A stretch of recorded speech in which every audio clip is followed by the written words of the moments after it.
of the state of emergency and the suspension of the governor, his deputy, as well as members of the River State House of Assembly. Following his inability to make it back to the state on Thursday, supporters of Governor Fubara had begun gathering at the Port Harcourt International Airport as early as 8 a.m. on Friday, as news of the governor's arrival became imminent. We are here because we are expecting the arrival of His Excellency, the Governor of Rivers State.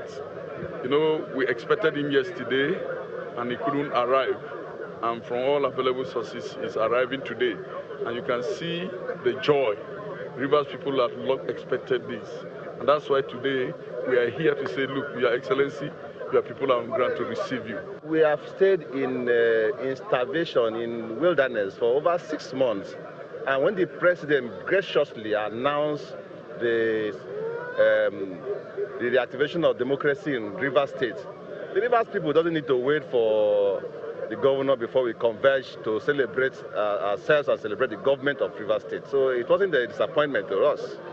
At exactly 12:17 p.m., his aircraft touched down, and shortly after he disembarked, accompanied by his wife, his deputy, as well as his chief of staff, to a waiting, cheering crowd. The governor stopped briefly to interact with his supporters.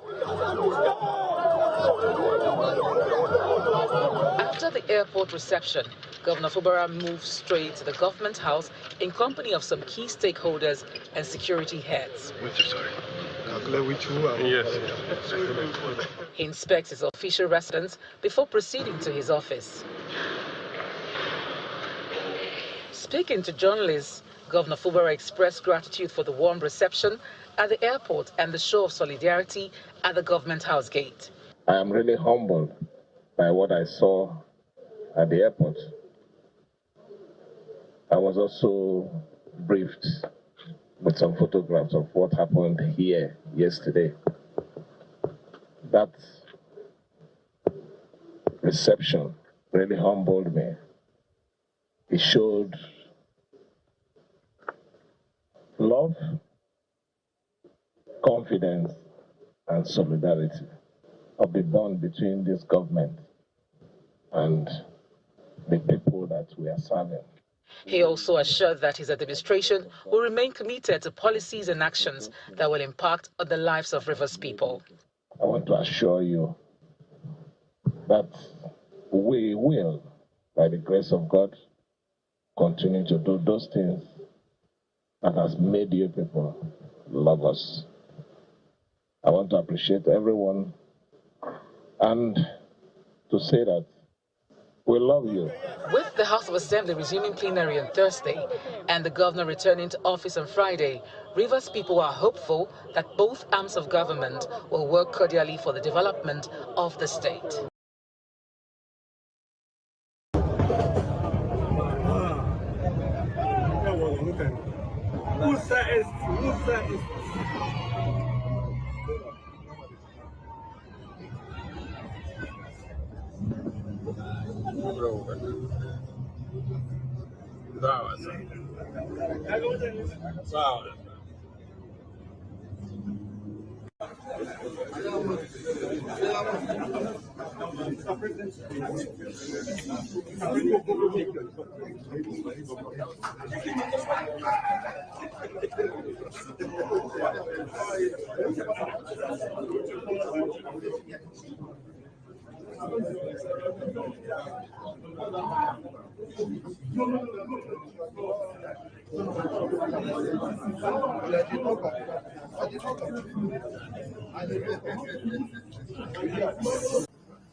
That my husband's mission was powerful before, you have no idea. You have no idea what you just have unleashed across this entire country.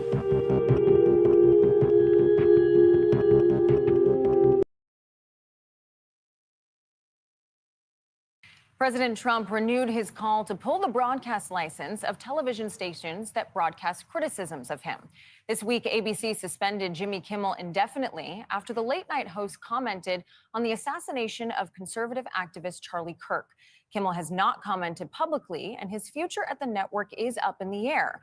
But on Friday, workers were seen loading trucks outside the Hollywood theater where Kimmel's show has been produced since 2003.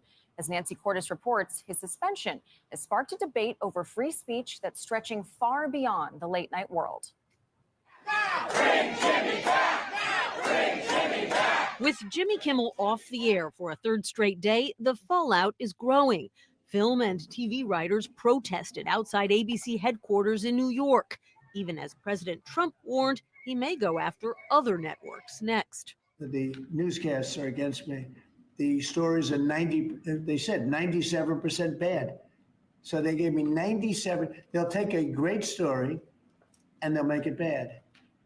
See, I think that's really illegal, personally. Kimmel's late-night counterparts rallied to his defense and engaged in some mocking self-censorship. President Trump just wrapped up his 3-day trip to the UK, and he looked incredibly handsome. On Friday, Michael Eisner, the former CEO of ABC's parent company, Disney, slammed his successors, posting, "Where has all the leadership gone? Who will step up for the First Amendment?" Disney suspended Jimmy Kimmel Live on Wednesday for these remarks. We hit some new lows over the weekend with the MAGA gang desperately trying to characterize this kid who murdered Charlie Kirk as anything other than one of them and doing everything they can to score political points from it. The suspension came just hours after Trump's FCC chair, Brendan Carr, appeared to threaten to hold up a major affiliate deal over Kimmel's comments. We can do this the easy way or the hard way. Texas Republican Senator Ted Cruz called Carr's warning, quote, dangerous as hell. That's right out of Goodfellas. That's right out of a mafioso coming into a bar going, nice bar you have here. It'd be a shame if something happened to it. But other conservatives argued Kimmel had it coming. I don't feel sorry for him at all, and I think that Disney did the right thing. Trump's distaste for Kimmel's brand of comedy dates back years. Well, Jimmy Kimmel's a loser. Trump has slammed him on social media at least 16 times since 2020. Thank you, President Trump. Thank you for watching. I'm surprised you're still, isn't it past your jail time? For CBS Saturday Morning, I'm Nancy Cordes in Washington.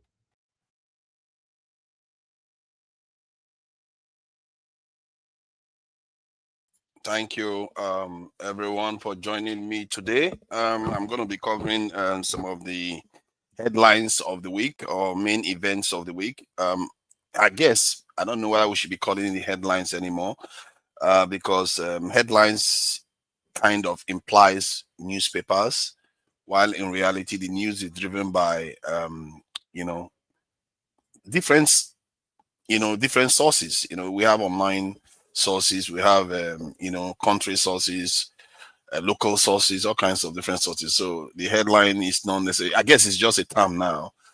So we'll do that, and we'll cover some of the major headlines that is going on. And I want to reiterate, from the previous conversation about freedom of speech. I think this is becoming a serious issue when people cannot speak freely. Generally, they are not very happy people, I have to say. They cannot speak freely, they are not very happy. They tend to have problems with their leaders. And also, I would like to make a disclaimer that this show is all about trying to gain more understanding of the issues as it pertains events in the world today, so that we can be able to discuss them, possibly find paths forward to resolve these problems in a peaceful and a respectable manner that leaves discrimination by gender, race, ethnicity, whatever, out of it. Because in the end, we are all human beings here, and we are all trying to make ends meet, and everybody's opinion is actually welcome. But on this session, we put some emphasis on evidence-based conversations so that we can actually get quality information. And with quality information, you are more likely to reach more informed opinions, which informs better decision making. I think these things are important, and better decision making also leads to better outcomes for everybody. We all want to do well, don't we? So it should be that simple, really.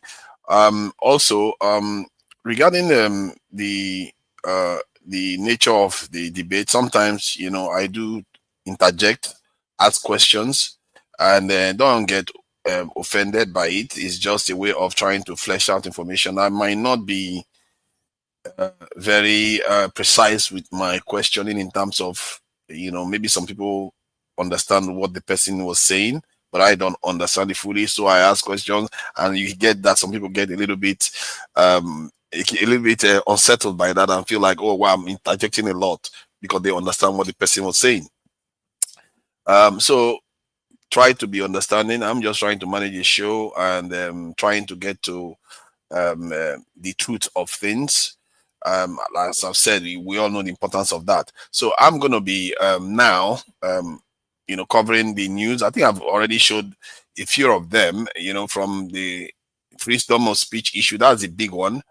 And then there is also the issue of discrimination, coming from the assassination of Charlie Kirk. Say whatever I like about Charlie Kirk. You might disagree with his opinions. You might, even strongly disagree with his opinions, but it tends to welcome debate. You have to give that to him. It tends to welcome debate, unlike some people that don't want debate. They just want to shut you down and you just follow their point of view. And I think that part of him has to be, applauded. And I also like the idea of families and all that, even if he's not necessarily prescribing it for all groups. So he's not the devil, and neither is he the angel that some people try to paint him as, although you have a right to, to canonize him if you want. That is for them to do. And I think we should also be tolerant of each other, allowing people to be what they are, allowing people to remember people the way they choose. That is important. There's nothing wrong with that.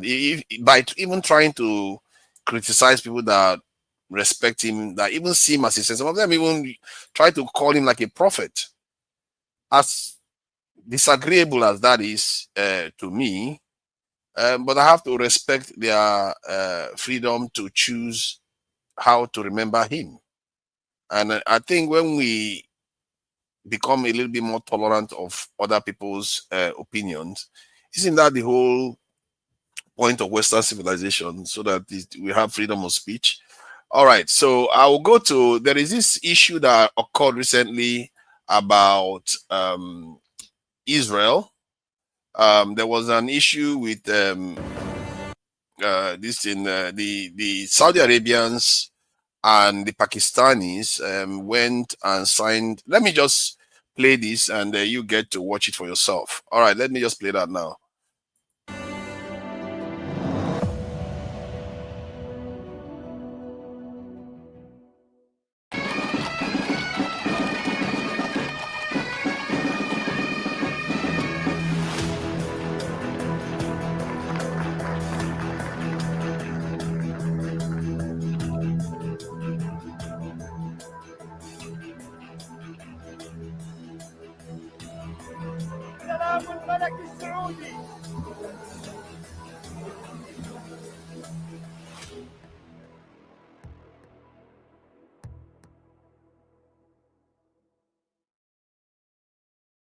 Pakistan has struck a new deal with Saudi Arabia. For a change, it's not a loan deal. It's not a bailout either.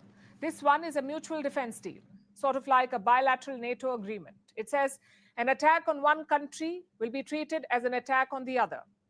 Even India has responded to this deal. New Delhi says it is studying the implications. The question is, why has this deal been signed now, and is it targeted at India? Let's look at the lead up. Pakistan's Prime Minister Shehbaz Sharif was in Saudi Arabia yesterday. He was hosted by Crown Prince Mohammed bin Salman, and the pictures told a story. Riyadh organized a grand welcome for Sharif, an F-15 fighter jet escort, a ceremonial reception, and a guard of honor. Inside, it was clear why. Sharif and MBS signed a mutual defense treaty. They shared a warm embrace afterwards.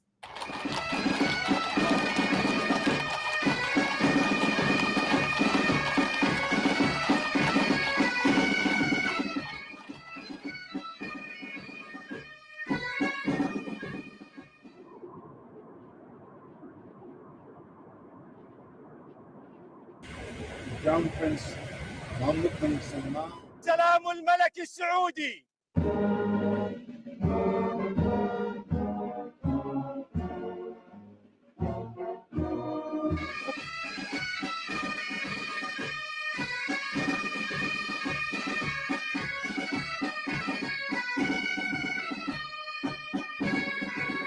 Reports.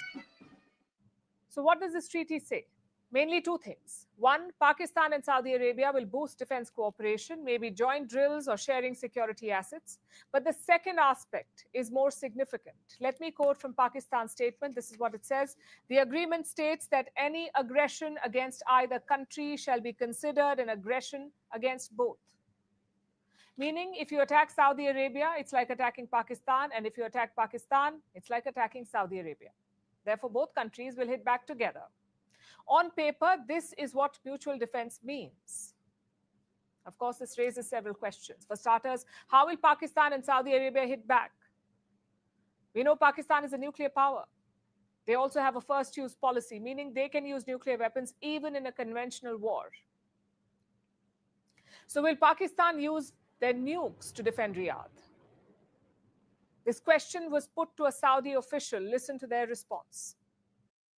This is a comprehensive defensive agreement that encompasses all military means. Sounds like nukes are on the table, which brings us to the second question. Is this targeted at India? Well, New Delhi has reacted to the agreement. This is what they've said. The government was aware that the development had been under consideration. We will study the implications of this development for our national security as well as for regional and global stability.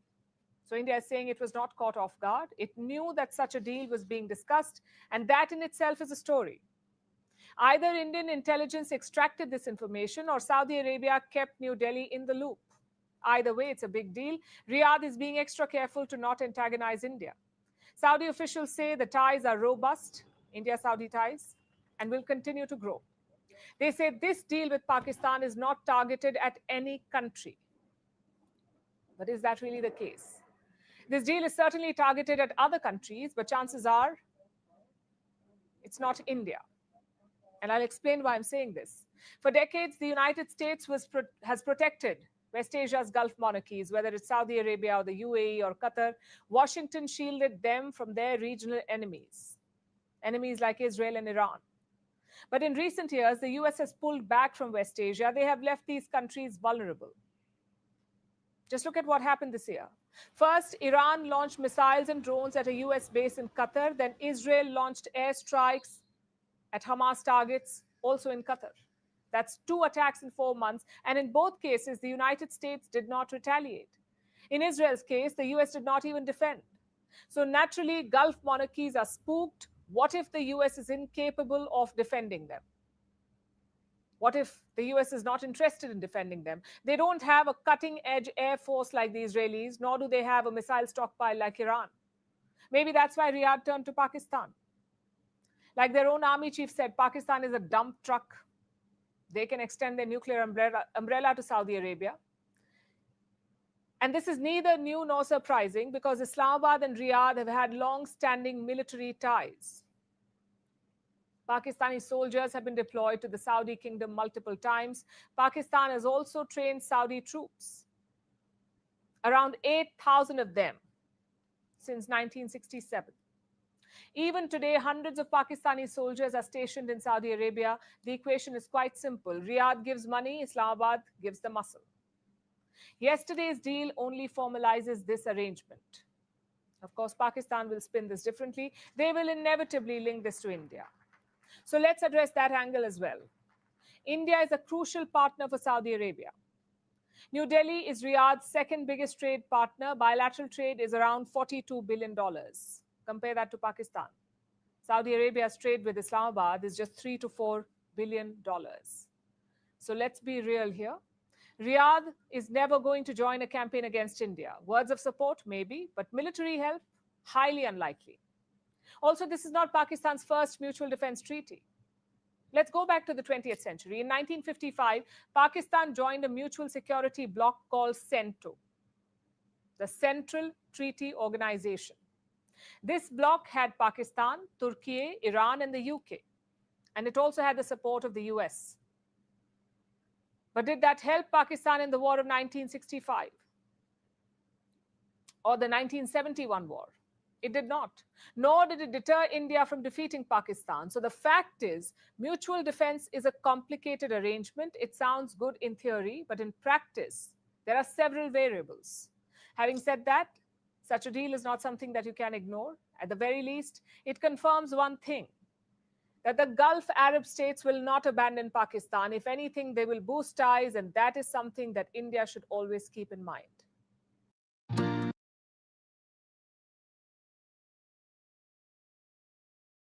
In the US media say President Trump's administration is seeking approval from lawmakers in Congress to sell Israel around $6 billion worth of military equipment. The planned package is reported to include 30 Apache.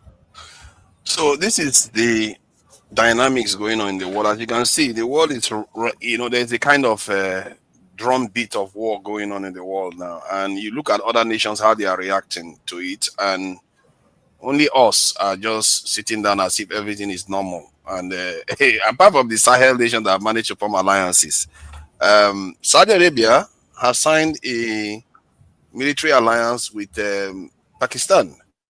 And that military alliance, I think, is mostly just to prevent Israel from, overreaching.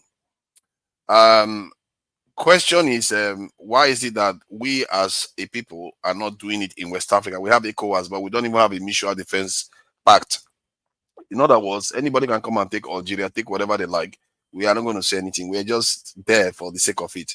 These people, they see danger, they react to it. They see that they cannot rely on America anymore. Within weeks, I was in a taxi more than 2-3 years ago.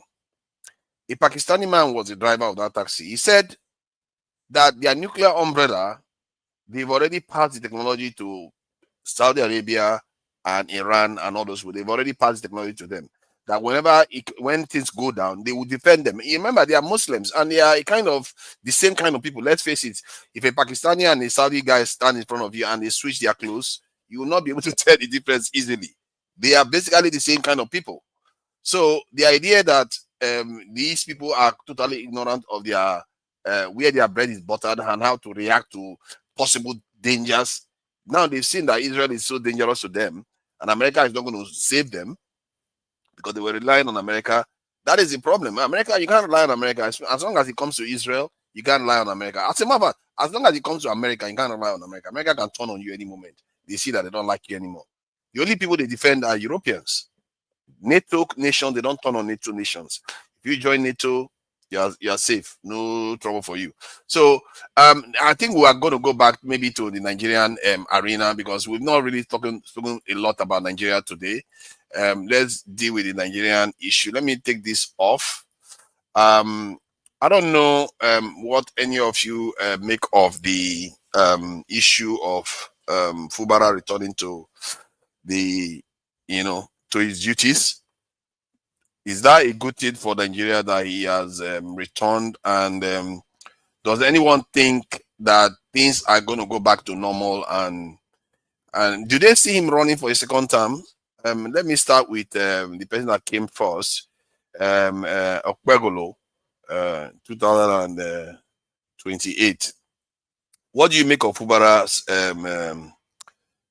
this return? Do you think he's going to toe the line and go on to run for a second term? And even if he did, what party is he going to be? That seems a bit confusing. This one no get respect like you. Why elders there? I go to break cola first. Eh? No, look at that. Look at Yeah, that. look at this Look man. at that. You want to start now already? I'm a native man, so You're a native man. So you want to go? You want me to go with the elders? let the elders go first. I think I'm gonna say, Mister, I get something special for you today. You don't dey plan We'll see now. We'll see. I don't tell us I don't go help him. So we'll see how that will go now. So, Oga, what do you make of Fubara now? His return, is that a good thing that he's back? And is he going to be able to run for a second time? Which party is he going to be in? I don't even know what party he's representing now. Well, I don't know.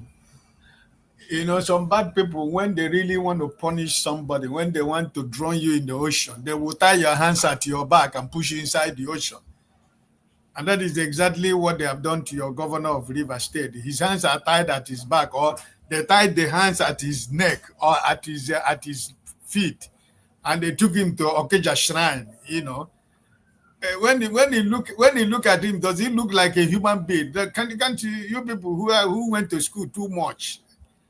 When you look at the body language yesterday, we see that it's not the man speaking. You see what he was reading on paper yesterday? You think he wrote those things? Where he was praising Week and the man in Ashoro, you think he wrote those things? Is what he was asking. When he disappeared the day he was supposed to return, where was he? They have taken him to Okeja Shrine to tell him. They're taking him to Okeja Shrine to tell him what he has to do, and he's doing it. So listen. I'm sorry to say it, but there is not going to be no peace in Rivers State. That state is not going to know no peace anymore. It doesn't matter how we try to, how we're going to try to do it. Because the man is, listen, in the first place, in the first instance, I'm not a fan of Fubara. I wasn't fighting for him. He can go to hell, all I care. But my problem with the emergency rule was the democracy. I felt that the president has overreached everything. And because of the country we have, the people of Rivers State allowed it to stand. So my question was, the people that were rejoicing that Fubara is back, where were they when he went for 6 months? So Fubara is part of the criminal gang in Nigerian politics. He and his boss, they use the resources of Rivers State to play ping pong. So they are together. I have no sympathy for Fubara. My only sympathy is the people of Rivers State. My only sympathy is democracy in Nigeria. My only sympathy is the constitutionality of Nigeria, because what we have is strong men, but we don't have strong institutions. And that is the reason why that somebody like Wike will continue to insult Nigerians anyhow. Because Nasi finished this one be now. What did happen for Nigeria? Nasi finish be. They don't see us finish. We can't do anything. We can't react. We can only shout as we are shouting here at the autumn line. They know that you can't do anything. And that's why things are going the way it's going. So I don't see anything for people in Rivers State to celebrate. What are you celebrating? This man who was there, the administrator, was used to siphon the remaining resources of Rivers State on behalf of Wike and the man in Asorok and the people that are concerned that did what they did. The members of the House of Assembly are there to make sure that any day, any minute, any particular day that they wake up, they decide that this man, he didn't do what he was asked to do. That same minute, they're going to impeach him and remove him. So I'm sorry for the people of Rivers State. I'm sorry for Nigerian democracy. I'm sorry for the constitutionality of Nigeria. And I'm sorry for what is going on in Nigeria. The food economy basket of Nigeria has been turned into a ping pong. So, the man who is preaching peace is Fubara. Yesterday, when I was listening to when he was talking, you know, is a man without a soul. Is a man right now without, he doesn't have, he has to take authority to go to use the bathroom. That is the position your governor is in Nigeria right now. He cannot drink coffee without asking, can I drink coffee?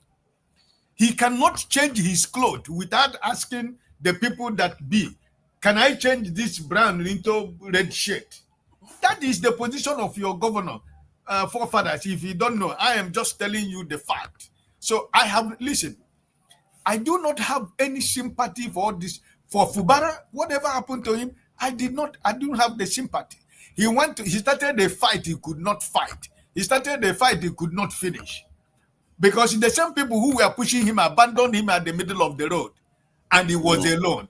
And the same people now are praising. I think they all of them were at the airport. You know, the same people who abandoned him at the middle of the road. They are the same people now who are telling our governor is back. The chief executive is back. River State is alive. I was looking at these people. I say, Okuja Shrine now in the work show. Because your governor, his hand is at his back. He cannot make any decision, as I told you before my brother John Abba come in. If he wants to go and use the bathroom, he must ask, can I go to use the bathroom?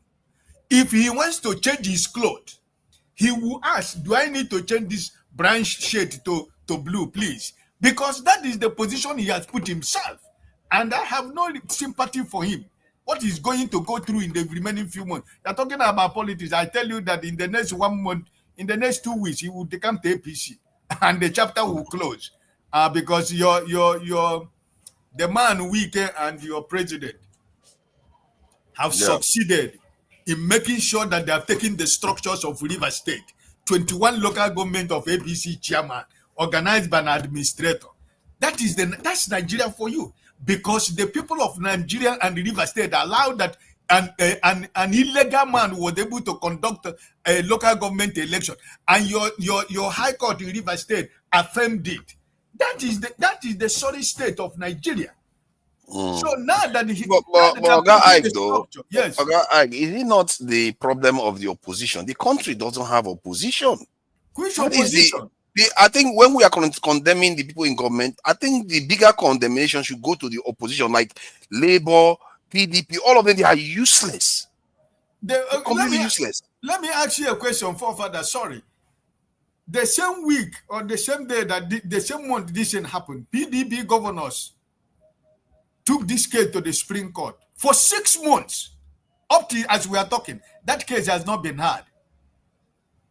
Wow. So what are you? So where are you going to go? That's the opposition.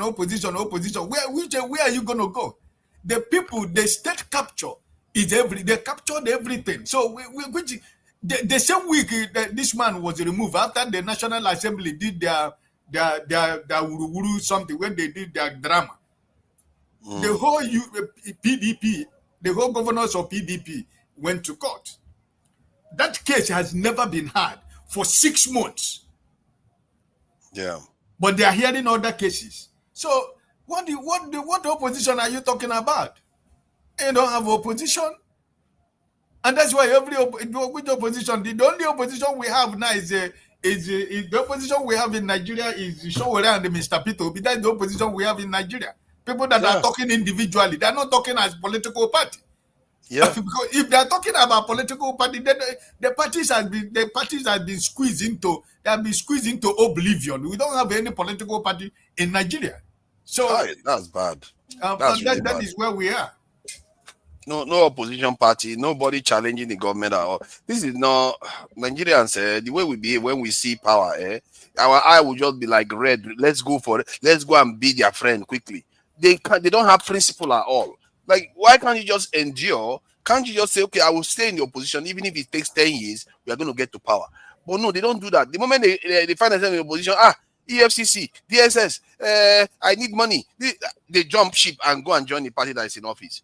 Nobody tells the government what to do, and you wonder why we get bad governance. It's a shame, though. Jonaba, are you available? It looks like you are being called away for duty. No, so what do you make of this? This I don't know. The episode of Fubara is a very, very interesting thing because one, we know it's an abuse of power from the center. However, Fubara he was produced by them. He was produced by Wiki. I don't think Fubara made even one speech before he became a governor. He just came from nowhere. They made him a governor, and suddenly you want to start acting up now. Maybe that was too late for him to start showing that he has backbone. And then now look at where he is now. He's back Too to late or River too State. early? Maybe he was always the wrong person. Maybe that's the problem. On river thing, politics is local. I do not sympathize with the people of rivers. I do not sympathize with Fubara or what is his name, the governor. What Fubara. goes around, Fubara, okay. What goes around comes around. It's a puppet under Wiki, and is trying to grow wings so quick, and that's what you get. You have to get rooted. But those people, people, I've never seen them very gullible. I think the northern Nigeria always been accused of producing nothing but animagery, and people they are pushed aside. They only use them for political. When it's politics, they use them for politics and unleash them. But we see dressed in a good attire, welcoming a governor, uh, and where were they? They do not protest. And now he came back quietly, walking like they give him agbo to drink. It's walking wule wule wule wule. Who's governor? I have not even see a beggar walking like this. Did they cripple him? What's wrong with him? These are people. I see them and they line up like I see them. I thought I was a guy woman. These are very good-looking people that are supposed to know they are right.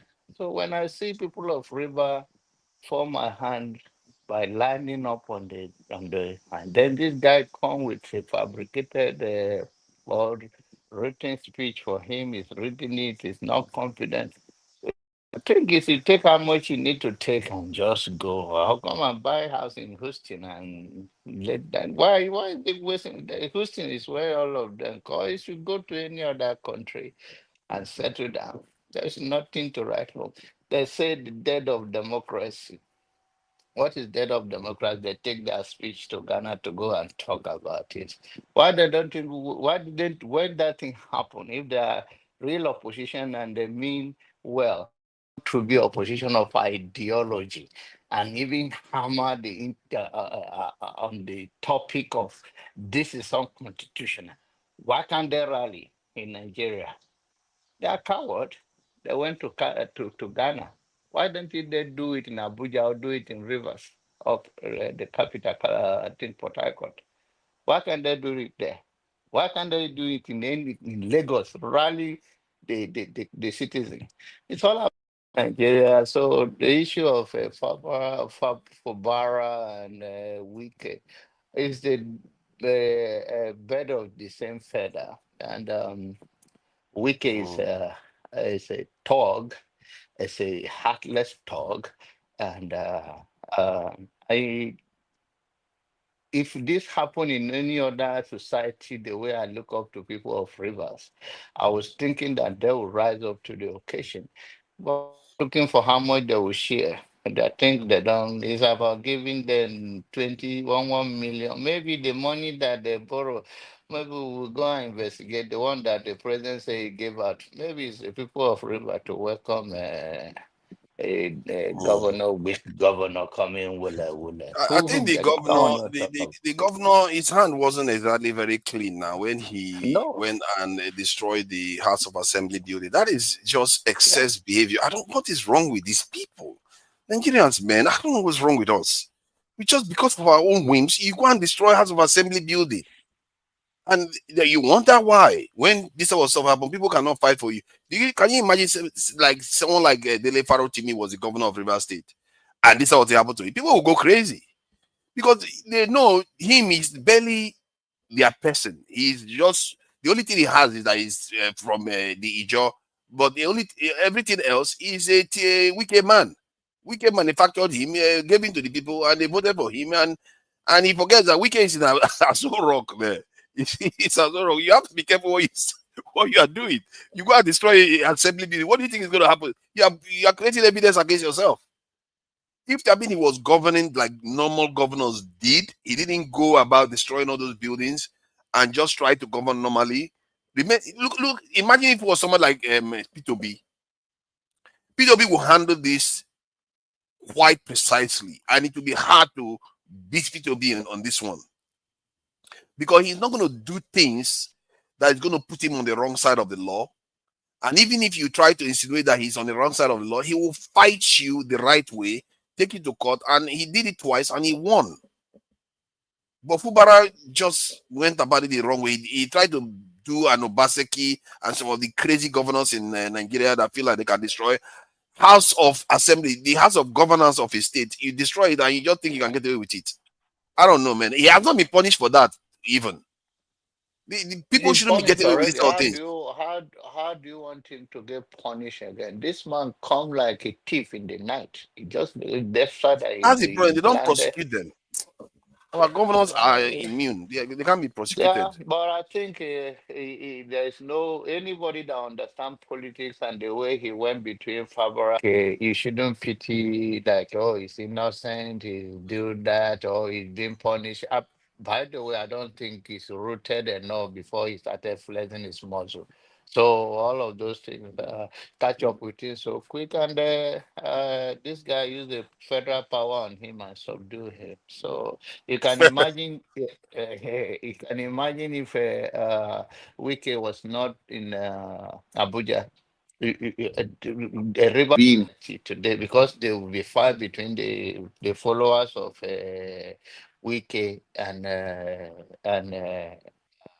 Fubara till now. Maybe the still be, if people will just hear this one come today, this one come tomorrow. So the only thing that the fight come to this is because he uses federal might and subdue him. If not, the people of River will still be the one that line up to welcome him. It will not happen anytime soon.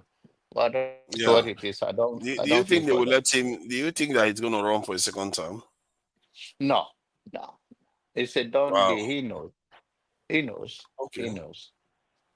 Wow. Okay. Well, are you ready? Yeah. All right, go ahead. What do you make of this whole episode? Where do you see this going? Is he gonna go to APC or remain? I gather he's not even in PDP anymore. So the entire thing is so murky. Man, Nigerian politics is just silly. Sometimes they're just totally silly. In short, not sometimes, all the time, they seem to be very silly. There's no opposition party. There is governors jumping from left to right. Everybody just wants money. You know, where is this going in Rivers State? They are going to capture it for APC. What do you mean capture? Is it not already APC? Hold on. See, I don't know why people assume that rigging election is that easy. One of my observations with Nigerian election is that to rig an election, you need to be in the countryside, not the cities. The cities are harder to rig.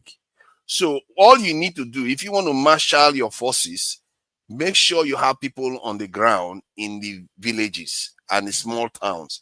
If you have people on the ground, you might as well have, and that's the main infrastructure really.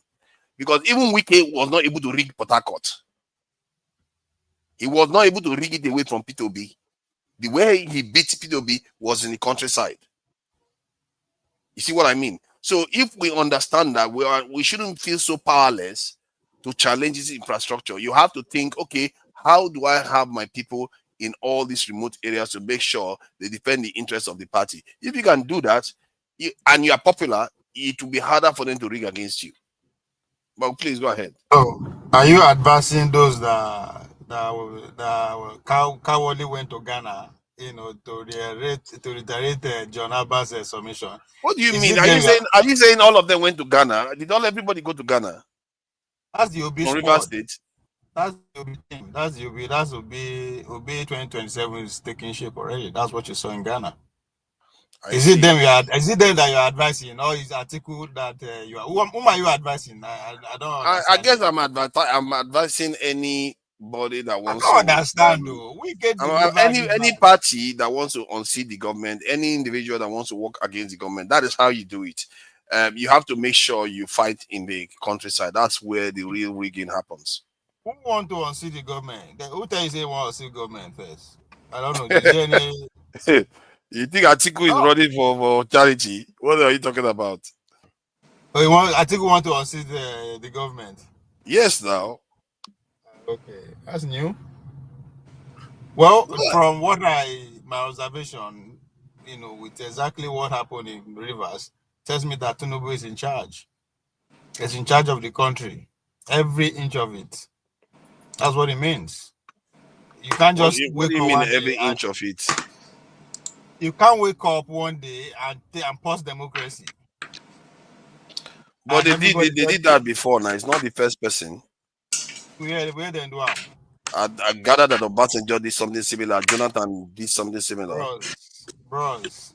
I never see there's nowhere where a president will come out and elected a governor once. He said, go and sit down. Come back in the next 6 months. That's exactly what happened. Yes. The only difference is that he had an administrator this time, but previously they did suspend governance in states too. Like they declare state of emergency. It's different. Yes, and they take over the functioning of the state. It's different than this one. This one, Tunanja, this go back to the argument me and you already make about the sovereignty of the governors. Say they are free, they can do whatever they want. How person weigh over 5 million people decide to say this person we want? One person come from Abuja from nowhere, say no, get out from there, take him and put in person there, and you don't say there's equal power, there's democracy, and all that kind of a thing. It doesn't happen anywhere. No, I mean that he's not exactly prosecuted. You can prosecute him, but you can possibly remove him from office. Tunanja, Tinubu take out an elected governor from office, put almost a military man there for 6 months. Everyone no fall. Nothing happened. No, but nothing. When I mean nothing happened, nothing happened. Yeah, but that's how it's supposed to be. The House of Assembly and the Senate gave the assent. How it's supposed to be? Because the House of Assembly and the Senate, they have the power to do anything. See, that's what I'm doing. We are talking. Okay, can I just make a comment and go away a bit? I came in because sometimes it's true, Nigeria. I think you sometimes forget that these people didn't really win this election. We should not always forget that. Because sometimes we argue from the point of the fact that Tinubu is too powerful, he did this, did that, and Wike is too powerful, did this. In the first place, if the results were supposed to be followed, these people did not win. That's one. The other point we are making on this channel is that the man who must take over will have to be ready to go to the gutters with them. It's not going to be a gentleman thing. Gentlemanness will not cut it. These guys are not going to come gentle. They know that they're going to lose with popular votes, but they're ready to do whatever it takes. Just like Ovie has said, they will do everything possible and nothing will happen. The heavens will not fall. Nothing, nobody. The army is stationed and ready to act on their behalf, just like as they have done in the last local government elections. The police are ready to act on their behalf, just like they've done in last elections. The police is ready to call out and arrest anybody who goes contrary to whatever. Freedom of speech or no freedom of speech. When you say anything that they don't like, they will come after you. I was laughing when somebody said Wike was addressing the press and people in Abuja and said, "Have you ever heard anybody calling Donald Trump a criminal?" That means that he doesn't even listen to the news, because people constantly insult the man any whichever way they like. And it doesn't, in fact, just like boss Okpara made a submission today. The man was taken off Twitter and other platforms, and so. Yeah, but sorry though, if they call Donald Trump a criminal, would that be a wrong statement? You see, now you are trying to justify that, but you cannot justify that for Tinubu. No, I'm just saying that, because Tinubu was not convicted, but this one was, Donald Trump was convicted. That's a different thing, isn't it? You see, the mistake you guys make is that you run with the news. You don't follow it to the end, to the conclusion of what the news is, So let's always follow the news. Let's not just run away with the first part. Follow it to the end and then have a conclusion from it. So, but I'm not here to argue for or against. I'm just simply saying that we'll have a worse situation in our hands. At least in the United States, the Supreme Court can stand and say, no, this is not going to happen. At least in the United States, the district judge, which is like the local government judge, can stand and say what the president has said will not happen this way, and it will stand. Nobody's going to go and say, oh, he's just a district judge, let us not listen to him. Those kind of law rulings is enveloped around the country, and everybody follows it until ruled otherwise. Is there anywhere we can say such a thing in Nigeria? There's none. Even the Supreme Court can rule, which they ruled on behalf of Nnamdi Kanu many times, and yet the law was not implemented. What are we saying here? That's why I didn't come on today to talk about it, because I don't think it's necessary. I'm living in a country that is 50 times worse than where I am, and then somebody is waking up to insult that person. It doesn't make any sense to me. Okay? And the whole system have collapsed. That's why I agree with what, and I'm trying to, there is a paper, I'm sorry, I'm digressing a bit. There's a paper that Bishop Kuka presented. I want to dissect that paper and let him know what he's saying, because sometimes most of these are big people. They have a way of making bad things look good. Okay, I know you are a priest and you are supposed to sell faith, but sometimes you also call a spade a spade. What Obasanjo said is true. Democracy has failed in Africa, and it continues to fail because it's not our system of governance. We have a system of governance. It was effective for us. Okay, no, I'm not saying that we should do away with it. We can tinker it to suit our own special needs. Okay, we can tinker it to suit our own special needs. I'll give an example. If they were swearing, if you come from Igbo land, they say you should swear. You swear with Amadioha. If you come from Yoruba land, they say, oh, you swear with Ogun. Then you will see that people will stand up, because those ones don't mess it. When you go against it, it will come after you. Okay, but we tell them they swear by the Bible, and then that is it. They do whatever they want to do. Say, after God is patient, He's not going to do anything to us. Even now, if we do, we ask for forgiveness. If not, tell me, why would a man use the money of the government, buy a Rolls Royce for himself, and come to the national TV and tell people, so what? What are you going to do about it? And everybody sitting down. So this is the peculiar situation, not peculiar, stupid situation where I find ourselves. And until we stand up as a people and say enough. So talking about Fubara, I refuse to talk about him any longer, because I said to you here that this guy is like a Kamu. I will never go to war with such a people. There's such a person. He doesn't even know what he wants to do. What Wike have done, which is better, if Fubara has used the money of the state to divide those 27 to 27 assemblymen, take 17 for himself. Because that's what they've done. That's what Wicked have done. The Rivers people have lost more than they would have lost if he took the 17 people out and gave them 1 billion each, say, go and support me. Okay? But now, if you calculate the money that River States have lost in these 6 months, it's all quantifiable. Okay? So if you want to fight. If you don't want to fight, my friend, just walk away and don't disgrace yourself. Okay? If you think you are going to be a gentleman in governance in Nigeria, you are wasting your time, because it doesn't come that way. It doesn't come that way. There's no way it comes that way. Okay? And that's my take. And I'm sorry to say this, but we have to wake up and say, if we want to build a nation, we'll build. If we don't want to build a nation, then let us stop playing stupid pranks. Because this is not going to work going this way. And look, every system, and I repeat, tell me one system of the governance that is still standing in Nigeria that's not being bastardized. Which one? Have you ever seen any country where a minister talks down on the people? He can just decide and call a press conference just to yap people and tell you can't do it. Okay? And then he still sits in the office and people are clapping for him. He's even, one of their best comedians these days. If you want to listen to comedy, you go to Wike. Wike will entertain you for the next 1 hour with the people's money. And but hold on. That is the point you made just now is quite fascinating, because that is highly irregular. How can somebody like Wike is just an ex-governor from another state, and then he's by Tinubu's this thing, Aso Rock, and he seems to still wield power beyond his office? What is going on here?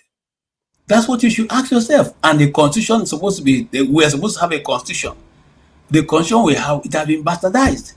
It has never before, never in the history of Nigeria has any president run Nigeria, rule Nigeria, or govern Nigeria without winning Abuja. But we are seeing it today. It's happening. Okay? The Supreme Court turns up everything upside down. And we are still looking at it. Okay? The Wike is ruling from Abuja to Rivers State. And nobody said anything. Wike came to the national TV and said, if you dare, he will put fire on your state. If you dare to challenge him, and nobody said anything. If he came to the national TV and said, if you think you are who, remove him from PDP and see what will happen. Are we not looking at him? Yeah, but we have to ask some pertinent question here. Where does that power come from? Is it that Tinubu upholds his deals? That's why he's allowing Wike to do what he is doing? Or where does that power come from? Because I don't understand it. I will leave that for you. I don't know. That's a bit serious. It's got a mystery out there because I don't understand. He seems to even be more powerful than Shetima. It's like, what is going on? You know where the power I comes don't from. I don't understand why KG attack my time. I don't understand. Bobolo, sorry, I want to take 30 seconds of your time. KJ was asking a question. Where does the power come from? You don't know where the power came from. The resources of River State. He took the resources of River State and bought every governor in every state. This Tambuwa that is having problem with Tambuwa, do you know how much he gave the state of Sokoto State when Tambuwa was governor of Sokoto State? So he used the resources of River State and he bought almost everybody in Nigeria. And he has the secret of almost everybody because he doesn't give you anything for free. He have you on his file. Any day he sleep and wake up and remember you, that you are his problem. So don't be asking where the power comes. It's the resources of your state. Yeah, but so he's not a governor anymore now. I need you to fly to River State. You keep saying my state. He's not a governor anymore. He's a powerful president is sitting there that could do whatever he likes with. Basically, based on people's assumption, President Tinubu can do whatever he likes with Wike, but somehow he can't seem to do that though, because Wike can call a press conference for 2 hours. One man called press conference for 2 hours under some other person's government. That seems odd. Hold on. You are the #1 praising guy of Wike when Wike was commissioning over a bridge every week. No, that's accurate. That's accurate. So what was your point? So what do you expect? All those things, he was able to build a structure, solid structure that will last him a lifetime. It doesn't matter anywhere he is now. Then what is this structure? That's what I want to understand. What is it? How is he able to? How is he able to keep Tinubu at bay? I say you praise him. You as a person, you praise him for 4 years. What do you think? I didn't praise him for 4 years. Don't overdo it now. I just praised it towards the election. That's all I did. I came and saw him. But when you say structure, I want to understand what is the structure he has with Tinubu that makes him this way. Hold on. A human being, they make things work. That's what the structure means. People in the right places, both the police, both the judge, everywhere. 9 people were there. People that felt that they did well, according to you, he did well, right? So those are the people that are loyal to him till he die. The governor himself, Fubara, was one of them. We keep forgetting that me and you don't know Fubara. He bring and come and say they must vote for him. So I mean, that's why I keep saying somebody give you something. But Fubara is not President Tinubu. You are not understanding. Fubara is not President Tinubu. You are not getting it. To win the presidency, there are states that are very pertinent. You have to be in control. Port Harcourt, River State is one of them. You know they listen to the conversation. You don't have to win Port Harcourt to win the presidency. I say it's one of them. For 2 reasons. It's not my problem. Why? So are you telling me? Hold on, no. I want to understand. I just don't be exasperated. Are you saying that because President Tinubu needs River State. That is why he allows Wike such wiggle room. But my problem with you, now after 2027 election, you call and say, when would they tell you say the sick in the villages? You say no, na cities. Today now you know they admit. Listen, don't start. You are the one that said Tinubu. You are the one that said Wike is not going to be nobody after the election. That he's going to be a retired. You remember you said that. But now he's still powerful. That's the problem. Hold on now. That's why I'm surprised. Where are you coming from? If you that whole Wike high esteem as one of the best politicians ever known to Nigerians, this is your assessment of No, at that time, yes, he was the best politician. So why are you not surprised that he's so powerful? Why are you not surprised? Because he's not the president. Before he was a governor, he was powerful in the states. Hold on now. You ask question. I mean, listen, let's basically answer you. You are amazed at the dynamics. That's what I'm trying to tell you. Waiting bring Wike and Tinubu together. Now interest. Now interest. Nothing more. Nobody need to bribe either one. Wike want to keep going. How do you keep going? Tinubu wants to continue to be president. How do you keep? I mean, this is very easy. Them said they tell you, the man they tell you say he go die for Tinubu. But you see they don't say why? What do you mean by why? When they say Tinubu gets structure for everywhere, now only in the worker, now human beings, you are advocating that one. That's why I ask you, who are you advising? You are advising opposition to go into the villages. With what? With human being. But it just seems odd. I'm just highlighting that it is odd that Wike wills more power. Wike wills more power than Shetima. So, but it's okay. Let's get to this. When you ask question, now because you so allow other people to now it's odd to you, but it is very telling. These two people have something they both want. Now, normal, if me and you, our goal is to take our KJ today. It doesn't matter if me and you they see eye to eye. Right? So look at the interest. These people have one goal, but most important thing, if they pay attention to Wike rhetoric, it's more than just a simple. This is a battle between North and South. If you pay attention to his rhetoric, no be then get to it. Just pay. You will be fine. You know, understand how he in the talk. So, and again, the question is you ask yourself, just imagine Wike know this administration. Who will be taking all this heat for Tinubu? Is it Wike that is taking the heat for Tinubu? No be me and you they argue over him. Is he not a minister? But me and you we take him as a topic. He's just a minister in the cabinet. Yes, but he's not taking the hit. Tinubu still gets the blame when the blame is due to him. It's very real.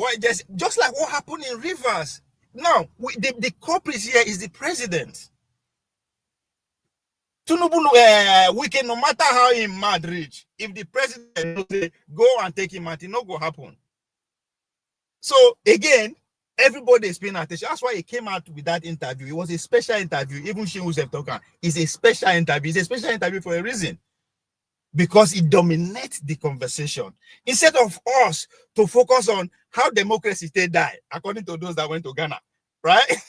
We are talking about Wike, how powerful Wike is, how Wike is not powerful. It is a game. You're buying time.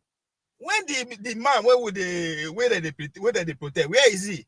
He go meeting where power lies in Kaduna, break all with them. These people are moving. We there and they argue how Wike is powerful. It's powerful is that even you are, that's why I use as an example. You respected what Wike did in Port Harcourt. But again, I'm now wondering how is he so powerful? Because he performed. Just a simple conversation. Yeah, but I understand that. He keeps saying he's not in office anymore. Like he's like Tinubu leaving office. Then suddenly he's more powerful than Shetima. Why do you say he's not in office no more? No, are you the one that brought the governor? Are you the one that brought the governor? Are you the one that brought the governor? Yeah, but that's my point though. It's not like see, try to understand. It's not like Fubara is against Tinubu in terms of Tinubu could not have influenced Fubara himself.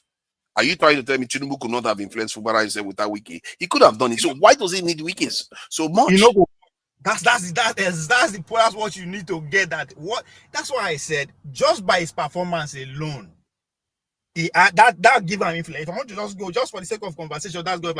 So Jay, it's no be me bring you come. Just like now, what Dr. Dameji that brought you here, right? I want jump over you. No, it's not going to happen. You have to go with my boss. My boss is wicked. Now the boss, maybe the guy is trying to do exactly what you are assuming. That's why he was in trouble. You cannot bite the finger that feeds you. I think if nobody agree with Fubara coming in as a governor, as a candidate, nobody. When I mean nobody, both the residents of Rivers, both the power brokers, both the outsiders. But he put it off. He did it. Oshomole couldn't do it. Oricha Sokrocha could not do it. Ibukule Amusu could not do it. He did it. Sorry, could not do what? Could not produce impose a successor on the citizens of the states.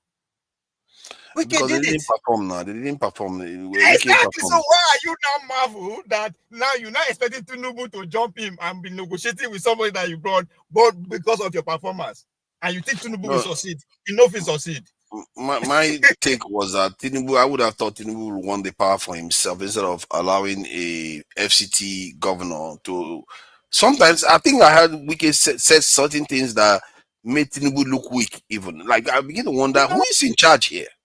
That's how I ask you, take Wike out of this government. Who for the play that role when they play?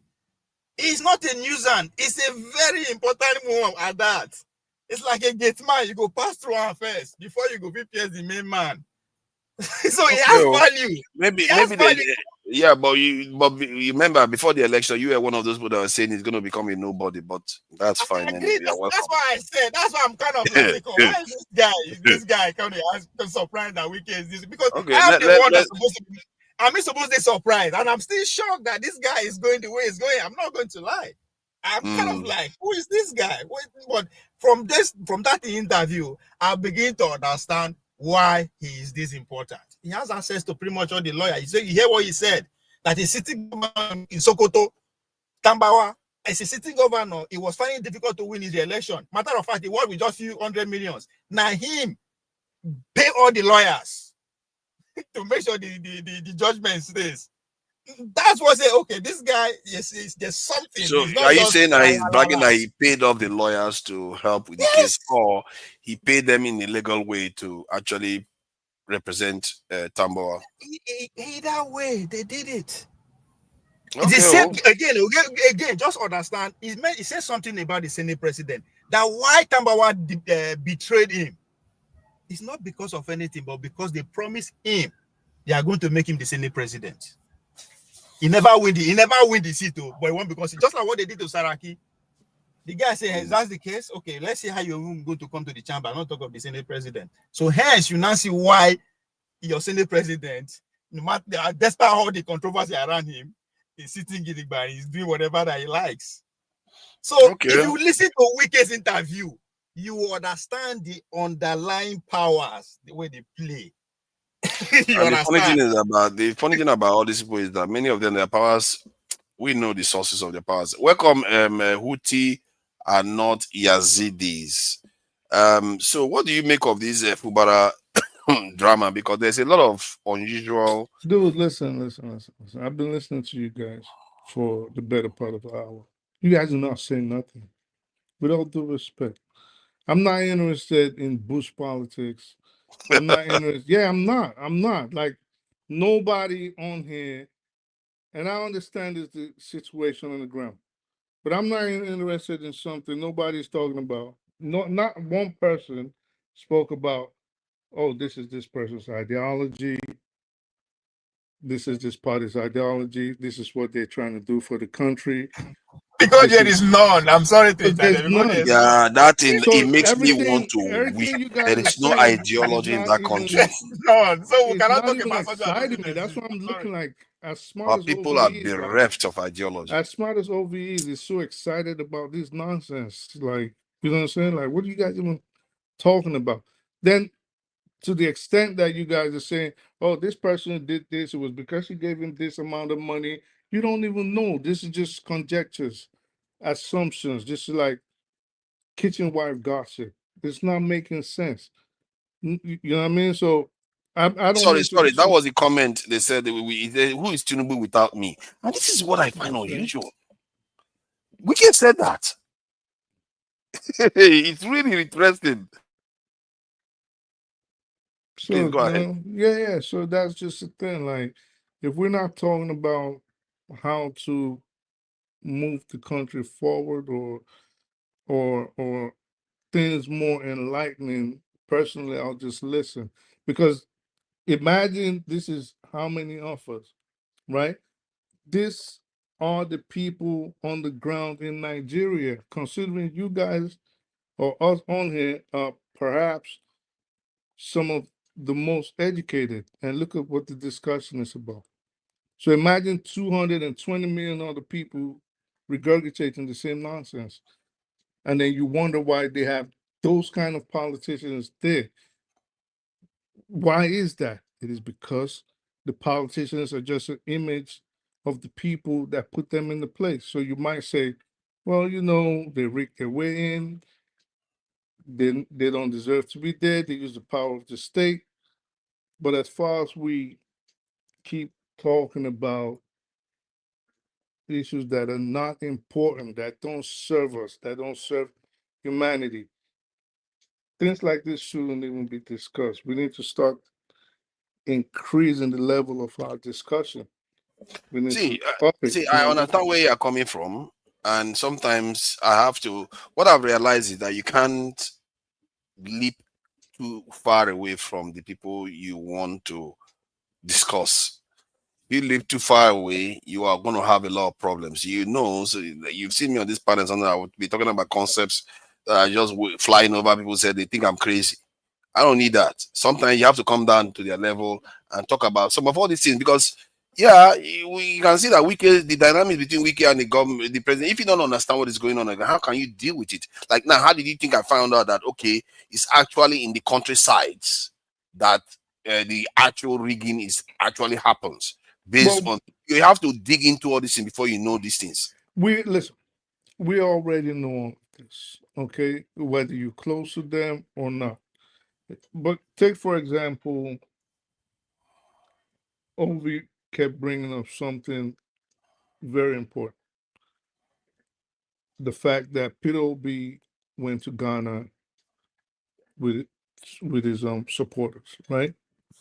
But in the same vein, he couldn't even say this was the results or this was what they aimed to achieve. Like he rightly said again, because there's none. So yeah, you're right. Is what we have on the ground. But at what point do we elevate our thinking and our desires for that country? We spend the better part. I'm looking at everybody. Over an hour. Oh yeah, he probably paid this one bribe, and they rigging, and you guys are talking about whose rigging is best. This person rigs better than that person. What kind? That's nonsense. And again, it's not an affront on anybody, but it's just, I think it's not only saddening, it's irritating. It's irritating. It's not intellectual in any way. Again, these are the people we have in power. When do we change that? How? I think these are the issues that we need to start focusing on, not Wike talking in a gruff voice like Busta Rhymes and I drove a Rolls Royce, so what's anybody gonna do to me? What the fuck? You talk like somebody that they drag his throat on concrete. That's sad. That's really sad. Oh my God. Sorry, my brother. That's why I was just quiet, even close. Sorry, my brother. Sorry to cut you in. This is our politics. So we don't get another politics, my brother. Understand, you don't need to be angry. I understand. Now our politics be this. We know the vex for it, because now we have been there for. We know what is going on, right? So now our politics be this. All this long grammar no there for Nigerian politics. Politics for Nigeria is a different thing. You understand what I mean? So because yes, sir. I understand. If you're trying to look at it from the perspective where you are or the way you want it to be, it does not work anywhere in Africa, more especially in my country called Nigeria. This is Nigerian politics for you. We are not going too far to get what all of us are discussing here. We are talking about one person, Wike. It's not that I'm happy talking about Mr. Wike, but I'm trying to be honest with the fact, because that is the fact on the ground. Because we are talking about Fubara, and I mentioned the governor of Sokoto State. What of the former governor of Benue State, where John come from? Governor Otom, Governor Ipazu of Abia State, and Governor of Enugu, Samewu. They cannot do anything, because if they do anything, Wike has their file. He is their, whatever he asks them to do is what they're going to do. That is the kind of politics we play in Nigeria. It's not hidden. That's the fact. Yeah. In a way, that's Otis, what do you think of that gathering in Ghana? Did you listen to their speeches? They are talking about democracy had died. Let me just confirm from Ovie. You know, there was this movement in Nigeria, if I can call it a movement, about the patriots that we're talking about. I think Patutomi was part of that organization. How is it that that movement cannot, from there, generate a kind of found a political party that can actually act as some kind of guardians of, you know, the opposition? I don't understand. The country just seems like, I don't know, what is going on with the patriots? Because they are all the same. They're all the same. They all raise to fame, make their money, whatever, through oil. It's all, they're all Let the me same. tell you, the person that missed the golden opportunity, two people, and I get pissed off when I think about it, Nnamdi Kanu and Simon Ekpa. They missed a golden opportunity to make an impact on the direction of the country.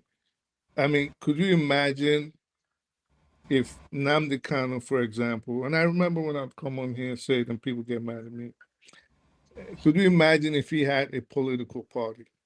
I believe so too. You what I'm can saying? see he's very charismatic. He could have Very done charismatic, real damage. very well spoken. He had millions, tens of millions of people guaranteed behind him. And just imagine, I know they could rig, I understand that, but it'll be hard.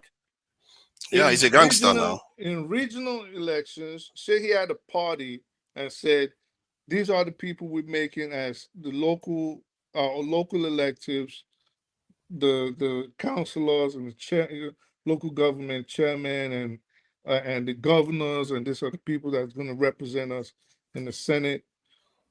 They could have got what they wanted without him being in prison today. Well, knowing Nigeria, they would probably try to kill him. We know that that's true. But they tried to kill Wike too now. They didn't succeed. So yeah, I think I advise he should have run for office. What you are saying there, this is one of my. No, he shouldn't have run for office. I don't know. Sorry. You see, why shouldn't have run for office? What's the point of form a political party and not run for office? You have been canvassing this idea for so long, and I don't know. Hey, KJ, you are Chiwore supporter. Don't get involved here. One second. It's a good idea. Show all the Chiwore supporters don't get involved. KJ, 1 second. Let me just land. 1 second. Hear me out. Just hear me out. What I was saying is he don't have to run, right? He plays the role of the godfather, the boss, and it's his party. He's in charge. He's the one they listen to. This is the kind of power Obi does not have now. Say he sits in the back. Who has ever done what you are asking? Like somebody that has headed a party but never run himself. I don't know. Is that possible? I don't know. But someone can always start it. Someone can always start it. You know what I mean? I think he too should run though. He should, even if he's not going to get elected, but he should have run. He's going to. He would have become a governor. No, if he runs, you all. Over 1 second. Sorry, 1 second. 1 second. Thank you. So if he runs, he can easily demystify himself, and this is the problem I think someone like Ojukwu made. So there's sometimes you have to keep the mystery of your influence, especially in a place where you know they do not play fair. So when they do not play fair, someone like Ojukwu, the moment he lost in '83, boom, it was a wrap. It was a rap. Yeah, because he didn't see. See,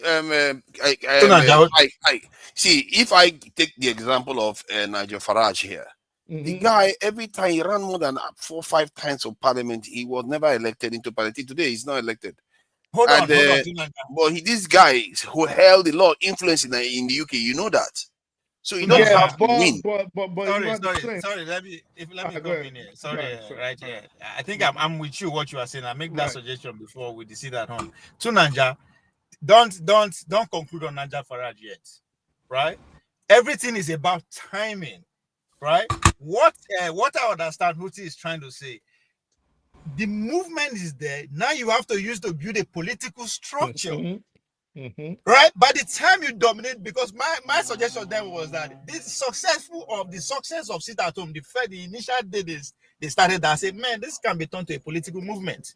Make sure all the governors, the local government chairman, the senator are people who have your ideology being elected. That is it. You will come in later. You don't have to jump into the race immediately. That's what Nigel Farage is doing. Nigel Farage will end up as the Prime Minister of United Kingdom. No, he's been running for office. So you do know he has been running for office all this while. Don't worry. But the movement is catching up.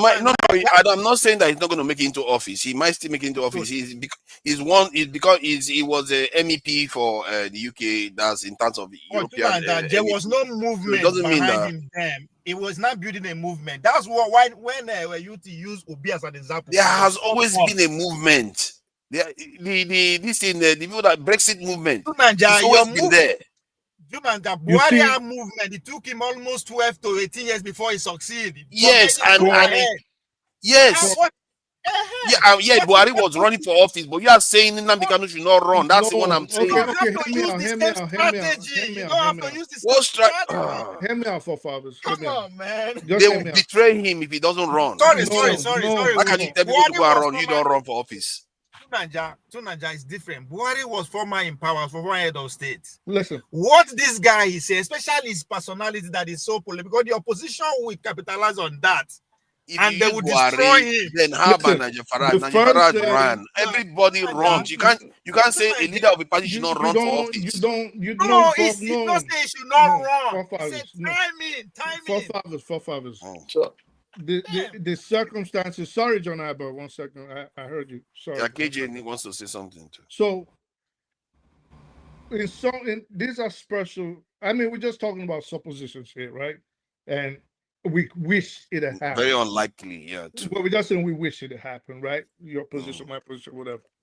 But I'm saying, if Nnamdi Kanu, for example, this is exceptional circumstances. So what you want to put up, if I was him, would be the aura of invincibility. Meaning, you don't want to falter at any point. You don't want to show weakness at any point. You don't want to ever be defeated. You could put people in front. Okay? You're the leader of this movement. You don't have to now take on the responsibility of rulership. Maybe as a governor, as a president, you're not going to win. They'll do everything to make sure you lose, and they'll demystify you. What you want to do is play the role of the kingmaker. Sometimes, or most times, the kingmaker is actually more powerful than the king. Again, we're just talking suppositions, but I'm just saying, if I was his right-hand man, this is how I would have advised him. Yeah, thank you. KJ and Janaba, okay, you guys can come on and add to this, because it was mostly about Fubara, but obviously... I don't want to go away from what is the issue. It has very little to do with Nnamdi Kanu. But I want to say that every leader, even those of us sitting here, there are certain ways that you want to go into, and there are certain limits that you've given to yourself, which parameter which you operate, irrespective of whatever you think or however you may see others may see the situation. I don't think right from the onset that Nnamdi Kanu was ready to go into politics. He said he's made it very clear right from the beginning that his own call is to get the Biafra moving. I mean, get that move to come. Once that move comes, his own is ended. He's not looking for prime ministership, he's not looking for anything. But having even said that, all the great leaders that came from the Southeast who ventured into politics never even won even Senate seat. One of them is Odumegwu Ojukwu, who couldn't even win. Because the system is set up to remove those of you who will be a problem to it. It does not matter how good you are. It does not matter. Look, and I will say this just as a digression. One of the eminent people that I know that have lived in Nigeria that I know closely. One of them is Audogbe. How far did he go? Okay, how far? The highest he made was when PDP Nigeria was still respecting law. He became a PDP chairman. After that, what else?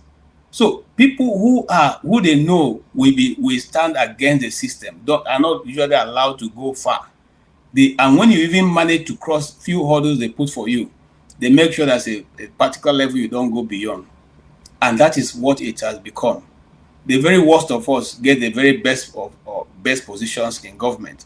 And then the rest of us sit down and clap for them. Oh, you have bought a new Prado Jeep. Wow, we clap. Then he come and show you, see my beautiful house. Oh, wow, you now have a palace. We clap. Oh, see my new Agbada. I used 500,000 to do the embroidery. Oh, wonderful. We clap. That is what Nigeria have become. They are the ruling. We are the jesters. We are the ones meant to clap for them, dance for them, make sure that their life is going well. Whenever their children are marrying or getting married to their fellow, oppressors, we go and dance for them. We go and cook for them. We sing, we dance, we wear traditional clothes and make it a holiday. And they throw in some pieces of dollars or rather naira, and we're happy. And then that's it. Until we come to a position. You see, I watched a video this weekend. A common man, I say a common man because he's from the street, was talking to elective officials in the US. He told the people, you can't tell us what to do. We put you there, we pay you with our tax money. So you can't come here and begin to dictate to us what is free speech or what is not free speech, or trying to censor us in any which way. He told them off to their face and said, look, if you don't want us to talk to you, you get out of the office. You put yourself there. You are supposed to serve us. How many of us can do that? Say this to the people. But when they enter there, look at, we start with the example of Wike. They behave as if they are the emperors. They are the all and all. After God, they are the ones. In fact, right now, I want to call Wike God of Nigeria because it's now dictating whatever will happen to anybody. If you think you can oppose him, he will use money and destroy you and destroy your family. And so everybody's running from him. Even the Atiku, the Turaki Damawa, is running from him. Okay? If not, tell me why will somebody be able to get you people as PDP members to sign that he cannot be expelled from the party? How does that happen? Think about it for a minute. Even if you're the one who has been financing it when every other person ran away, which he says, yes, it's true. The truth is that all of them ran away. They ran to other parties. It was him who held PDP to the point where it is today. But that does not make you a god of PDP.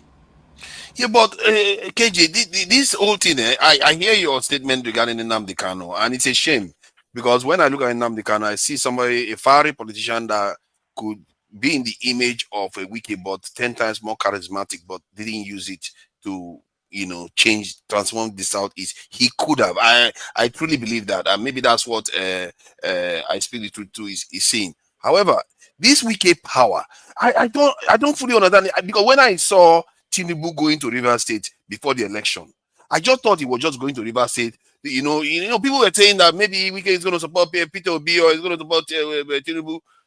But now it's like they are hooked in a heap together. To the point where Wike is able to say, who is Tinubu without me? It's like, what is going on? How did that happen? How is it that they can enforce such loyalty among themselves? How is that even possible? While every other people, they keep betraying each other in the back. Let me tell you something, and I think I'll end with it because I think we're not going anywhere with it. Let me tell you something. The money they've all stolen, they've stolen for two purposes: to hijack Nigeria and run it the way they want till they are tired of it. And that money is still pouring in.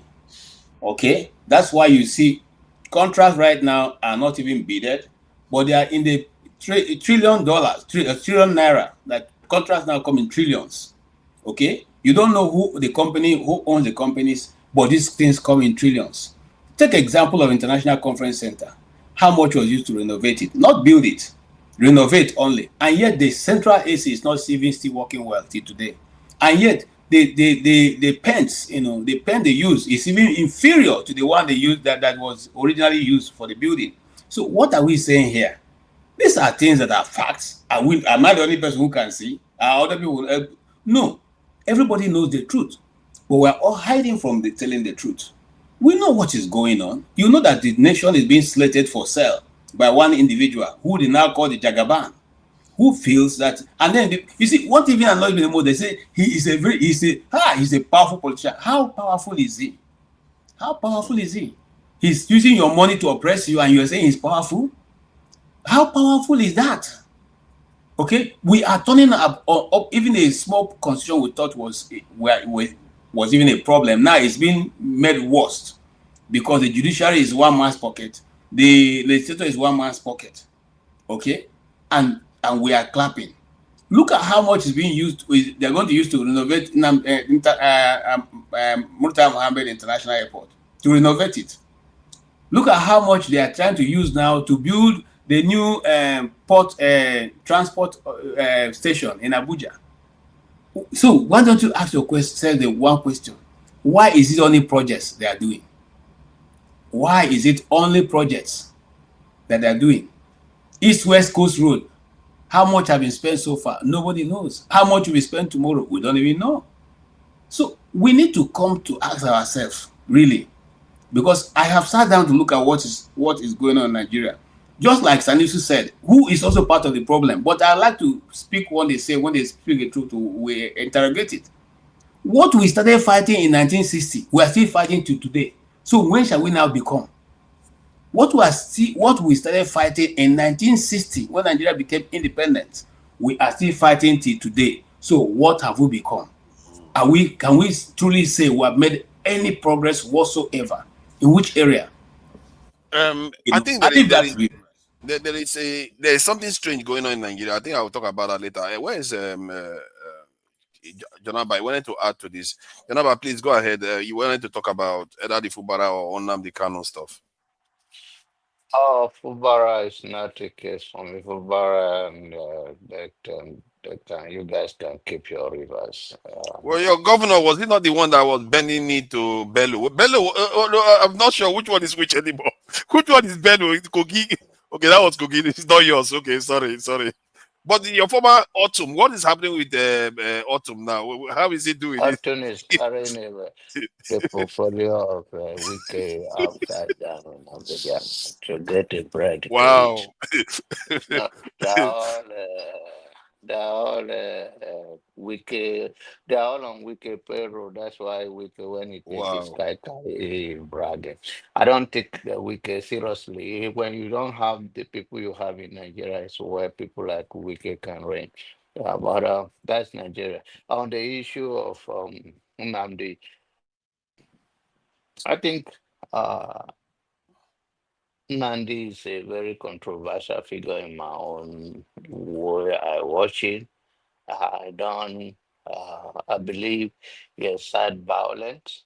I don't see him. No, the question was about what if he didn't incite violence? What if he wasn't talking about separation from Nigeria, but focus on development of that area DNA to get and the rights of the Southeast? Pardon? Yeah. I think it's in the DNA to get a quick result, and that's what have landed us in all this mess. When Nnamdi started, before he started for the whole nation, it's when he think his message is not resonating the way he wanted, then he bring it local, and of course he was successful in that. And so the charisma that people were listening to him, yeah, and then the tactics of sitting at home which is against the will of the people and also affect the economic of the southeast, whatever, or east part of the country. So I don't see that as a good thing. I think it's if you're going to preach, and you can use your charisma to reach out to the people. If you want to be a godfather, you can be a successful godfather without running for the office. You choose a party while you constantly bring your ideas, just make it of an ideology that this is what we are running on. I won't have a problem with that. But just at random, that what we are today, and the reason why Nigeria is not moving forward is a cycle of the same people who have no different ideology. It's about my time to chop, I come and chop. If you are PDP, you are okay. As you are you committed any sin under PDP governance or government, you are safe. If you are under APC, so there's no difference in our party system today that any party have the ideology how to deliver it from this mess that we are in. None. They can go to heaven and make that speech. They're still going to come to Nigeria and be a junk. So there's no point of all those bogus trying to start from the, and that's one of Obi. Obi is no different. Obi is just another sweet talk person that even when opportunity presents himself, is not man enough to tackle it. And I will give kudos to Suore, in as much as we have no power. You look at Suore, what gives this guy the backbone to call a sitting president in the Nigeria, sitting in Nigeria? If he's here in America now, he say from New York or New Jersey, where that's oh, come to Nigeria. These guys in Nigeria call them for who they are in their face. He called even, or he posted and he wrote it. He called even Wike a criminal and a murderer. He called him the same guy. He called him worse after Wike have said that he's alive to be whatever he's saying. So I love people like Sore who can speak to them right in their face. This is who you are. You are a murderer, and this is you murder so people. You are a robber. You rob River State so. These are people. In as much whether he win election, he doesn't win election, we need a voice, a radical voice to call them who they are, not to be carrying their portfolio. And the speech of the former vice president, it make no difference to me. People are applauding him. He's just talking, and he wear that hat or whatever he wear that irritate me. Whether he have a duplicate of, he's speaking the same thing. His daughter was caught. In the Bible, there's what is called restitution. He never make any restitution. He want to say his hand is clean. He's condemning all the spiritual people. Is he any different? He is a pastor. If you are a pastor, you're a pastor. He was a politician. Where is the restitution? Why don't he say that when I was a president, or when I was a vice president, or when I was attorney general, not a perfect human being. This is my own mistake. This is how do we fix Whom are you the referring economy? to as a vice I'm president? Are you talking referring to about the Atiku? former vice president, Atiku or the one Sibanjo? that Subanjo, that make a bogus speech recently that they are praising him. That is Jonathan. how do you? No, I say the vice president, Osubanjo. So I must clear my Osubanjo. Okay. His speech, like, oh, he made a speech about Nigeria, they transform. There are other, this is the level I see in Nigeria, that they use religion to brainwash us. There are other countries that are not Christian nation. They are doing very well, build infrastructure for their people. Why is the Bible is a liar that, oh, every other country like this was built on Bible principle, and these pastors are taking money and they are used to, and you played the both role as an attorney general of Lagos and become a vice president of Nigeria, and you are a pastor. All of this you have play role. So you never did anything wrong. So you could have started with yourself. That is what you will say to with people like me. Then say, oh, okay, he himself can now say he do restitution. Restitution in the Bible is when you have taken things forcefully or by criminal act or deceit. So you can now come out to say that His daughter was caught in UK with thousands of dollars and pounds sterling in her car. Wow. How did she get that money? Is it not through the influence, whether the father influenced directly or indirectly? So there's no proof that she worked in social place and she was paying such large amount of money. So when people present and they keep bamboozling us, they change party today, we change. They change words today, we change with them. We also, as a people, we don't have a principle. We don't have what we are. We don't have a principle. It's okay. This is the way we want our life to be. So if somebody come into your life and it's not aligned with it as a citizen, say no. You are just don't come to change party for us. We want to see idea. We want to see Yeah, ideology that want to run John us Abba, on. John Abba, there was this thing quote that I read from a book for Ovaro Wenoba. He said, when a tortoise with iron shell has been consumed by the flame, what will happen to the hen with the feathered gown? Because if you look at America right now, their politicians are not listening to them; they are listening to the Israelis. If America, with all their power, their politicians are focused on making sure Israel is fine, that their people, what do you think our people, like our politicians don't have, our people are more susceptible. My point is that we are susceptible to money, That is bribery. bind to We are very, very ideology. susceptible. No, that Pardon? in that aspect is that in that aspect of Israeli enter our government to a certain level and dictate to them. Now, I want you to understand that politics and whatever the people do to take so much money is to be able to control the narrative, is to be able to carry the message out and use every other to dominate the air with their resources. So change the topic. So these people have been doing it over the years. And you have seen even before the coming of Donald Trump, there is this parade here that Jewish will not take over us. There have been all of this going on underground, the fight between themselves. So the fight between, and most powerful politicians in America, and by the way, they plan, these people see years ahead. Netanyahu, what more modern people like a chicken, and that does not make any sense to anybody because it's not aligned with its own anybody that is not aligned with the belief of what they have been camouflaging people or bamboozling people, or the propaganda message they have been selling is failing, and now they are using other means. They will still fail.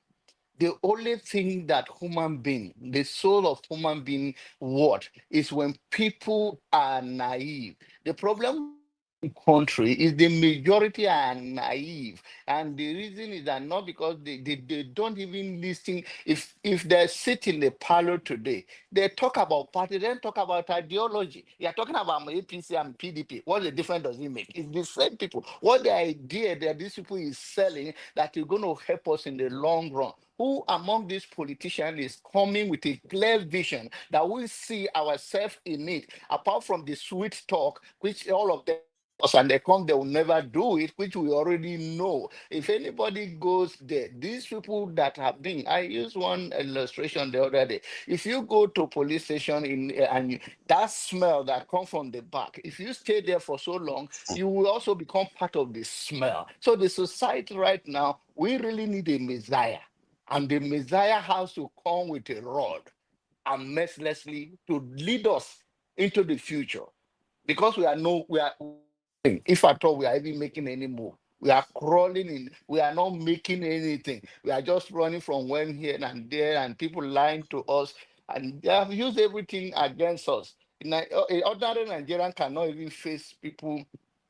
And for instance, even if you want to serve in Nigeria, how many federal worker goes to work? Except you are going to work and you're going to get money from there. Or even state, even local government. They go under the mango tree and they playing ludos and playing card until it's 8 hours. If at all there's nothing, they go home. No productivity, no sense of it. We are very incompetent from the head to the toe. If the citizens know what they want and the citizens are not being who they are as well, which there's no true leadership, have led them to this behavior that there is no way that even when the citizens willing to work, they're not ready to give them work. They just want poverty against them.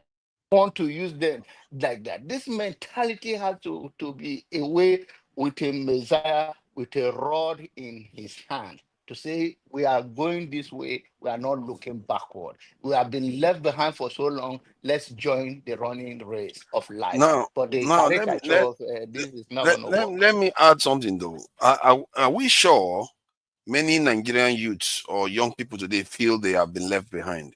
Because now, the reason why I'm saying this is because many of them, especially the ones that did medical computing at university, especially university graduates, especially, and the ones that understand technology, even HND that understand technology that are online, some of them can just do YouTube, they will make money. Some of them can just do Instagram videos or presentation, whatever. They make many of them are making, or some of them are literally working for people overseas now.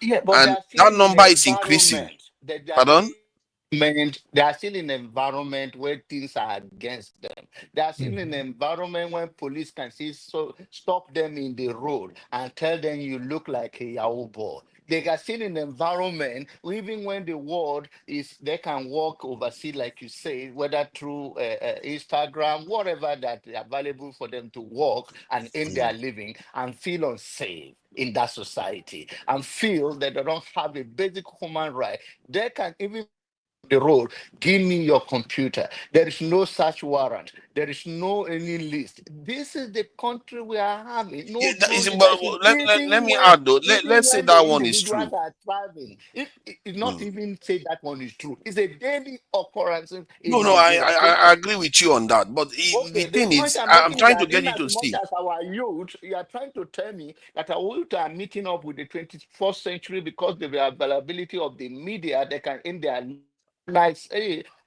That is And even the ones that and are that is suffering, true like of you are them. saying, they are hoping that they are going to leave the country, so they don't want to react. Their own approaches, even if they are this time by experiencing this, I don't care about this. Are we I not want to losing leave. our and we that are in diaspora are praying that one day we can even go back. So if we how does that add up for all having our nation and having the identity and attached to our value, our culture, our so do you think that every people that left Nigeria left because they want to leave? They leave because they are looking for a greener pasture. They left because Nigeria is not working for them. And so if the youth in Nigeria want to leave Nigeria, I mean everybody have right to leave, but it's not in a good way because there's no true leadership. They could have stayed in Nigeria.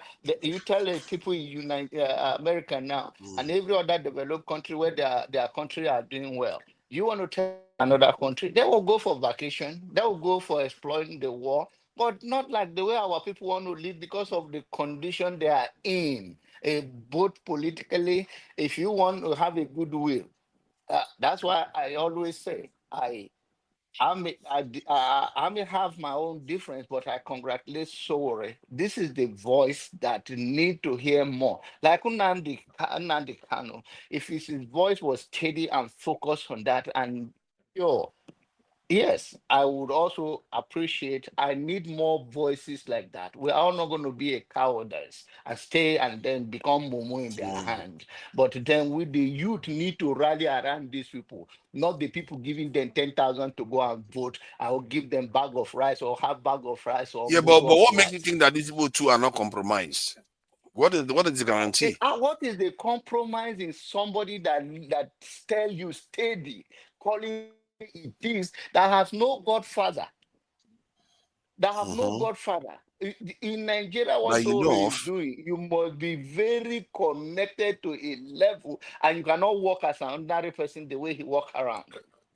So the point that I'm not even saying, I'm talking about whether it's compromised or not compromised, but what I hear from him now, Yeah. it represents the yes, whatever behind the scene that I don't know, I can't speak to it. But then the fact is that he has boldness, the gut to call things the way it is. Even the so-called the guy threatening him, wiki, telling him you could have been disappear or whatever. And in the next day, he say you are a murderer, you are a criminal, you are, I call him. So you come and do what you want to do if you think that. And you say, oh, Mm. thank God for our president have is he keep the rule of law. Oh yeah, Yeah. is that true? Yeah, Gani Fawehinmi was very, very hot against Abacha. Now, if you think challenging this government was something, Gani Fawehinmi was challenging Abacha, the most ruthless Nigerian leader. They were on the street. Falana, this thing, what was the other one that passed? The one that was assassinated. I've forgotten his name. That's so sad. Delegiwa.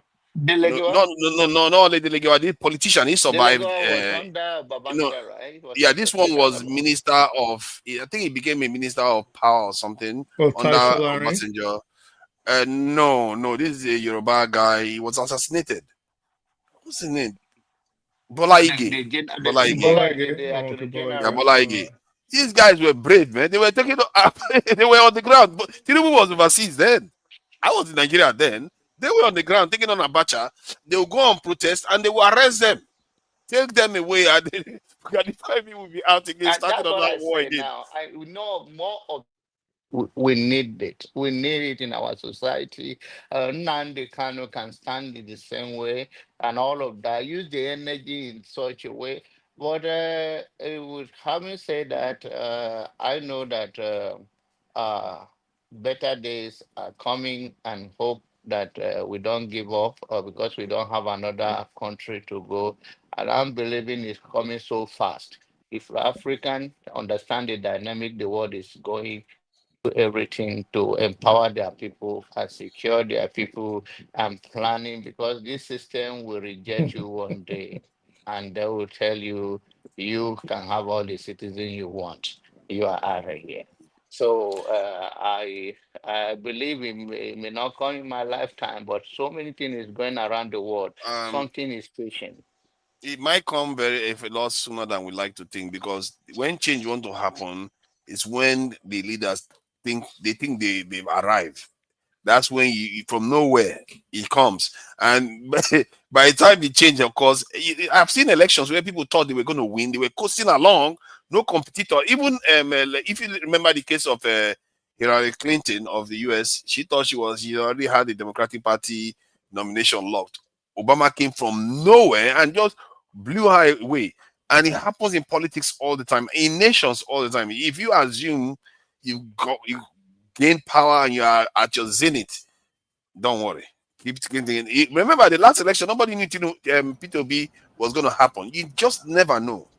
And I just keep saying all these Jagaban people, keep acting arrogant, keep thinking everything is okay. Nothing is going to change. We'll see. Before I allow somebody else to talk, because I've talked for some time, if it will happen like that, I believe the only way it will happen if Nigeria flood the street. If they do not, nothing is going to happen. Trust me, 2027, if they do not come out in masses and say enough is enough, these people will undermine them. They know the game. They know them psychologically. They're going to ring the election as usual. But if the youth come out overwhelmingly, and not this party now, there's ADC, no party of ideology. Before you know it, they divide them. That you say that Tinubu is not powerful. That's what my friend KJ mean. Nobody say he's powerful or not powerful, but the point is that you are looking at a guy when he was outsider, was rejected by the Kaaba, and breakthrough, and now he's here, and you're going to tell him that he's not. Before you know it, he himself will create 2 more parties to compete, because he knows strategically that when you have that party going on, you have 3 to 4 parties competing against a sitting president, you are a loser. Thank you. Well, listen, I have to disagree with my brother John Abba. Tinubu is not a strategy. It's only a strategy in criminality. I don't believe those power he think he has. He's gonna do all of them. VAM 2027 VAM like this is gonna happen. It's gonna happen to all of them in 2027. All those strategies, all those criminal strategies they have strategies, they master strategies. Which is strategies? Where was the strategy in 2023? Why did they switch off the beavers? If he is the master of strategy, why was the beavers not working?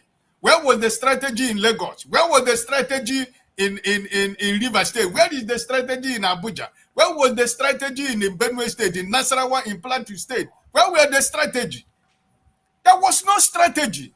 They don't have. It's only criminality that they have. If they have strategy, why did they switch off the beavers? That's the point. No Nigerian has an argument to make about 2023 because, like everybody here is saying, that the people that are sitting right there, they didn't win election. So I don't know the kind of strategy you people are talking about. The strategy of criminality, of run with it, steal with it, and grab it. That's the strategy we think that is the same kind of strategy we play where we live. All of us live in a developed world. Is it the same strategy we witness in other countries of the world? By stealing, by stealing and grabbing along with it. So this is my personal opinion. I'm not telling you to believe me. I do not know. This political strategy you talk about, they don't have nothing. It's because Nigerians are allowing them to do what they are doing. But I am telling you that it's going to be VAM on 2027. Because it's not going to work. Here by God's grace, we will see. Whatever in power, I want you to understand, my brother, in power, in struggle for power, whatever you do that to bring you there, and you are in that power, whatever you believe, whether it's a fair election, no fair election, is all joint. Whatever take you to that place. I mean, in many cases, whether in America, parties winning of the presidency is not a majority thing. It's all kind of thing that play to it. 2020, we saw this election, how much they pour, the money they pour in. You can say it's a wrong thing. They took them to court. When Elon Musk was giving millions to people, they took him to court. So anything people do to win an election is part of the strategy. And the other thing you understand is that whatever that happened in election in 2020 something is not going to be compared to what is going to happen in coming election. I agree. Sorry, let me just add support you to an extent. One of the areas I have issue when people keep saying the current president has a very, very strategic and all that, he has good strategy. If there have been, he is responsible for why PDP broke into 4. If you have been, he was responsible for why Atiku ensured that a Southeastern person doesn't have the ticket in PDP. All those things, or Kwankwaso running on his own. I would say, yeah, that's strategy. But those things are accidents of circumstance from the other parties. They are the one that killed, they are the one that got Tinubu elected. If they were not divided, Tinubu would not be president today. See, forefathers, I agree with you. But the thing is this, listen, I'm one of those people. Listen, I'm still a Nigerian. It doesn't matter. I grew up in Nigeria. I was a youth member of NPP, and I was a youth member of NRC in Kaduna State. I've been in this politics for. I just played this little politics in Nigeria. Fathers agree with what you say, but let me tell you. You know, there was a time after 2023, I told you that I am going to give up about Nigeria. But a time came. And I said, no, we can rescue this country. And the lessons of 2023 is what, listen, let me tell you.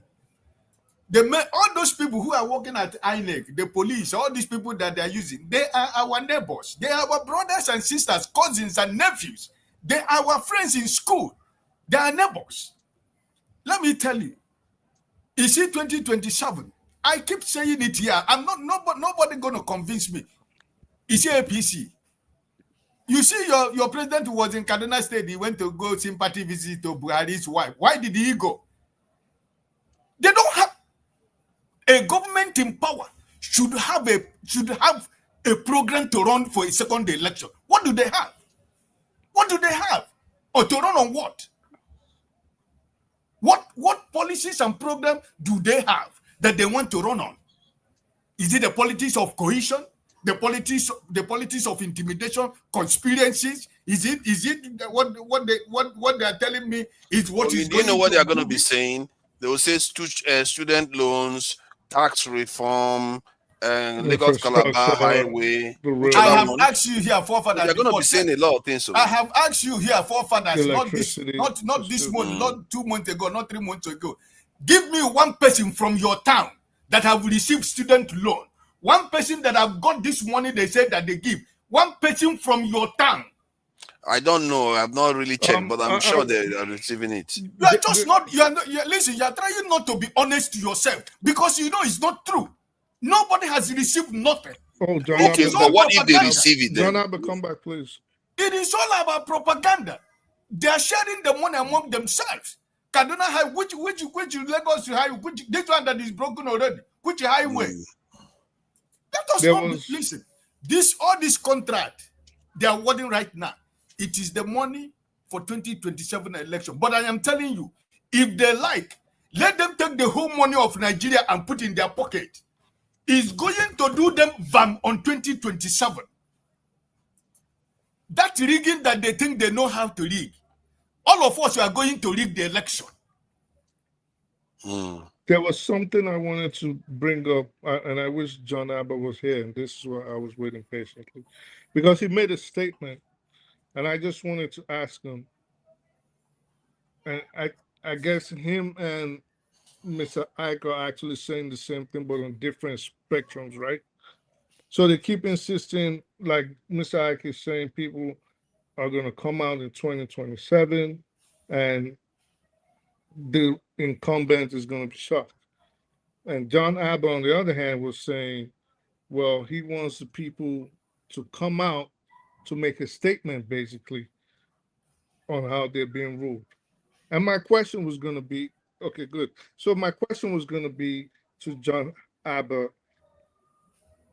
if Nigerians come out and make a statement, are you saying they should come out in protests, just the same way the Nepalese did, or are you saying, well, to vote out this current government? Because if we're saying vote out the current government, who are they going to vote in?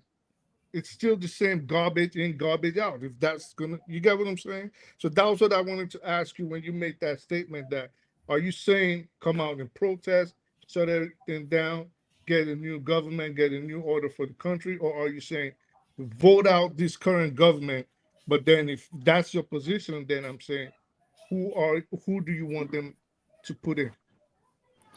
If you listen to me clearly, what I said that for Nigerian to change to start, the society, the young society, have to come out overwhelmingly in protest, to resist whatever they are doing. Because no party have an idea that this is our ideology, clear vision for the country. And I mentioned earlier that switching party is not making no difference to me. So I don't believe in all of these people running, whether it's APC or PDP or ADC that are forming. But the only thing is that the youth have to overwhelmingly reject the leadership in total, run them out of town. So bring their own person forward if possible. Yes, if they find someone. I agree with that. Yes, if they find someone. But what we have right now, switching party is not a solution. It's just like you bring one person that I chop. This is my time for me to chop. You have chop. That it's all like chop. I chop. It's not going to be chop. I chop. I remember that time. Let me finish before Nigeria. My brother come in. Listen. You see, when we that live in the we that live outside Nigeria, we keep saying we need new face. We need fresh people. Who are the fresh people?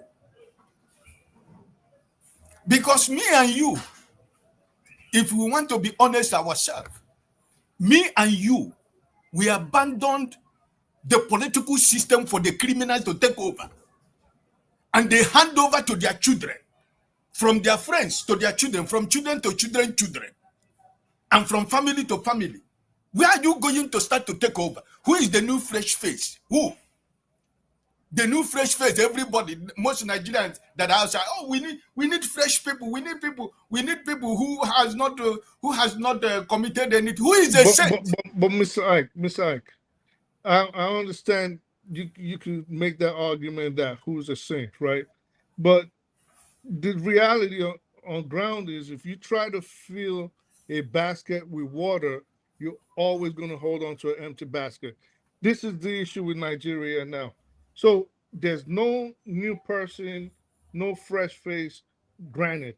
But what I do hope, because 24 hours in politics is a very long time, I hope by some kind of miracle, some kind of happenstance, that there are people making moves right now that you and I don't know about to float a political party with the kind of idea that we are all envisioning. I really, really, really sincerely hope so, because if we still have to go with the present political class, vote out this one, for example, and bring in anybody, it's going to be the same thing. Let's not deceive ourselves. Yeah, my brother, let me ask you a simple question. Let me drive my point to a question to you. Right. And I want you to be honest. Forget about your political leaning, whether you're Democrat or Republican. It doesn't matter. This time, the question I want to ask you. Right. If, as a normal human being, sincerely speaking, consider the private and personal dealings of Donald Trump,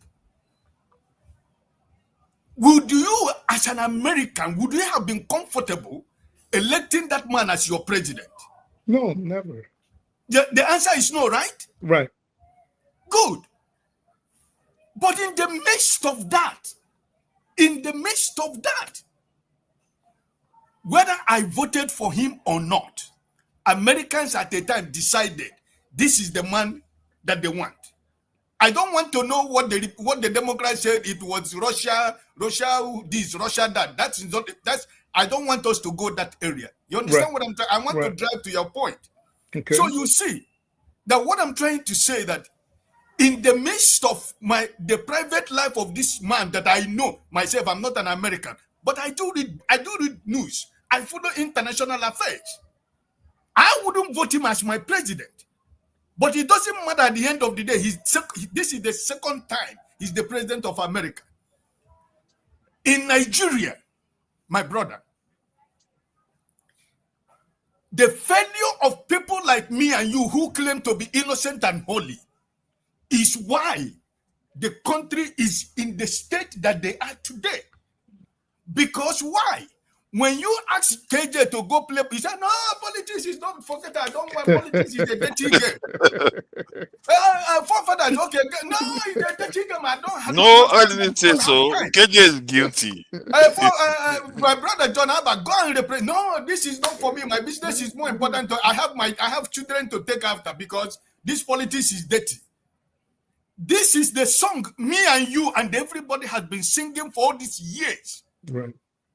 And it has come to every one of us up to here, not even the neck. It has crossed the neck up to here. And now we are asking for new breed of politician. Where would they come from? That's my question. No. We have some some devil among the demons in Nigeria that we can entrust that country with. I'm not looking for anybody outside. I'll give you an example before I allow my brother Jide to come in.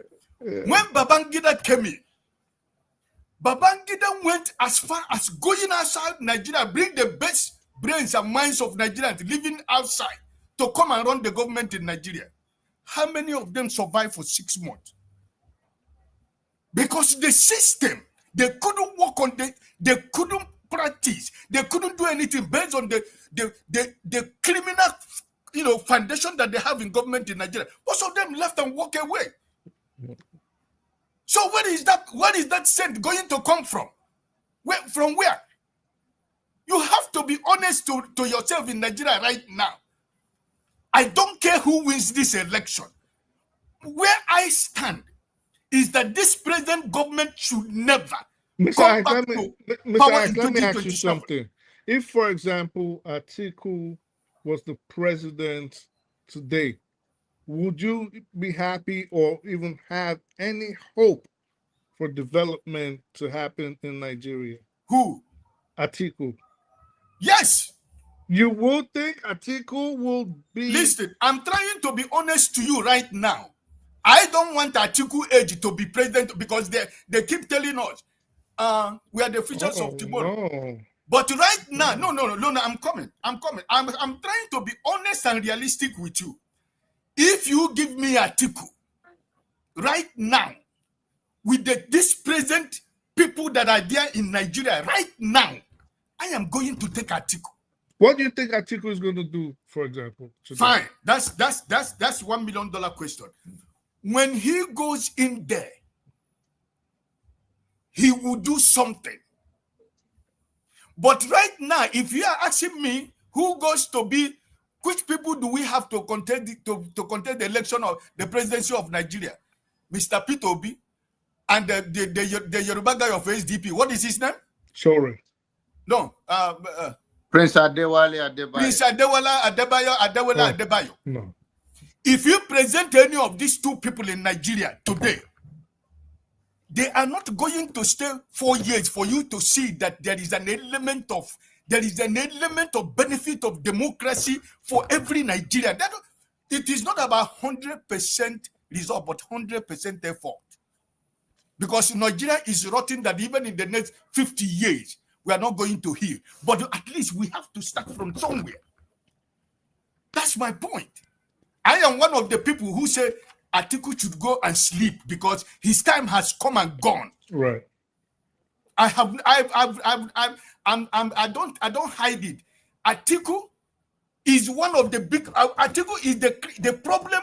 The political crisis we have in Nigeria today was caused by Atiku because of his greed for power. The power rotation of 2023 was supposed to be in the south, but he decided that he want to go there to contest, and that's why sometimes when I'm so angry with Mr. Wike, at times I try to make us say, remember this man, because if Wike didn't do what he did, we wouldn't be talking about what is going on in Nigeria today. Can I speak? God bless you. There is some truth there. Imagine if Atiku went on to win that election, which he could have. What would have happened? Excuse me. I'm not sure. Nigeria would not be very calm. I think I disagree, but right now, Fulani would have been like the big boogie guys everywhere right now. Excuse me, Mr. Forefather. KJ, they say why you make your face like you owe money for meeting? Can I? No, listen. See, an Atiku would have been far better than Jagaban. An Atiku would have been far better. I know that we're talking about the power dynamics in Nigeria, but let's not deceive ourselves. Nigeria is not a nation. Nigeria is just some people's business empire. That's what it is. Because even some of us here have made assertions about Nnamdi Kanu and all the reason for him causing what do you say it? Causing I want to find the right word you guys use. You forget the development in Nigeria just a few days ago. The third most wanted terrorist in Nigeria sat down in the local government with local government chairman and government officials and the army, and they had a very useful meeting. They all even ate and drank, and even apart from that, he had an address which he threatened them that if anybody decides to catch any one of them, they will go back on the deal they are making. These guys, in the last time we checked, was in a church, and when he left that church, 37 people were sent to their heavenly Father, and many more missing, and you guys have not talked about him. You are talking about somebody who is talking on the radio, and because talking the way you don't like, he has become the subject of your discussion. I mean, are we serious in a country? Are we serious? Violent. Nobody saying. No. Leave that. No. Hold on. Everything have level, my brother. Don't go there. See, when it has to do with the people from the southeast, your mentality and what they call the Igbophobia comes to play. Don't do that. It doesn't make any sense. And as far as I am concerned, I will keep talking about that. If you want to see me as a tribalist, it's okay. And then when we talk about that, some of you come up and say they are destroying the economy of the southeast. The same southeast people gave 20 pounds. So just 50 Yeah, years why are ago. you Hold on, sir. why are you Hold on, bringing sir. that one out now? We are talking about No, encouraging because people like Peter Obi to come. we We want a lot of Southeasterners to do when better. they So I talk, don't when know they why you said are that you acting as didn't if they are stop them against. and say when they said that you didn't stop No, them to say that's but not part of the you discussion. are not being fair. You are No, accusing of you things are that the you one who's didn't not being say. fair. Forefather, let me talk. People spend When they were time here making that talking point, about how hold on, progress can be hold made on, there. hold on. When they were making those points, you didn't stop them. You didn't say this is not part of No, the because discussion. I You thought the allowed them point make they the were point. making So was allow me because I also thought it make was the a point. valid point. You are But talking KJ, about No. something that happened how many decades ago? Let me say something. You are the moderator, and I respect your position. But you have That's no fine. right. You have no position. Tell me. You're not any position. Tell me what I think is right or wrong. You don't. No, I'm not telling you that. I'm just saying you are not being fair. No, I'm being fair because you allowed the but discussion to go on. As a moderator, when they brought it in, you have said no. We are not talking about this particular individual. more, Okay, but especially no. when I speak the The truth, went on assertions to you are say what he making is said. what I'm saying. No, The assertions you are okay, making is what I'm saying is not fair. wait, Fafa, Not let that me you just are making an opinion. KJ, No. Can I speak? All I'm simply saying is that Can I if speak? you are ready to go as far as to say that you do not like him because he was instigating violence. What about the people who are carrying out the total violence, who are on ground, Can I and you are speak? seeing them? No, don't worry. Just hold on. I'll The come to you. police Let is him seeing them, finish. the military is seeing them, the government is seeing them. You are giving them amnesty. You are cutting a deal with them, and you are talking about one who is only. Utis are not. Come on, Yadidi, guys. hold on. let me just This is the one Nigeria we don't want. Jide wants to let me have his This is just the turn. say one that, Nigeria we don't want, dude, he and that's just why we Jide keep wants to talking have about his it. turn. but I rest my Jide, case. please go wait. ahead. So, Jide, please go KJ, ahead. No, let me speak. Okay. Can I Okay. please explain to KJ what I was saying? You will speak. Okay, just relax. So, KJ, the only reason I brought up Kanu, I didn't criticize him. You can always rewind it. I said, because we said there's no opposition, right or wrong. This is what we were talking about. True. This was no opposition. So I brought him up saying, we missed a golden opportunity. That was what I said verbatim. You can always rewind it. I didn't criticize him. I didn't say anything bad about him. I said, we missed a golden opportunity to change the trajectory. I actually used the word direction of the country. And I said, if only, for example, he had had the foresight. I mean, now hindsight is 2020, right? But I said, if he had the foresight, he could have created a political party, played Godfather, and pushed people in front and have them voted for. I don't think there was anything wrong with what I said. I didn't criticize him. I just said we could have had a valid, viable opposition if he had formed a political party. So I didn't say anything bad about him. I agree with you. Now, Okay, if you put it can I this way, speak now? hold on Can I 1 speak? minute, No, but that Jide, was you come exactly in. what I said. 1 minute, Jide, you come in. If you put it that way, I would not have said anything. But that was You exactly guys, you what I hold on, said. sir. No, You that's how allowed we me put to it. That's speak. how we put it. That No, was Can I I speak? allowed you to speak, and I still dey hear English. You are the one that gave them permission to speak. That they I asked I you think to it's speak. a It's day you should permission. speak. But he I called think my it's a name. If you don't want me to permission speak, now. if you say you don't want me to speak, I will keep quiet. You I see, think you it's what they a are all my accusing name. me of now. Do I have to run my before I have to talk? He called my Please name. try Jide, you to. are going to speak longer. I just want to address one issue, and I will shut. You see, You have to run back if you before you had have put to it talk. that way, I will not say anything. But you see, you are saying that if you had a hindsight in 2017, in 2015, Nnamdi Kanu said, "Peter Obi, don't waste your time because they have already given the presidency to Tinubu." Okay, in 2017, 2017, yeah, 2015, he also said that 2 years after they are going to declare Buhari dead. All the things that he has said that happened, both the one that of the all the terrorists coming into Nigeria, which one have you people heard that you have accepted that it said it spoke out that is nice that you're now thinking saying in hindsight? So let us call a spade a spade. That's what I'm saying. Do not allow the bias of being Ibophobia that is now prevalent in Oh, Nigeria come to on. worry you. Let's not do that. Nah, Not do let's that. not Thank go you. there. Come Come on, on. let's not That's go not there. homophobia. Nah, Not, like, It nah, is don't do that thing Ibophobia. that And don't do I that thing say that it don't do with that my thing that full I some mean, chest. it's Zionists are possible for doing you. when they Ibophobia. just anybody just says anything Ibophobia. that Ibophobia. come on. Ibophobia. Chill out, Jerry. Even if you try to make people hate Igbos, it's not gonna happen. You're not gonna Nah, that succeed. wasn't. So Ejide, please go ahead. Yeah, thank you so much, Papa. It's good to see everyone. Greetings to everyone on the panel and greetings to everyone listening at the comment section.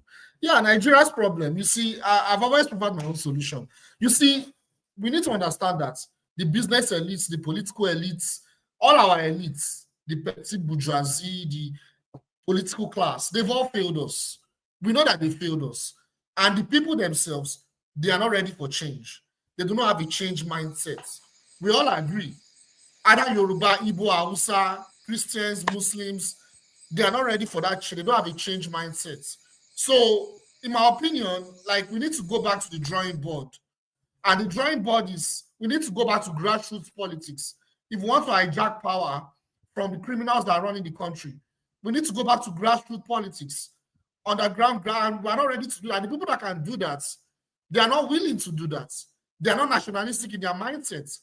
The people I'm talking about are the professionals of Nigeria, the lawyers, the doctors, the engineers, the accountants, the scientists, the students. You know, they're not willing to do that. All of them want to move abroad.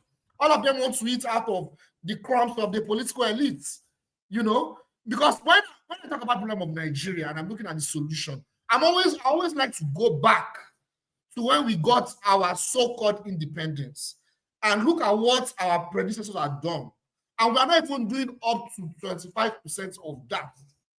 And that's, for me, the major problem. Like, we need to go back to grassroots politics. The unions that we used to have, they no longer exist. They've been hijacked by foreign institutions. The labor unions that we used to have that can sabotage these elite criminals, they no longer exist. The so-called labor union that we have, they are mediocres. You know, they are mediocres. The professionals, they can form a political party. You have Raison Kuti. He did it in the past, in the 70s and the 80s. These are not violent things that we need to do.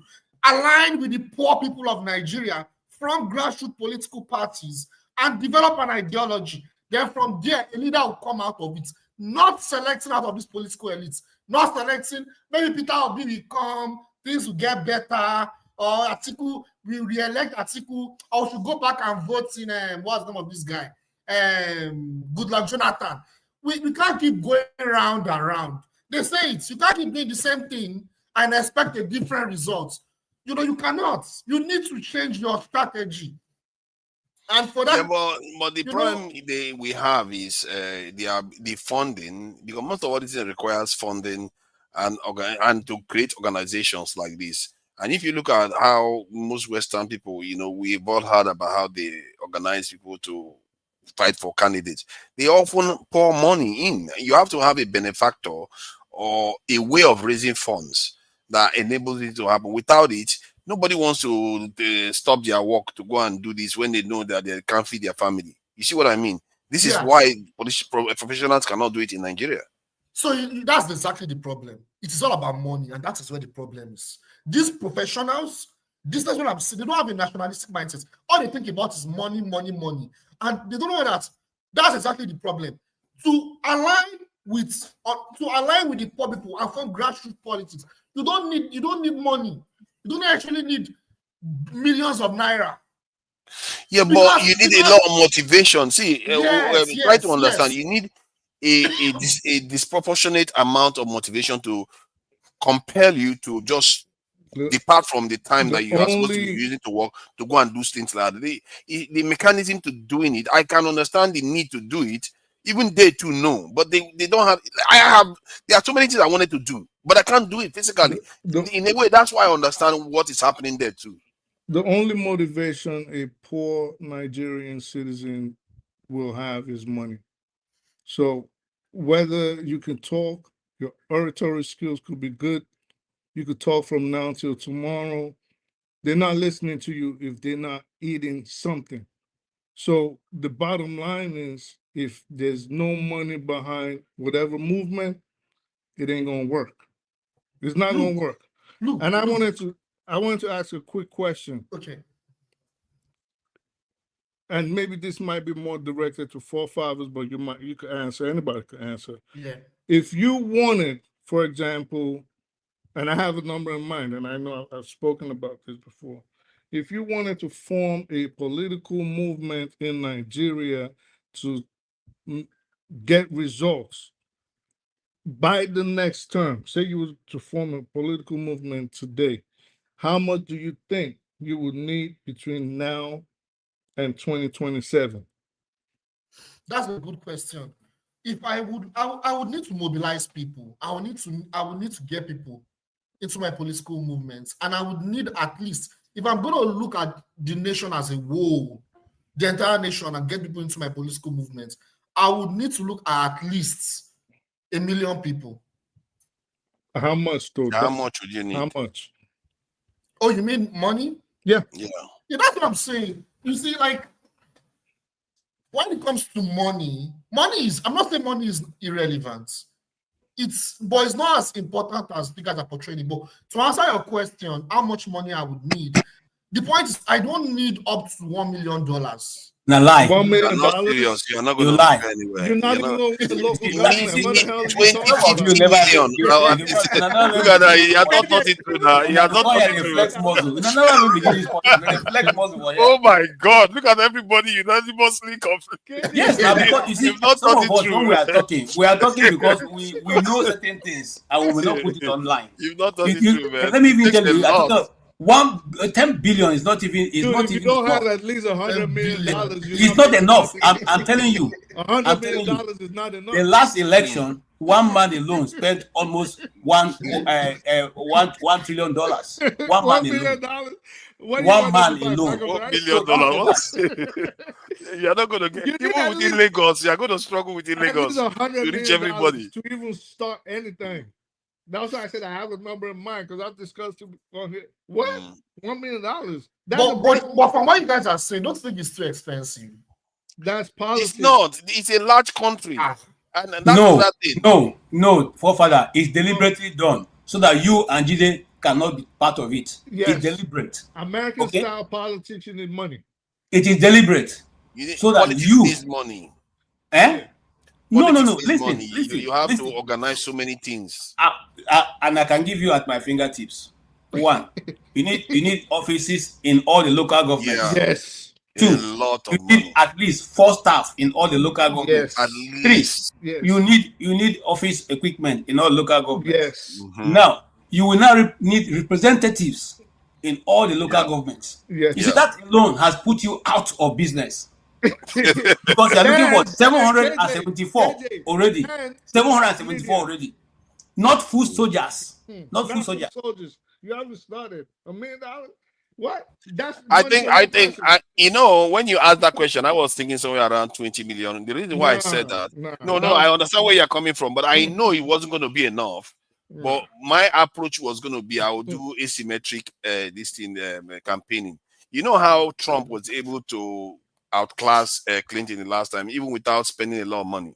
You could do things in a political way where you don't spend as much money as the other people, but you get as much attention and you make just as much mileage, if not more. You have to be smart about it. Forefather, you are treading into an unknown territory. Let me tell you. It's well known. The reason, Trump did it. Whatever I say is well known. Trump did it. Hold on. The reason why that happened for Trump is for 2 reasons. One, the media thought they were doing him bad by giving him bad publicity. Yes. So that bad publicity gave him a rise. More popularity. Yes, that's why I'm saying you have to do that. You have to know what you are doing. 2, he had loyal people. You know, in this society, money is not a problem. Nobody is looking for your money. So the money spending was less. Even at that, he still spent money. But it was less because the people here, if they give you their word, they stand by it. Okay? But in our own society, we are suffering with poverty. It is deliberate. The people are poor. The poverty is too much, bro. You need money. Yes, you must create a very, very powerful ideology that is going to, more than 1 million is going to be spent creating a very, very powerful ideology. You see, this is what I talk about foreign interference. Hold on, Jide, don't let me say 5 seconds. Sorry. Thank you. Forefathers, Nigerians are not educated or enlightened enough for just ideology to convince them. You do the one that is for them, not the one that is for Russia. You have to do it that it matches them. From everything you guys have said, it's part of what I usually see when I look at the big picture, right, about Nigerian politics. That this so-called bourgeoisie democracy is easily hijacked by foreign powers. When I mean foreign powers, I'm not talking about, like, I'm not even going into CIA dealings, willings and dealings in the country now. But I'm talking about how they use all these NGOs to pump in money to pump in billions of dollars. This is why it is enabling for them to pump in those kind of money. Because how many people in Nigeria have this kind of money? That's why you have all these NGOs, they come in, they pump in money. Multinationals, they come in, they pump in money. Just like even here in the US, you have lobbies, right? We talk about all these lobbies, how they help all these political parties. It's even in Nigeria too. No, Jide, $100 million is nothing to raise in Nigeria, believe it or not. Nothing. Well, it's nothing. I understand. No, listen. No, you don't understand. Listen, $100 million is just they don't have the belief in the system or a person that can actually show people and say, this is the dream. This is what we hope to achieve. This is how it's going to benefit you. And this is how it's going to benefit us in its entirety. Nobody like that has come to convince people. If you think $100 million is nothing, there's youthful people under the age of 40 that can easily raise that money. Easy in that Nigeria. From where? They will still have to connect to some organizations. There will still be a lot of corruption. Just listen, my friend. From their pockets. What's NGO what? From their pocket, they'll raise it. What's this we're talking about? $100 million is nothing. But they just don't have the people yet. This is why I say I hope someone's going to bring a surprise. It's a strange thing. I think we have gone to more open conversations now. I think we are going to go to the US one regarding the freedom of speech. This is stuff as a final area. But since we are talking about more open this thing, it's like, why is it that Nigeria hasn't produced an ideological core of people? Where at least we know what their ideology, they have one ideology, like the Patriot group now, their own is this in Patriot movement, I think about constitution and all the rest. You don't see any other one where they say, okay, this is our ideology, we are market-driven ideology, this is what we want to do. This one says we are socialists, this is what we want, and they stick to it. Why don't we have that? You know, is that not something that we really need within the country so that at least you know that these people, they have been like this, they went to election, they lost, they still remain like this, they refuse to change because of money. I think you have people like that's what you need. I think that's why in Latin America, I have to talk about this, very important. In Latin America and some countries, because the democratic system there is probably not as expensive, that's why the people can vote in maybe a taxi driver to win the election. Like maybe in Nicaragua, they can vote in. But if you look at it, I think that is why in Nigeria, because of the fact that, I understand what you guys are saying, but the point is, it's still relatively more expensive in Nigeria. It's still relatively more expensive. And like I said, 100 million or 10 million, that money is a huge amount of money. And like I said, companies, multinationals, they will pump in money to these mainstream political parties. But why is it expensive? You see what I'm saying? It's inevitable. Yeah, but you have to play it smart because there's no real reason why you can't run the country very well. My thing is, I feel like if you play smart, you don't have to be against the multinationals. You just have to be against them enough to be good for your people. So some of them will be like, okay, if they see that you have to get support from the people. If they know you have support from the people, they are likely to want to work with you because they know you have the people's ears. Forefathers, information, listen. Brother Jide is giving us an example of Latin America using Nicaragua as a failed state like Nicaragua. Wait, let me finish. I live in this part of the world. Stop arguing what you don't know. Oh my God, Nicaragua is a failed state. I'm not talking about grammar. I'm talking about reality and practical. I live in this part of the world. That's where I live. Stop talking about Nicaragua, the failed state. You have nothing. Stop comparing Nicaragua with Nigeria. Oh, but let me check Nicaragua now. Talk about Nicaragua. What is Nicaragua? It's a different system, though. You're looking for a country in Latin America to compare with what is going on in Africa. You're talking about Nicaragua. Unless if you're talking about development, you want to just be like Singapore. Listen, my friend. Mindset. See, let me give you an example. Small country, though. Let me give you an example. Let me give you an example of the problem of Nigeria. It's not about ideology that is our problem in Nigeria. Better than Nigeria.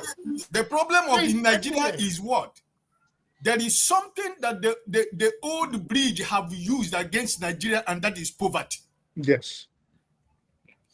I give you an example.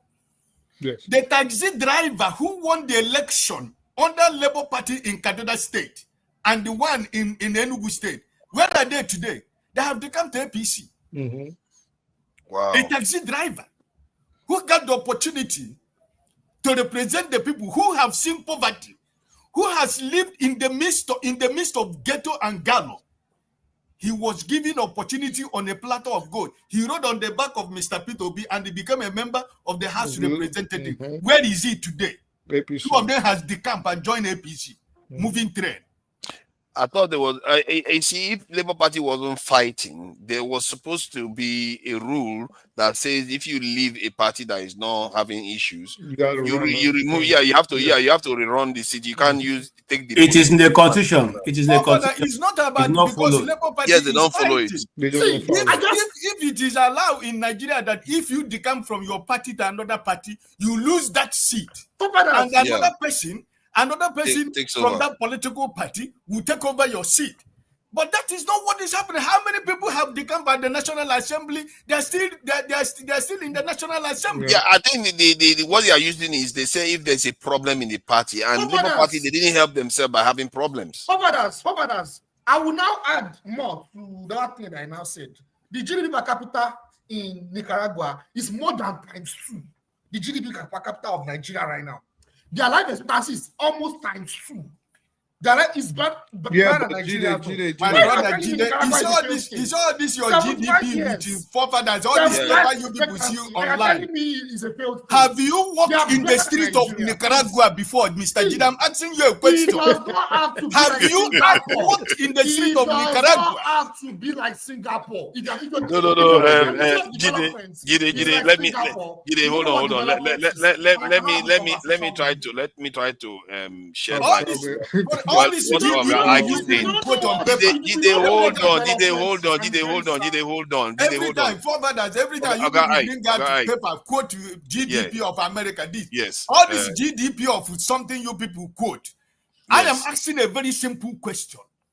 If you are comparing countries in Latin America, I just ask you a question. Have you ever been to Nicaragua before and walk in the street of Nicaragua? Let me just ask something quickly. Hold on, Jide, hold on. Now, see, Oga Ike, hold on. I think I have to sympathize with Oga Ike. Oga Ike has a point. Jide, that GDP per capita you quoted, which is 2,000 something GDP, compare that to that of Brazil, that is 10,000.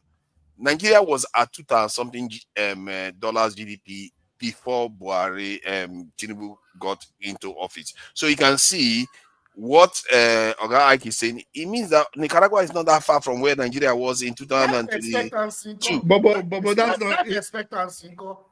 Okay, yeah, but there's a reason why Oga Ike is saying what he's saying. You remember, he's from that. He's in that area. You know, he travels around. I'm not disagreeing with him. The point is, we don't have exactly the problem. We don't even know what development is. We think development is just modernization. Be like Singapore. Be like America. Look at America. With all the modernity in America, look at the life expectancy of America. Jide. What are you saying? The healthcare in Cuba is better than American healthcare. Life expectancy is quite high. Let me interject. 75 years life expectancy, that is high. We mistake modernization with development. That's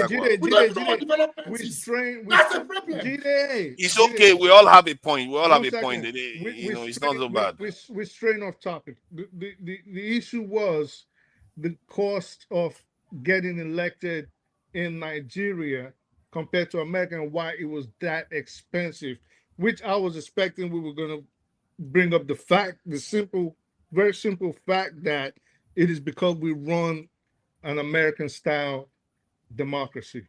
So our politics is just American styled, and because it is fashioned after that of the United States, money becomes very necessary. That was a very bad idea Nigerians did. So because it means that people with money can influence our politics easily. Right. Because when it was the regional, when we ran a British style political system, it was actually quite cheaper to vie for office.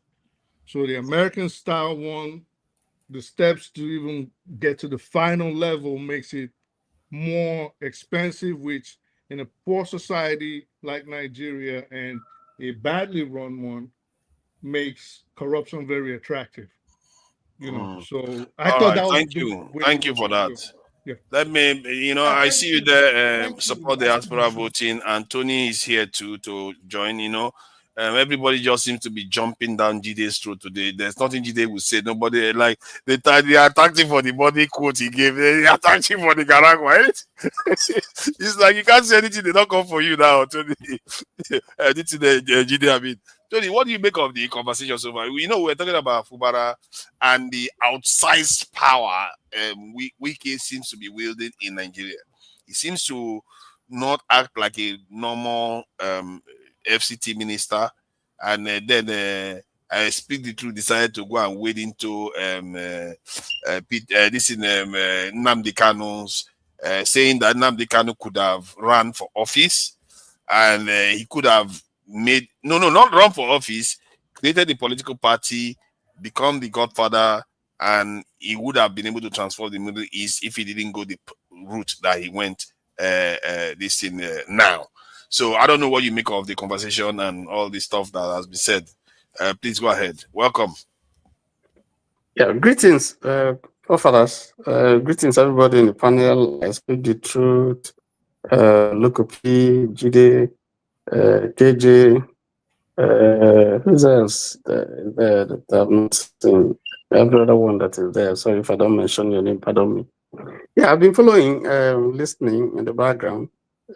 Ike, yeah. It's quite interesting. Everybody is making a very interesting point and holding, very exciting positions. With respect to River State, Father's State, I think that what has happened now, what we see today, is not something I would say is needs to, for anyone who understands the politics in River State, to be happy about. I think the politics there has been totally decimated. I think the people are the worst for it. I don't think Nike is the winner in this. But the same thing is worst. And even the president, I don't think that what looks like a seeming victory for him in the surface is reality, because we're going to watch in the coming months to see what's going to happen. Because what really has happened is that they have laced the tough with banana peels for Fubara. He cannot prove. He is barely less than 2 years. In the next 1 year, they're going to be talking about politics of who succeeds, because they've told him quite clearly he shouldn't think about coming back. So he cannot probe. There are a couple of things that have happened that actually need to be investigated. He cannot, because his hands are tied. And therefore, I was thinking, and I said this somewhere else, that if I were Fubara, it's just time to greet the people and throw in the towel and tell them, I'm done, move on. I thought that that's what he's going to do, because he has said that his spirit is no longer there. And I don't see why his spirit should be there, because it's totally emasculated.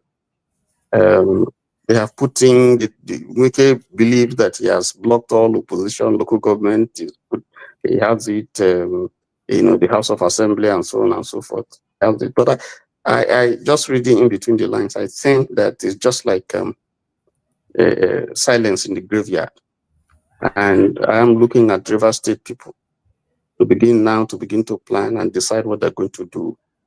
My own opinion would be, come the next election, all these shenanigans that we see, vote them out, and go for an entirely clean slate.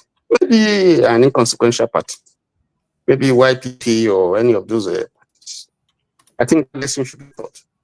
And then, of course, if the people think they are big boys, they want to rig. River State has the muscle. That's the only state in Nigeria that has what it takes to be able to say, we are Nigerians who will decide what happens in our state. They have it. They just have to take 1 or 2 actions, and Nigeria will bow down. Nigeria. So maybe their docility, I had thought it's cowardice, but just looking at it, I think sometimes, silence is the best answer to it. Like, I want to believe that there are people who are intelligent there, and they're sitting down watching the scenario, because all these things that happened these past 6 months, it's a total slap on university politics. Do you know what I think is happening? Do you know what I think they are thinking? If you ask me, 2016, I went to Nigeria and I went to Rivers State too. And I noticed that the Rivers State that I left, or at least the Port Harcourt that I left, is not the same one that I came back to. They seem to have not, the improvement I saw in Port Harcourt is not as much as the type that I saw, let's say, in Lagos or Abuja or other places. So, and part of the reason for that was because there was a dispute. They were having some political problem during the political period too. They were having a lot of violence and all those things, you know that. So maybe now they realize that, you know what, while we are busy doing all these things, you remember the Niger Delta issue too. While we are busy doing all this, things, you see how the Southwest is progressing, Abuja is getting built. So they are deciding that, you know what, maybe all this anarchy is not a good idea. Let's just hold back. Because if they do the same thing again, then they just end up in the same round. But this is why I keep telling our people that even in the South, I say, let's calm down. Whatever is happening, there's nothing that you can go and burn something on the street that you cannot accomplish without doing it. So why just do it? Maybe that's the instinct that is holding the River State back. I just feel like they are thinking, if we do this, is that going to benefit us? After all, is that not where Dangote wanted to put his refinery? Why did he not put it there? Because somebody messed up. Now it's in Lagos. Is that not where they used to have good seaports there? But the seaport is not as functional as the ones in Lagos. Now they are building more and more in Lagos. So maybe they are thinking that, and I hope they are, because if they are not, if that's not the reasoning, it means that they still run a risk of actually descending to chaos again. That's, when you are asking, you are saying maybe because they are a little bit docile or they are biding their time. I just hope this idea is what is holding them back, thinking that let's not. After all, look at what Fubara went and did. He went and bought he destroyed the House of Assembly. Why would he do something like that? So I'm sorry, I just thought I should just highlight that because I just feel like that area, they've set themselves back so much, including the Southeast, needlessly. I don't see why. They have more resources, they have more people, but yet they seem like they are not progressing as fast. You see what I'm facing here, what I'm looking at, because when I look at it, I think you guys are not very clever. You're in a country, this is where all the resources are coming from, everything, and you guys seem poorer. You're not very clever then. Yeah, exactly. I think you're spot on. That's the direction. That's what I think. I may be wrong, but that's what I think is happening, and that's what I think they should do, because this is not the Garden City that we used to know. All these pontifications by Nwike and all these people and all that. It's I mean, look at what has happened in the past: the killing, the nature of politics, and so on and so forth. It's not. River State people have not benefited in any way from what is happening. It's just looting, squandering their money and just showing them where on earth do you celebrate flyovers development? Where do you build roads? Is that development? Is that part of what you count really? If you really want to talk of development in practical terms, that you build roads, that's a given. You don't. Nobody celebrates road here. If you build the road, you celebrate. That's your job. That's why people pay tax. That's not it. That's nothing. People are thinking out of the box. People are using AI, using technology to do great things. And we're talking about road and electoral, this one and all that. That's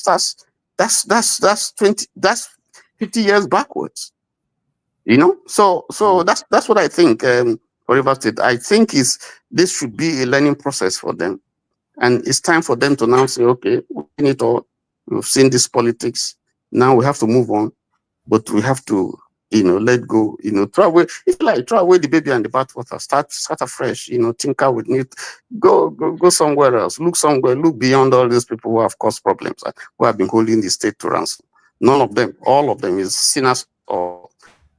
So that's what I think concerning River State. The other issue that we're talking about politics in Nigeria, if you go back, the only party that I can say, that to me looks like has an ideology is the PRP. That is the party of Aminu Kano. If you look at some of those people who followed Malam's policies and really apostles of Malam, by their lifestyle, the way they live and the way they pursue that. But of course, those parties, don't end up winning because Nigerians don't believe in ideology. Elsewhere, you see parties that just come, all they want is environment, the issues about environment. And you see people devoted to ensuring that, the environment is not abused and so on and so forth. You have people who have policies that are socially based, and you can see that's what they pursue consistently. So that PRP now, have they been running for office since 2000 and they've not won office and they remain the same, have they? No, they can't win because that's not what Nigerians are looking for. Nigerians are pauperized. The politicians have used a strategy where they made the people poor, and therefore what I'm trying to gather is whether they are true believers. They never defected, they never did all those things, they remain the same. Even if they keep losing, they still remain the same. Because I think there's something to be applauded in that, isn't it? They believe in their ideology, they don't change. Yeah, if you look at someone like Barabi Musa, from the beginning to the end, he stayed. Yeah, Remy went over and joined the PDP or MPN, I can't remember now. But there were people who were still consistent. I mean, it doesn't mean you can still go to PDP and still hold that same value, because in the party, you have people who are in the center, you have people who are in the left, you have people who are in the right, and so on and so forth. I mean, just like you have the democracy, you have people like Bernie Sanders who they say is socialist and so on. You can see consistently the views that he's pushing, is how do we better the lot of the common people? How do we better the lot of the common people? Some people see him as being anti-rich people and so on and so forth, being anti-capitalism and so on, even though America is a capitalist nation. But there are politics is supposed to be based on ideology. Now, if you sell ideology to Nigerians, you heard somebody say, "Na statistics will go chop." Now, people don't want to listen to that. There are people who would pursue, like labor is supposed to be, focused on workers' rights, So, but the labor that we have in Nigeria, you can't say is a party that is strictly focused on the rights of the people. So those are the parties that we have today in Nigeria are not ideologically based. What most people are looking for is where they can get money. Even when people see today that there's massive suffering, and they are still willing to vote for the party that has caused them that misfortune. And you're wondering, what kind of people is this? Yeah, but is it fair though? There is no alternative. This is not what we were talking about earlier on. There is no opposition. There's nobody. It takes time to build. You see, people are in a hurry. You can't just start a political party today and immediately you produce all the governors and so on. These things take time to build. It takes time to sell your programs. It takes time, to conscientize people. It's not just, that's part of the problem. You don't build a nation in one day.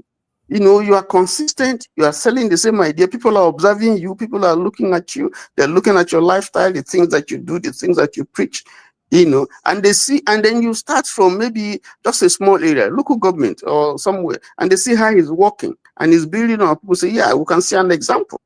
But that's not the politics we play here. It's a winner take all. People just want to they take everything and they emasculate everybody and so on. So the politics that we play, there's something very wrong in the kind of politics that we play. If you don't have money, then you are nobody. You can be so good. I mean, there are politicians that people we know that are very, very good. You can point to, but nobody, when they come and stand, people don't vote for them. Because people are looking beyond character, people are looking beyond morals, people are looking beyond your message. Yeah, politics is message alone. Very expensive. It's too expensive in Nigeria. Yes. Like if you wanted to, if you want to create a national party, it's very hard. Yeah. And then what we do it we don't, you say we're emulating the United States. We are not really emulating the United States. A lot of the money comes from the people. Every day here, I get texts from parties, from individuals, politicians. Can you contribute $5, $2? You know, this is a program. What do you think about this? What do you think? They shape opinion. They want to hear you. They want to see how you feel about their programs. And then they're asking contributions from you. But here in Nigeria, one big man just comes and dumps money. And if he does that, he's not doing it because he likes the party. He posts it because he wants to. Yeah, you know, so these are some of the problems. If you have people buy into the party, this one donates 1 naira, 2 naira, 3 naira, 4 naira, and they own the party. And they can call their representative. He walk to the office and say, our road is bad. And in the next day or in the next 2 days, you see the road being fixed, you know, and so on. If someone who is paying tax, you know, he goes out there and there's a problem, you know, the government is sanctioned. I mean, you trip and fall. I've seen cases where people just walking by the sideway, they sleep and they fall. And they sue the city. And they bring their point. Don't you think that in time, I know this government did some severe damage to Nigeria in their early days in office. In time, based on some of the changes that have been made, like, you know, that energy, this in that states are allowed to create now, local government autonomy, you know, quite some. I think they're even talking about state police. If some of all these changes start filtering through, people will start becoming state-centric in the sense that they start looking onto the state to solve problems. And do you think maybe it might start leading to some of the improvements that we want to see? Like most people want to see, you know, they want to see good roads, they want to see good, you know, power supply, even pipe bomb water. I don't need Nigerians are not even, they wouldn't even dare to ask for pipe bomb water because if you cannot be organized enough to even put proper this in the roads or electricity, how do you beg for pipe bomb water? They will poison your water. They will poison your water before it gets to you. So you can see, but maybe if all the changes that are happening, don't you think maybe in time these things will start yielding fruits? Because there are things that take a while to really kick in. People will start holding their state governors, local government people accountable. I don't even know whether the money is getting to them. I don't know. Maybe I should ask you. The money for the local government, has it started getting to the local government yet, or is it still hanging in mid-air? For that, you see, there are two things that I would say are critical. Yeah, the point you made is valid. But you see, there's something we have to reverse here. You know, you have to begin to demystify the politician. Yes, yes, because even the civil populace see the politician as one sort of big man. No, he's not. I put him there, and I can say to him, "Sit down," and he will sit down. You can't tell a Nigerian politician that. He will tell you, "I will buy you. I will kill you. I will destroy you. You know, I will lock you up," and he goes scot-free. No politician here can say that to a member of his constituent. Yeah. Never. That day he's gone. So first of all, we have to run a system where the politician is subjugated, no matter even the president, subjugated to the will and decision of the people. And that's a lot of work to do. Once the people know, whether it's the police, once they know that they belong to the people, that is the people that make up the system, is the people that decide. I think that all this behavior, this nonsense behavior that they're doing would stop. It will rub off every other institution, the courts, you know, and so on and so forth. Everybody will sit up. Then, two, the second thing that I also think is very, very critical. You see, the leadership is also very, very critical, because if you have a leadership that is ready to subject itself to the law, the system, then those are those two things. So it's a two-way thing. You have a leadership that recognizes that it is the people that are responsible for his being there, and then the people are aware, are conscientized to realize we run a system where the people hold the ace. But funny thing though, there are many cases in Nigeria. You can argue that the Nigerian government actually listens to the people when the people make some move that makes them seem like they are unpopular, they tend to shift. You know, I have seen, I think even under this government, many times they reversed their position because the people, Nigerian people, reacted negatively to whatever policy they wanted to pursue. So maybe is it that the people don't understand their power then? You see, you're talking about pressure groups and public opinion and so on. Maybe that's what is changing. Not me. It's not me. It's not me. I can say whatever I like in social media, but I don't have the right to walk to my. I don't even know where my representative's office is. We don't have it in Nigeria where, oh, that's where it is. I can call him on the phone. I can, right here where I am, you have a representative that is constantly writing you, sending you, calling meetings, trying to find out what are the issues, what can we do. You can walk to him and say, I don't have a job. And he'll look for a job for you. You can tell him, oh, I have a housing problem. And then he begins, because he knows that's his responsibility. That one vote is important to him. Yeah, but my point is that the Nigerians, maybe is it that they are not aware, they are not organized enough to be aware of their power over their politicians. They just think that their politicians, yes, their politicians in their fellow Nigerians, they tend to be very, very rude to people when they want to exert their power. But at the same time, you also see them, especially nationally, I don't know about the states, when the government passes a law, I think, which was the last one, when they tried to do something. Oh, that was the fuel tax they are looking to put next year. It's been removed now because they feel like people are not liking it. They just say, hey, let's take it away. So the Nigerian government, you can see they are trying. I wouldn't say they are trying. They tend to be wary of triggering Nigerians too much. Am I mistaken? Because there are many cases, not just one like that. It's happened with even the student loan one. They had to take it back and change it because they saw the way people reacted. They didn't like it. They had to take it back, change it, then they brought it back on again. So many times when they do things, Nigerians say, hey, we don't like this. You tend to see that they pull back very, very quickly. I don't know, maybe you are indicting the government by what you have said. Or maybe I'm indicting the people. Yes, because I want to leave you guys. I'm finished in the office. I want to go home, and thank you for the opportunity. Thank you for joining us. I hope to see all of us tomorrow, God's willing. God bless you. Okay. Thank you for joining us. Well done. Tomorrow. Thank you. You see, you are indicting the government, and your indictment means that they have not done the right thing. If you say they are afraid, that means they haven't done the right thing. Because if you're carrying the people along, listening. You can also say they are listening. No, they are not listening. You say they are afraid. That means that yes, if that means that it means that they are afraid that the people will revolt, so they don't want the people to revolt. Okay, not that their revolt might take them out. They have the means of coercion, but what the politics is supposed to be is I have sensitized my people. I've carried them along. These are their views on the basis of which I'm voting for this particular issue. Okay, so when you table it, everybody comes with what his. I mean, haven't you seen people who are Democrats and they go to maybe the House or the Senate floor, and there's an issue that is tabled? Most of them will stand on how that thing impacts their community. And yet it may be a Republican that is pushing the issue, and they are Democrats. But because the people, this is what they feel. So they stand on it.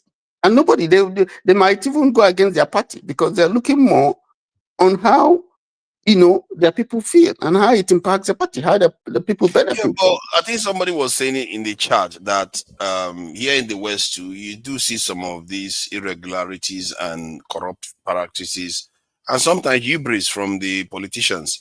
So it's not only Nigeria, it's just that Nigeria's one is far more acute. That is without Nigerians, they don't have ideology like we said. I just feel like maybe, just maybe there is a way Nigerians can be able to make demands. I've said it before.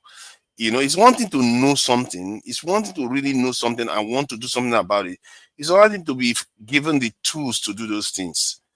Like, we can say all the stuff we want. We want to change the ideology. We want to sensitize people to do something. But if you don't have the funds to go and do it, you can't do that much. And I always say to people, if you are doing something, you are running a channel and everything, instead of seeking funds from all these foreign entities that you don't know what the agenda is, just find somebody that believes what you believe. But the difference is that this person has a lot of money. That's how historically people do these things. Let me give you an example that helps you feel that you are part of the system, you are recognized and you are respected. I cannot go very close to Asu Rock by any stretch of imagination. Before you get there, the police will beat the hell out of your army or something. You can't even, who are you? Who born you? Where you go? You know, oh, it's my president. No, you can't go there. But I can go very, very close as far as possible to my president's the capital and so on and so forth. I move around there, I take pictures and and I stay around. Nobody's going to harass me. Nobody's going to harass me. They would even encourage But you. it's a different context now. If you do that in Saudi Arabia, you probably can get swapped too.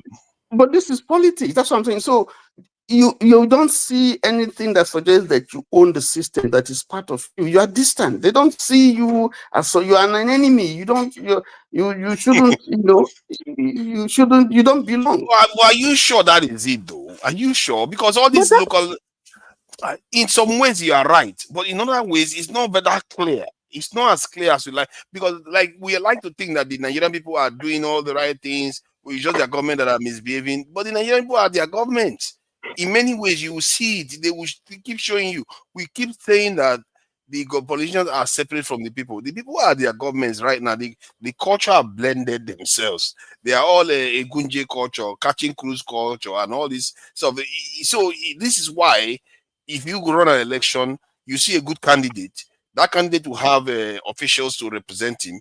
That official will go and sell out to another party that is going to pay them, and then they will betray their party. The reason why that is because they are Nigerians. They've all bought into the mindset that this is how politics is done, and this is how we earn a living. So it's a very I don't know what we can separate the leaders from Nigerians. No. You see, that is how it seems now. That's why I said that they bought over Nigerians. That's not politics. That's not. You come with an idea. That's politics. You come with an idea, you table it before the people, and they say, "Yeah, we like it." Okay, it's not. So that's not the way it works here. There is no idea that all of them is the same thing. There's no idea. The idea that we have here is, oh, my brother is running for governorship. Once he wins, or he becomes a senator, I relocate to Abuja. I mean, just look at what has happened now with this guy who killed Keck. Here in the US.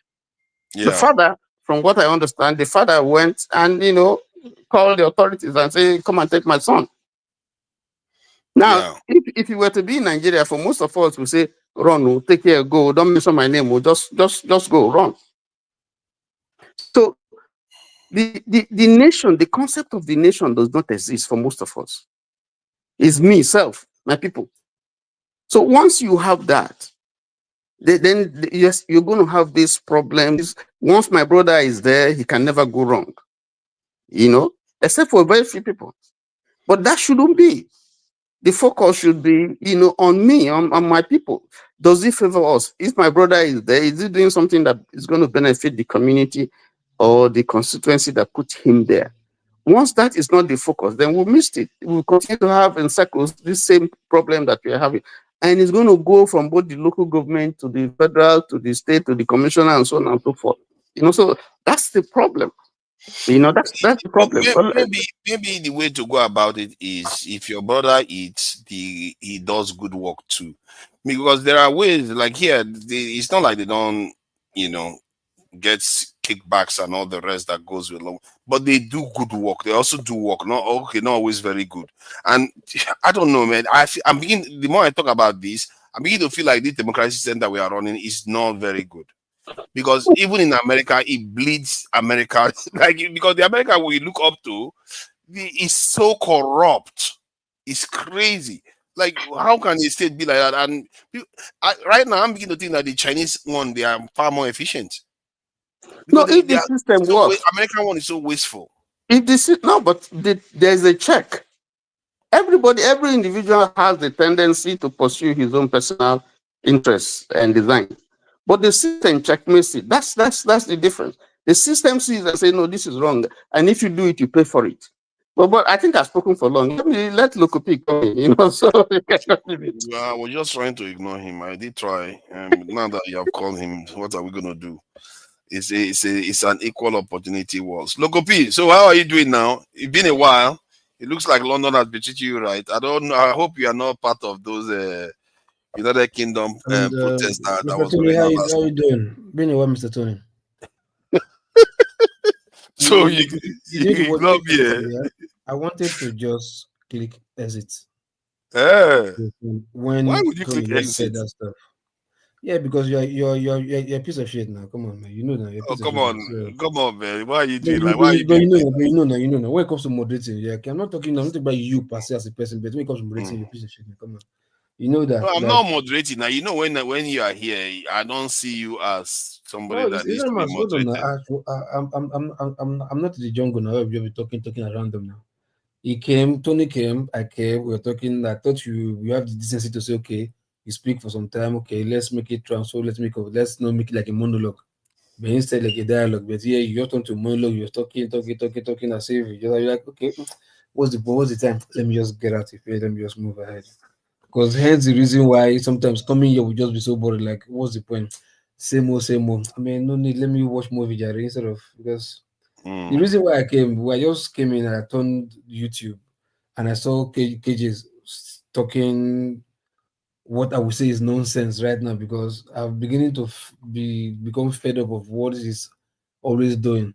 Because hence why I say so is because I wish he was here because he left. I was like, ah, god damn. Fathers was talking. You know, you see, you don't allow KJ come out. Yeah? But I wanted to Tango is He's back. there, So make but it, all the he's camera here, me but he's not on camera. I know. I don't see. And I see me on the camera. Me here. You know, so because what's it called? I was having a conversation with two friends from two different locations and two separate locations in Nigeria. One from Delta, one from Rivers. Yes, and I was like, hey, do you still go to that your program that you guys discuss and oh, I'm just say, yeah. Once. Anyway, so I like it's beginning. Then I said I'm beginning to get tired. I said, no, why did you say so? I said, because I said once now. I said, no, because walk. The next day I said, why did they say so? They're like, yeah, that's your program, like any small thing. People will be talking about, started with interesting topic, thinking about whatever. Before you know, somebody will just twist it to apple matter, every time, all the time, like it's sickening. That both of them, and I spoke to them, it was a conference call, and I called both of them randomly. You understand? And I was like, random every time, like that they're becoming bored of the show. They just even no need. So I just said, no, Dr. Damages is like that. It's like, no, this guy is upright, he's free for his non tribal, this and that. Like, so we just had an argument and we talk about something else. So when I turned in and I saw KG talking about something, like I just remember, like, God damn, man, no, yeah, I understand this guy is really coming from. So I was now even thinking, like, not be loud, this guy I talk to. KG don't really do this all the time. Any little thing, you always find a way to twist it to just look for anyhow, throw Southeast inside the mix or call airport, something, marginalization, something will just be there. Like, yeah, these guys are really saying what I was just defending from the angle of Dr. Damages, not knowing yet. This guy was talking about the show, and probably maybe most of the time they're watching or whatever, maybe when KJ's uncle or whatever. Like, so when he was talking about, like, guy, you stop this thing, it's too much. You understand? Everything is not just a little thing. You just Apple must be said, must be mentioned, something must be whatever. Even when Aspiritude was even saying, no, this was what I meant. The next thing, KJ now said that. Oh, okay, for me, okay, I thought what you like, because you choose to see it that way because that is what you want to see. You want whatever it is, you always want to like put it to that subject, whatever. Because I was trying to think back all the shows. Yeah, don't be like, this guy really does this all the time. Like, we can't just even say something just different without even him bringing us. So that was why I even came to the show. You understand? So they'll be like, guys, stop this thing, man. Everything's all about something. You understand? Whatever you are feeling, you are not the first, you are not the last. You understand that we won't feel this thing, whatever. Even you're not the first to speak, and you're not the last to speak. So let it be. Don't every time be taking people's mood off to be talking something else about Apple, whatever all the time. Like, I mean, you have big issues in Nigeria. You understand? You know, like somebody was even doing this when with that Nepal stuff happened. That they have even more tribes, almost equivalent as Nigeria self. That still, no people, they don't even say this and that. It was even a small kid that came out that started that revolution, and look at what happened. So our own little team, you must just yourself, no, bro, man. That's why I came to like KJ stop. It's not healthy now, yeah, because when it's too much all the time, you're like, guy, we know this, you're always your antics. Stop, let's say something, understand. That's why I came. Then another question you asked, or what's it called? Was this guy Jide, like how much it costs. So like I wanted to say like that question was the wrong question, because which context are you talking about? Is it a normal sane society, or you say Nigeria as insane society? You understand? Because if you say 100 million, like what you really did there? But I say, why will you even reach that amount on a very good day? When people believe, they say it's ideology. People, when it comes to ideology, people even spend their resources to make sure that ideology comes to fruition. They will not be even expecting you that bring their ideology, and they believe in your ideology, and they even want to, as you bring ideology, bring money, Jonah. You know, as it comes to ideology issue, money is even at the back seat. You get my point? So, and at the later on, you guys even now later agreed that, oh, because Nigeria self is not supposed to even be. So, like, my man, oh, no, not say the money not rich. If money with the guy cost even too much. The other people just attacking him that money too small, too small, too small, too small. Of course, that money is too much. If not for the great situation, then so like your question was also supposed to be in, is it in an ideal situation or the situation with Nigeria? How much it will cost? You understand? So when you say 100 money million, wasn't too much that he mentioned. That we felt that $1 million was too little for Nigeria. That's what I'm saying. I say is no. You guys later agree that if not for the Nigeria situation, the money for rich. And I wanted to ask a question. Many of you, like even like KG, will agree. Like, okay, we'll say, okay, Peter B won the election. Yeah, okay, fine. How much did he really spend? They did the budget when he was holding meeting with Aisha Yusuf. How much you were calculating this and that? How much was it? You understand? But if not for a little thing, maybe he likes of bringing whatever, he would have won the election. Did he spend up to that amount? You understand? So sometimes it's not really money. So that's why I say your question was wrong or it was incomplete, because you have added context to it. In normal sense society, or you understand, the society will do for Nigeria, we'll find ourselves. You understand? Because at least it says in sense society, why people can even sit under the tree, spread their ideology there. We don't need to go to office, put AC, put rug, put door, put roof. We don't even need that. We can get out of the tree, meet every Sunday after church, and discuss the same ideology. We believe in this, whatever. Even the IPOB people serve the ideology. Not be this what you call this boy now, what they call him, this the general the Yahoo. Not be that bush, they hold the ideology. He need office. Yes, but Yes, if you have you'll be able to see the thing about this our ideology is not just an ideology. You have to sometimes demonstrate it on the ground. So if you have offices, you can be able to attend to issues locally. And sorry. But before Peter Big got to that mass, that motive that he had, you understand? They didn't have office anywhere. This was just social media. Like, listen to this guy. This guy makes sense. Yeah. Before you start knowing, people were coming. The multitude were there before the office. They didn't even think, oh, we need this money, we need the office before the multitude. No, people were gathering. As he moved for street, everybody delivered. They followed the guy. Yeah, but they were able to rig against him. See, the reason why I know this now, because I checked even Rivers State that was said to Tinubu to have won, which he didn't win. They couldn't rig Port Harcourt. They were able to rig the outskirts. So what tends to happen is that those areas that are not covered by a party, that's where they win. That's where they rig it. So if you have this type of network, you can stop that from happening. That is the advantage. No. Did you remember? Okay, if this audio was true, because I'm sure we brought out this audio again recently. I think I've heard that audio before. When Wiki was threatening somebody to kill, yes, I paid you money. If you don't do it, I will kill and this and that. You understand? But that place that he was threatening, the opposition have office there. But he was using his veto power to say, if they not do something, I will kill, I will buy the person. Yes, so office is not really the bone of contention there, because you can be twisted or pressed or treated, whatever. But if there's an ideology like, oh, but we die here, yeah, nothing will happen. No, I agree with you. Ideology is far more important. Exactly. But you have to be present in every. If you can't stand outside now. You are not going to stand outside when you go to every state. That's why I told you. That's why I said this. General Yahoo.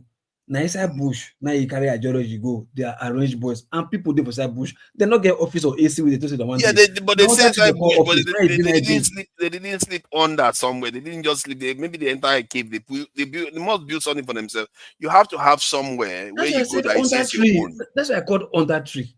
It must so you want to be meeting under tree. Every time people come and see you, it's under tree. Parliament, for listening, Parliament say meetings under tree Parliament day. Who had the lad where the gathering? No, proper listening. Let's be serious here. You look at the way PDP and APC don't spoil the way politics be.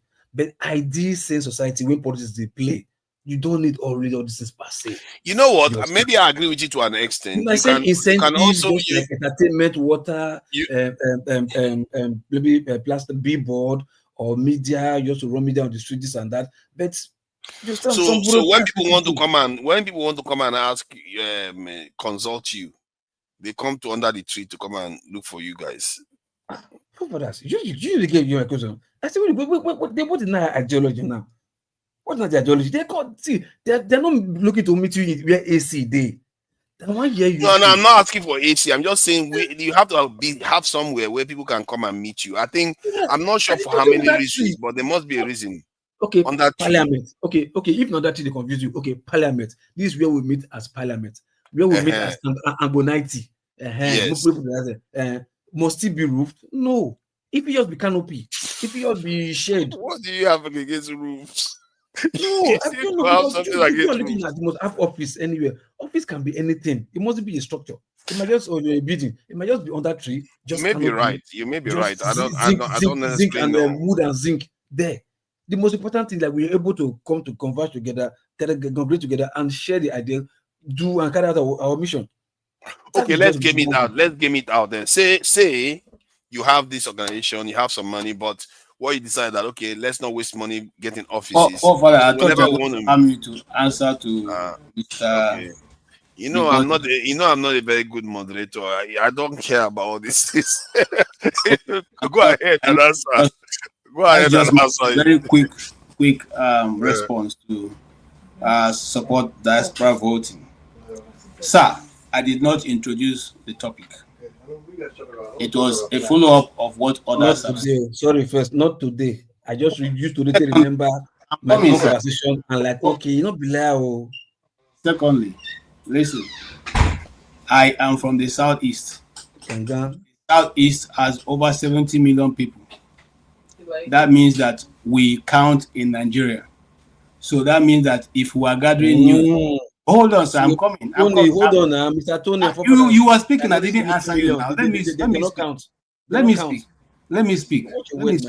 You were speaking. I didn't interrupt you. I allow you to say all you want to say. But you see, that's the problem. You guys don't want us to speak, but you want us to speak over us. Speak straight. So let me speak now. I didn't interrupt you. I didn't interrupt that person just now. That because they're not 70 million, their words do not count. I didn't interrupt you. So where am I going to? They are. If you look at the trajectory in Nigeria, what forms news in Nigeria?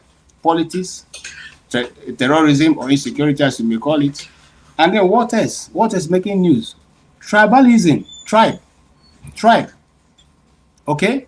You don't shut down the Lagos axis when they're talking about the fact that they should drive away all the Igbos. You don't shut them down.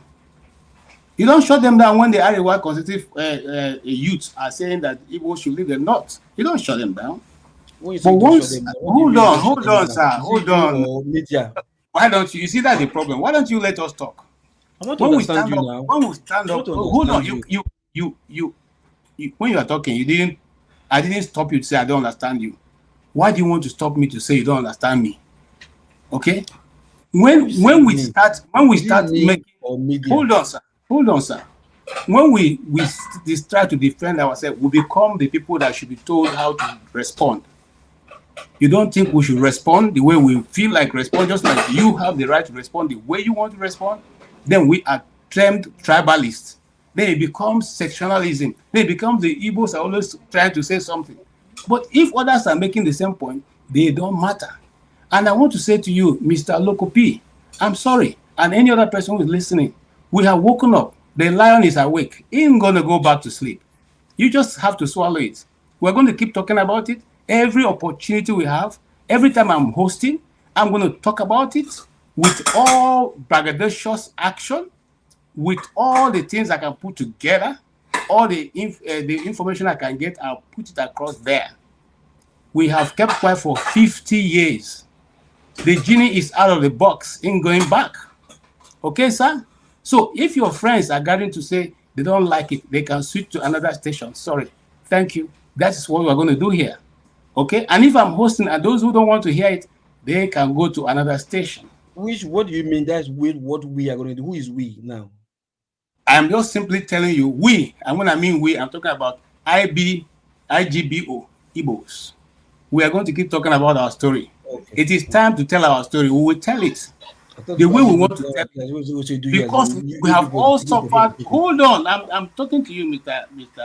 I'm asking a question to understand now. Okay.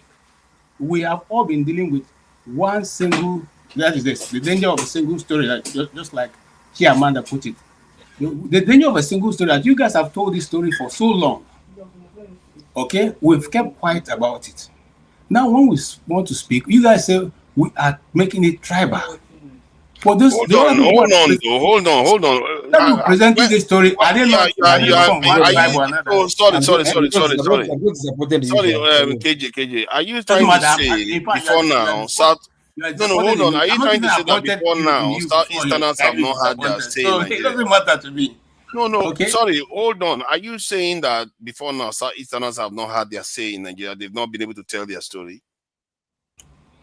When you say that, I don't know why you are saying that. Have we been telling? You are saying that everybody has been telling their story, but Southeasterners have not told their story. That we have not. We have not. Are you serious? Yes. Go check. We have not. Have you heard about from when I was growing up? We know about all these stories. Let me ask some few questions. Have you heard the story of the Asaba massacre before? It's not just century time hearing it. Did you hear it before? When did you hear it? When did you hear it? Did you hear the Biafra War is something almost every Nigerian knows. Who said? Forefather. Why was history removed from Nigerian secondary school curriculum? Before the history was removed, we not hear them. You not hear them. What did you hear? What was the correct story you heard? It's not now that the correct story started coming out because they're talking. I don't know about that though. People have. Okay, you normally you will not know. I don't expect you to know, Forefather, but I know because I am the one who. I grew up in a property that was taken from an Igbo man. Oh, you grew up in one of the properties taken from my uncles. Yeah, I've always not been able to take anyone from you. So why do you think I should talk about the story? So you have been talking. I'm saying that we have been talking about it in River State. We all know about the story, so it's not like. I think the reason why KJ is saying, Loco P is saying that is because it feels like whenever we are talking about any issue, you just have to bring. Am I mistaken? Did I bring it in? Did I bring it in? So far, I think not necessarily today. No, I'm saying that's what he is asserting. Not today. That's what I said. Not today. When that phone conversation I had with my friends, I was defending like no, never, no. And the guy is just from South East, he doesn't. So like, okay, no, but then we just moved on. You understand? It was when I tuned in YouTube now and I saw that this KJ is responding to what Bubumre said. Then even when later Bubumre explained, Kita said, okay, I thought was what I thought I heard. So like, that means whenever anybody saying anything, what is coming up for me is first of all, how should I never said I thought. Excuse me, Tony, you've been listening to me. Did I ever say to him, I thought that's what I heard? No, I was responding. No. You saw hold on. You responded to him. Then when he now came back to clarify himself, like no, he said the government whatever that you now suspect that you too that okay because what I thought that so in my mind was like I didn't suspect that. You suspect that. No, Trust me. listen, and I'm here, I'm talking to myself. I'm talking to you, and I'm telling you, I'm not going to suspect that one has to do with anything that has to do with the Igbos. I won't suspect. You go to you all go to one man's show. You don't go there and tell him what to say. You don't go there and tell him not to discuss Yoruba issues. Why don't you come here? If you've been there, have you seen me there? When you say you, please specify you. I'm just simply telling you, local P. You see, before now, when you say, "Oh, you are being tribalistic," we run away. I'm not a Peter Obi. I won't tell you not to vote for me because I'm Igbo. I've said it many times before. If anytime, hold on, sir, hold on. I'm giving you many examples so that you know that you can do that. But my question is, hold on. Whenever this show is going on, or whatever, no, you don't tell us. My own is here. You always find a way to twist the issue to put it to cage it in that box. That's my own. See, you can be tribalistic all you want or whatever. I don't want to go on and on, but you see. Tony, you see what he has come back to that same point, trying to make it look as if I'm the one who introduced that topipic. No, the guy came here. First of all, I speak the truth. Came here and talk about the reason why Nnamdi Kanu should have been more this thing. What did he call it? I want to use the right word. More, maybe, relevant. Hindsight, it should have been this. Why do you want to give him what to do? What is your people liberated from the issues going on? You see, that is not good. You see, that kind of attitude whereby somebody is not allowed to say something about any other Nigerian, all because they are from your this. No, because it comes from a biased point of view. You did not see not necessarily. It's basically saying that it should be like this in P2B. Basically saying, and I believe in that Kanu would have accomplished far more than P2B. I believe that. He's charismatic. He's well spoken. He will, and he's fiery. He's not like P2B that will just take nonsense from somebody insulting him. So I believe so. So that's an objective position for anybody to hold. I don't know why you have something against that. I have something against that because you are always believing when it has to be with an Igbo man. You always have a better No. Excuse me. Let me talk now. I allowed you to talk. Allow me to talk. Get this right. Allow me to talk. No, you are the one who should get it.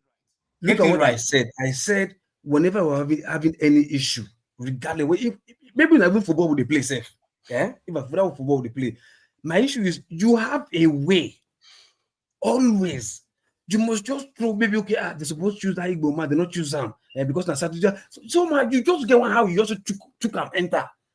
You see, if you come back in the morning, hold on. If you wake up in the morning and start talking about it, whatever the main topic, whatever, that is your pocket. You and so Agbada. Even pastor, they use your problem for scap all the time. Minorities will take you. Minorities will kill you. You have to move this issue beyond the. Okay, let's move it. No. Let me say this, and I will sign I show off my terrible moderation. I actually came back because of. Look at how they want to fight now. I came back because of local P. You see, whenever other people come to this place and they discuss issues that have to do with every other thing, I didn't come today to introduce the topic. First and foremost, it was dragged in by two other persons. You have not mentioned them. They brought in the issue of Nnamdi Kanu. And I came, the first thing I said is, what has Nnamdi Kanu got to do with this? Okay? I can't mention them. Listen to my comments. I said when I are talking, I allow you to talk. That's always the problem. Why don't you wait and listen to the other person? Why don't you wait and listen to the other person? Since you know what we should be doing, why don't you wait and listen to the other person? Okay? And then he went on to discuss what he thought should have been the right thing to do. And I said no. And I still stand by that. And I'm telling you again and again.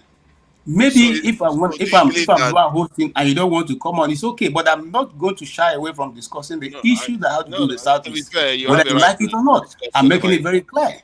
You have the right to discuss whatever you want. But do you believe that it's to be running from hold on, please.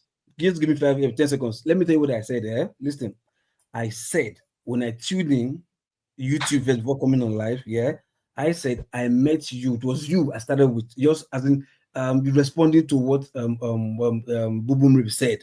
You understand? Then when Bubu Mrib explained what he was trying to say, you now said you thought like you suspected a little bit, like, oh, okay, probably you misinterpreted him before. That was why you said that. You understand? So that was what triggered I remembered what the phone call I had with my friends. They're like, oh, okay, you see now, this guy just said, no, you think say, so you want just twist and enter that Southeast narrative again. You understand? So I did not tell you like, oh, I did not, I refused to mention about who said it before. Who said it? I did not know. I wasn't watching. I came on when you were speaking. Do you understand? And your response to what's it called, Bubunre, when he explained himself, was what triggered that phone conversation I had with my friend to like, oh, okay, Abi, like that's oh, I now think that oh yes, you most of the time I come on air, whatever, there's always this Southeast always speaking, but if you are hosting there, you always bring Southeast into the mix, sort of how you don't, I know they understand. You understand? And I remember that kind of technique today. And that's why I said, oh, this guy don't come out. I want to tell him this and say, whenever would they speak, you always have a way of bringing it. I did not tell you who started it or who not started it, whatever. I just remember a conversation I had with my friend, and I saw similar thing today, and I told you about it. And that was thank you. That's resolved now. All right, let's move on to free speech issue and Trump becoming a full-on dictator, and soon he's going to come on and start picking people from their homes. And some of them they are already doing it. So what do we make of this Trump business in America, where they are now clamping down on freedom of speech? And all the people that used to hate cancel culture, they are now championing cancel culture plus. And all the people that used to say that Democrats are dictators and they cancel people and get people fired for saying the wrong things and saying one thing about LGBTQ. Now they are firing people because they feel that anybody that says anything, even a quote from Charlie Kirk, deserves sacking. So, and then to top it off, Kimmel, Jimmy Kimmel on his show said something about Trump, which was not very egregious. He felt like Trump didn't react properly to, somebody that had just lost somebody, like Charlie Kirk died. Then the next day he was like, they are building a ballroom in this thing and it's going to be great and everything. Even if you can argue that there are different ways people express grief, that seems odd for somebody that claims that he lost somebody that he valued. If anything happened to somebody that was even close to remotely, my attitude will be altered to an extent. But Trump didn't express that at all. And that's what Jimmy Kimmel was saying. And for that, his show was cancelled in the country that is known for freedom of speech.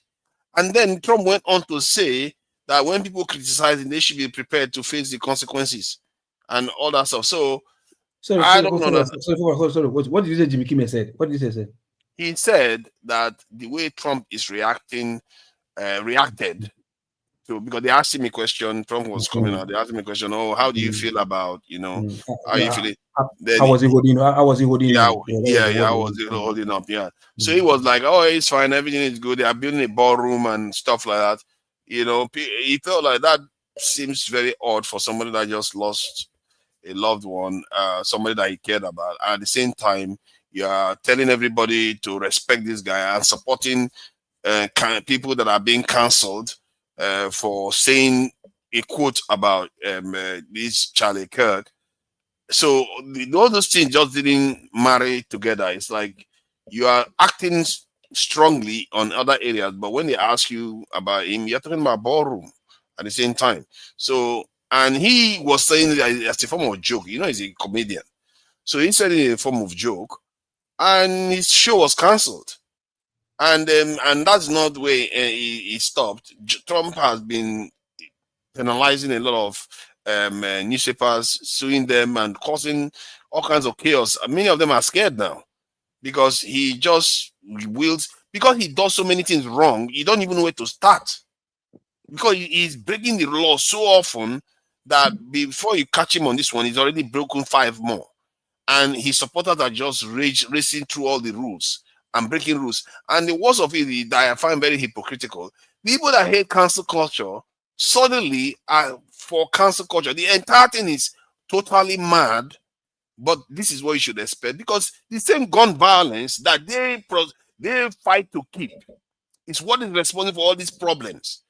And at the same time, they're acting as if the Democrats are the evil ones, that are the ones causing all the things because they are calling them fascists and all the rest of it. No. For fathers, no. If you ask the Republican, he will not tell you that is the gun thing that is causing it. He will tell you that but it is the he will guns. tell you that his mental is It's a Yeah, it's mental health, but why is it that the mental health person gets access to the gun? It's video game. It's video called the watch the money video game for only white children, no. But now black children is they are gangsters and hooligans or whatever. But for white children is video games and whatever that cost it. Why are mature people getting access to guns? This is the regulations Democrats have been asking for. They said you have to regulate this thing. People that are not fit to handle guns shouldn't be handling the guns. It's not like they're saying you should not have guns, but they refuse to do that. Even Charlie Kirk himself is against it. So people kept getting killed. Even in other this thing, there was a school that was shut up on the same day. Nobody cares. Children were shot. You said Charlie Kirk was against what? He was against gun control. He literally said that he was fine with the sacrifice of young people.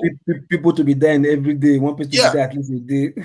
No, he didn't say that she wanted to die. He said he was okay with the sacrifice of some lives. He said some death. He said some death can be done daily, like just to make a point. America is going. The Second Amendment will be protected.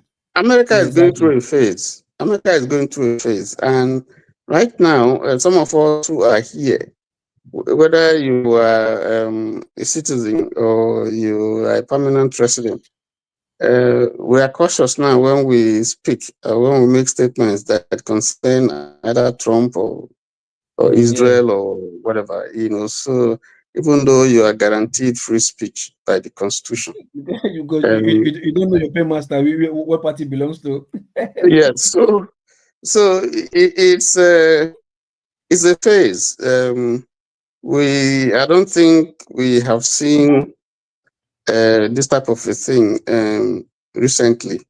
But all I would say is just being cautious. I would say that it will all pass away. It's not just a question of Republican or Democrat issue. I think it's like the elephant that was looking for an ear and eventually got an overdose. Are you not being slightly complacent? Are you not being slightly complacent by saying it's going to pass away? The thing about fascists is that when they take over, they don't allow democratic norms to return. No, what I'm trying to say is that you're dealing with a president that is always very blunt. He tells you what he wants to do. He doesn't hide it. That's why it's different. And if you know what he wants to do, and you deliberately go out there and vote for him, it means you endorse his policy. You endorse. So that's why I say it's a phase. Now that policy, we are seeing it now. I don't think that many people are happy on both sides of the aisle. I think there are issues that are being thrown up by certain policies, whether it's tariff, whether it's a policy of vendetta, whether it's gun control issues, and so on and so forth. The economy is not at best as what it should be. The job reports are not very positive. We see a downturn. People have been fired. Unemployment is still an issue here. Yeah, but you see, what I think? Why this president? Some of the benefits. Can you hear me? Can you hear me, Tony? Do you know why I think this president is going to be bulletproof if he carries on with that ICE thing that he's doing? Man, I'm telling you, man, they are going to support him because Americans are fed up. They really feel that if he can cut that number down, that is inside the country, and he's succeeding. You have to give it to him. People are not coming to the borders anymore. It has. I mean, so that's why it's hard to remove him. He's very popular on that front. No, but it also has its negatives. It also has its negatives. They don't care. As it stands right now, those white Europeans don't care. They can lose jobs, fine. They will say fine. Their people can train to take the opposition. That's it. Let me tell you some of the issues here. Both sides are guilty, because there are certain privileges that have been abused. There are certain policies that are good intentioned, but they have been abused. I'll give you one example. We had a DA in New York. I think she's still there, who does not want to get the prison crowded, particularly when it has to do with Black people. So for a lot of crimes, you find people who have committed 3, 4, 5 offenses and so on, and they are let go, they still remain in the street, and they continue to perpetrate that kind of problem. I had a niece. I have a niece who was just going to a store to buy something, and some little kids, about 15, 16, just rushed out from nowhere. They attacked him and stabbed him at the back, and he collapsed. In And the he US? was, yes, and he collapsed. Sorry to hear And that. the owner of the shop saw what happened. So he quickly just went and scared them, because maybe they would have continued as he fell down. They would have continued to stab him. Then this is a very tall, big guy. I mean, he will beat the hell out of them. He didn't see them coming. So they had to call the cops and the ambulance, and they took him. And he was very lucky that the thing didn't get to his spinal cord. Now, the police came, they did the investigation, and they were able to get a couple of them. And the thing were that these are people who are in the court, and they are sending them for their first assignment to see if they will really perform. And then when the case went to court, the parents were begging. The DA did not allow the victim to actually press. Well, it was a state issue, but the victim was not even given any opportunity, or the family of the victim were not given any opportunity to express what they want or their desire. The DA just refused to prosecute them. Why do you think that is? Because the people who did it below, well, you know, I don't want to push, I don't want to be accused of any racial thing here. But the DA has a policy where they don't want to crowd the prisons with, you know, things like that. So you have people who commit offenses, they just go to court, they give them bail, they go out, and they still continue. I don't hear what you are saying. Make it clear. I need you to stand on what you are saying. What I'm saying, which people are you talking about? Are you saying that the people that they're supposed to be prosecuted were Black people? I don't want to mention race now, but you know what I'm trying to say is that there are policies. No. What I'm trying to say is that there are. New York is a democratic state. They don't talk anyhow. New York is a democratic state, and there are policies that they pursue that may seem good on the surface, but in terms of reality, you can fault them. I agree. And so some of those policies are what Trump is challenging. And there are people who are saying, yes, you know, we must do away with this type of thing. So what I'm trying to say, I just use that to explain what I'm trying to say. Yes, in the immigration thing that you talked about, yes, there are parts of it that you can say, you know, is because America is a nation of immigrants. There are policies that were put there to help people who are running away because of one problem or the other, or people who, you know, for so many reasons, you know, who are economically deprived and so on. But some of those things have been abused. The procedure, the entry procedure and the policy has been abused. And you know, it probably was not properly policed and checked. So you now have a situation where, you know, it was causing a problem, not just the policy, but the people who were coming in, even though they are useful, but they were also creating so many other problems that you can't keep a blind eye to. I hear what you are saying there, because Yes. I heard about the case of that, whether Polish girl or East European lady that was stabbed in the train. Ukraine. Ukrainian lady that was stabbed in the train, and she was supposed the guy that stabbed was supposed to be mentally ill, and his mother said that she reported to the authority that they were supposed to take him in, but they refuse to.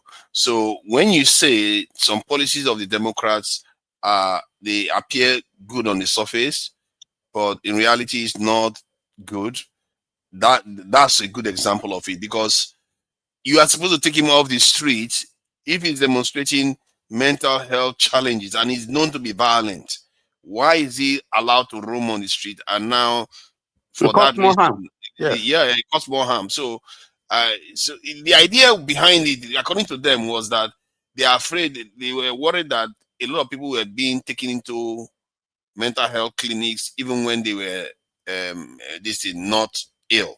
So they were abusing it. So this organization is fighting against it. So it's a very, very but I think the balance are tipped on the side of just letting people that could potentially do harm walk the street, and that is not good. I think you Exactly. are on the side of caution. Exactly. You get my point. So that's why. So on both sides, you see. So, but some of us, when we do this assessment, we don't look at it. We don't put the whole thing in the balance, so we can, weigh both sides. If you ask a Republican, talk about gun violence, about gun, they hardly will not yield to sensible gun control measures. Some of them will tell you that the only way to stop an assassin, someone, is to have a gun yourself. Let me bring you in before I'm accused of being a trouble. There's only as much accusations like this to besmirch my good reputation that I've been building for decades. So, Jide, this issue of the gun, I want to touch on the issue of the Tyler Robinson, the guy that is said to have carried out the assassination of Charlie Kirk. The motive is interesting because some people are already saying that there is proof to an extent that the reports that we are getting is fake.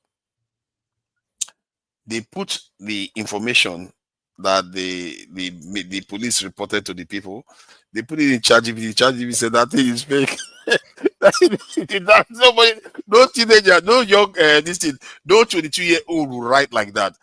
22-year-olds were using punctuation marks. They were they were saying hello, my love. No slang. Come on, man. So, but this is becoming a joke now, and America is looking like a joke right now because we see this kind of behavior with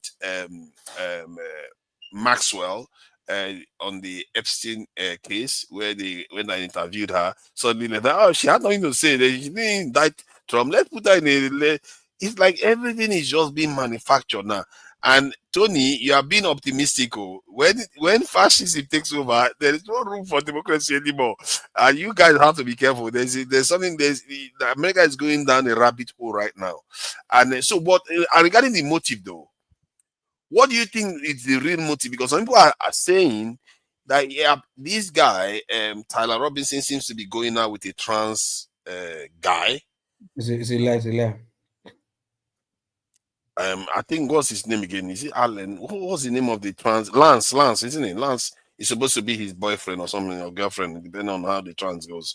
But he seems to be going out with that. He's involved with a trans lady or guy. I'm not sure which is which. However, if Charlie Kirk was saying things that were hurtful to that guy, is it possible that he could feel like this guy is saying stuff against the community of my partner? I may want to take revenge, even if he himself, as an individual, may actually be Republican because he's from a Republican party. He's from a gun-loving party. His family is MAGA and all the rest. But just because his family is MAGA cannot. And okay, my point, the question I'm asking is that because I think it's very, very tricky, this point, because I think a lot of people are arguing about this in America too, where they are like, there's no way he could be Democrat or left-leaning because he's from this party. But while other people are saying he's been radicalized, that's why he's doing it. So, but is it possible that somebody can still be Republican, but because of their own personal life, they get muddled up with things that Democrats feel strongly about, and they react based on that. Why they are still Republican? Is it possible? I mean, just okay, like just like Brother Tony said, we are in the US and we have to be very careful. I'll try to watch my words. There's some things I don't want to say because I don't know what, I don't know what the ramification is with the political atmosphere right now, with the controversy with this guy. But this is where I'm going to come from, because I have to be very careful. There are a lot of speculations, like you mentioned, about the death of this young man. And there are a lot of allegations that now they said this guy is Tyler Robinson is the guy that is the prime suspect and all that. But me, I'm looking at the big picture. Now, we are in a country where the people of the country are becoming slightly, maybe, I mean, I always feel like the consciousness of Americans is not to that high level still, but there's that little bit of awareness that, oh, their government is involved in wars in Ukraine, in the Middle East. The left, some elements of the left and the right are slowly coming together, some elements, to voice out against some of this foreign interference going on, particularly with the genocide in Gaza, right? And now, my point is, could there be, is a question. I'm not making any allegation, I'm not making any point. Me, I don't come here to just say things that I don't know, right? But I have to be careful here.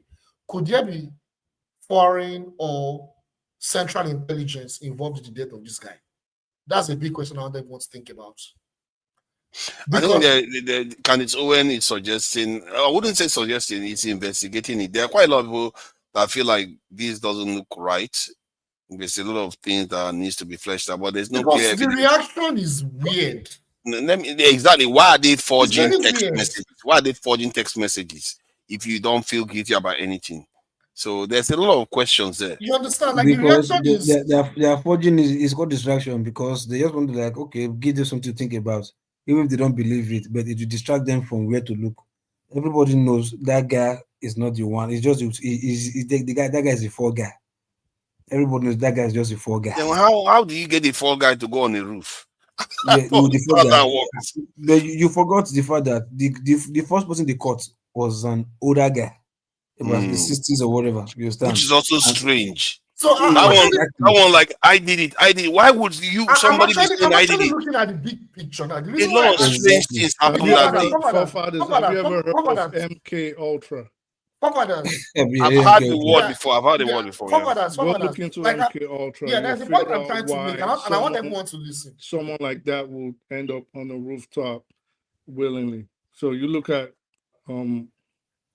operations like that where they can actually put people in a trance, manipulate them, basically brainwash them, and make them carry out.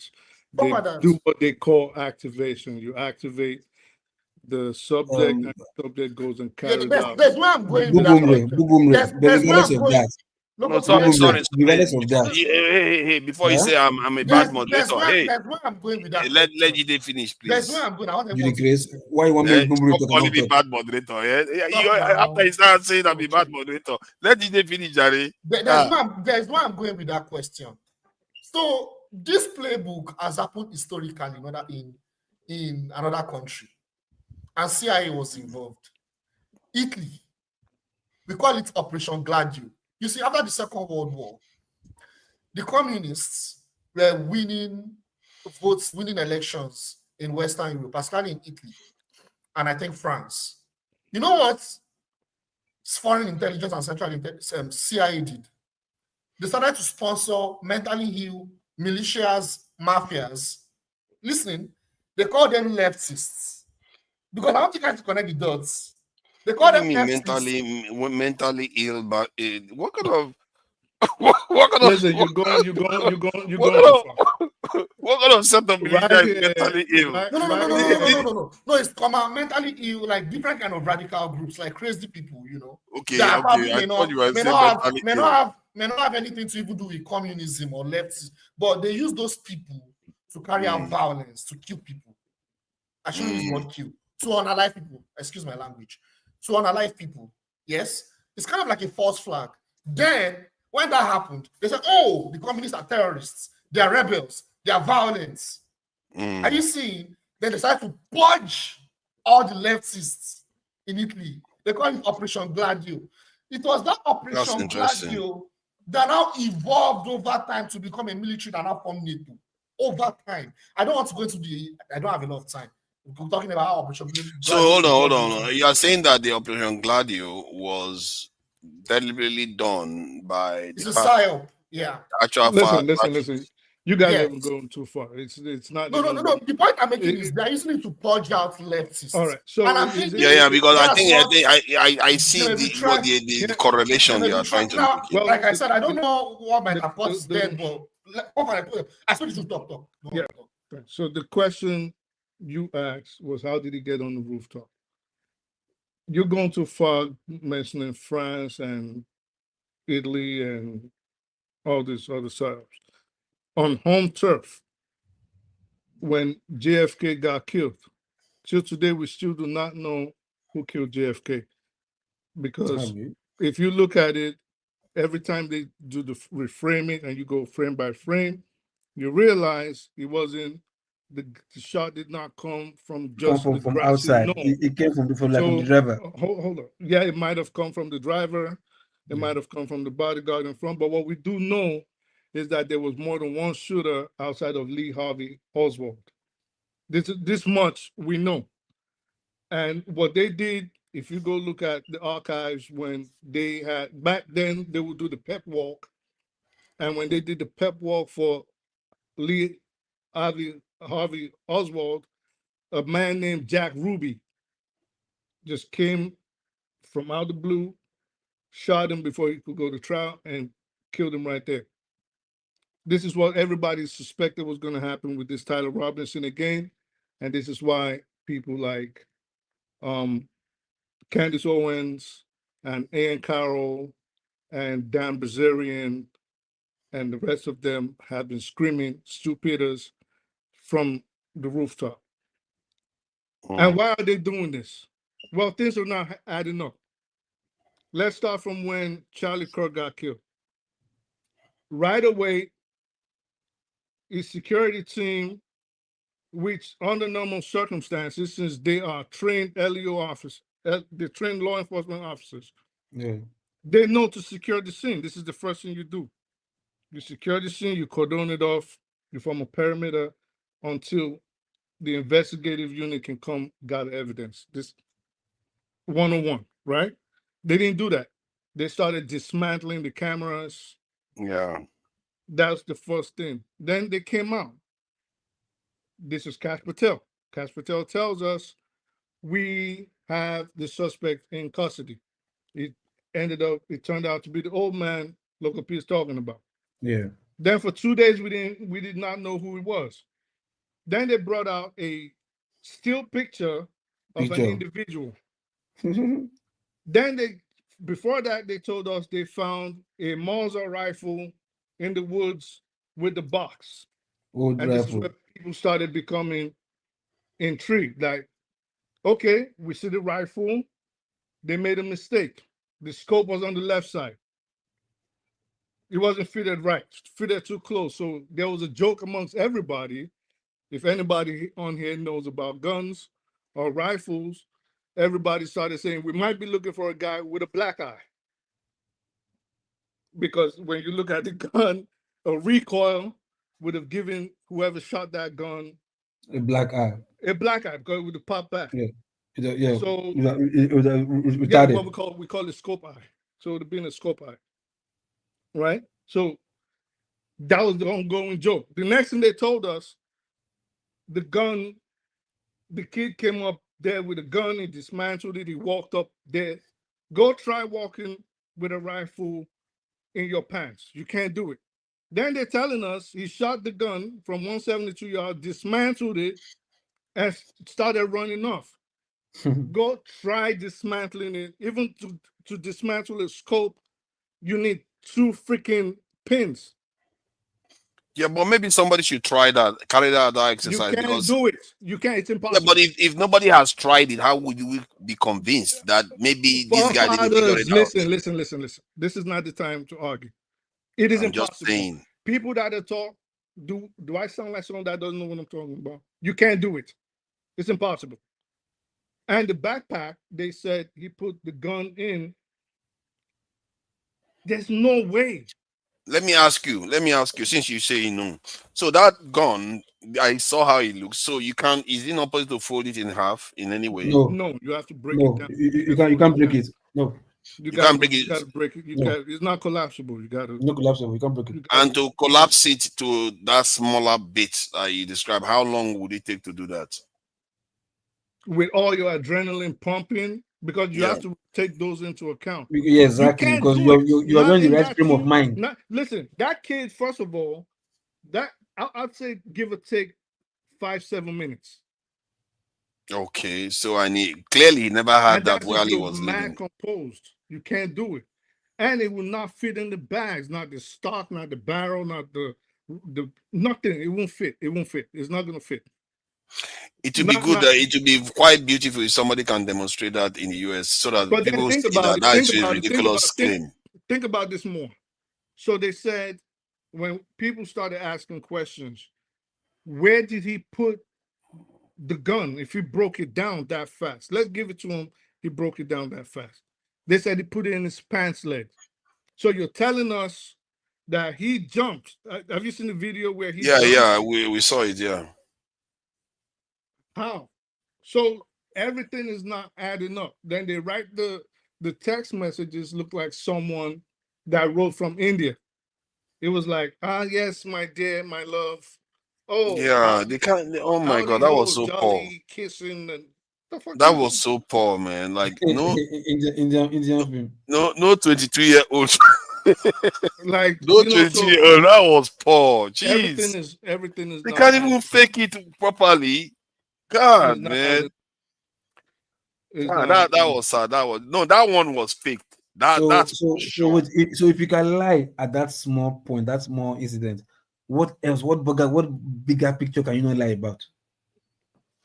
That I don't small know. details The that is entire thing obvious. is And just then immediately he dies.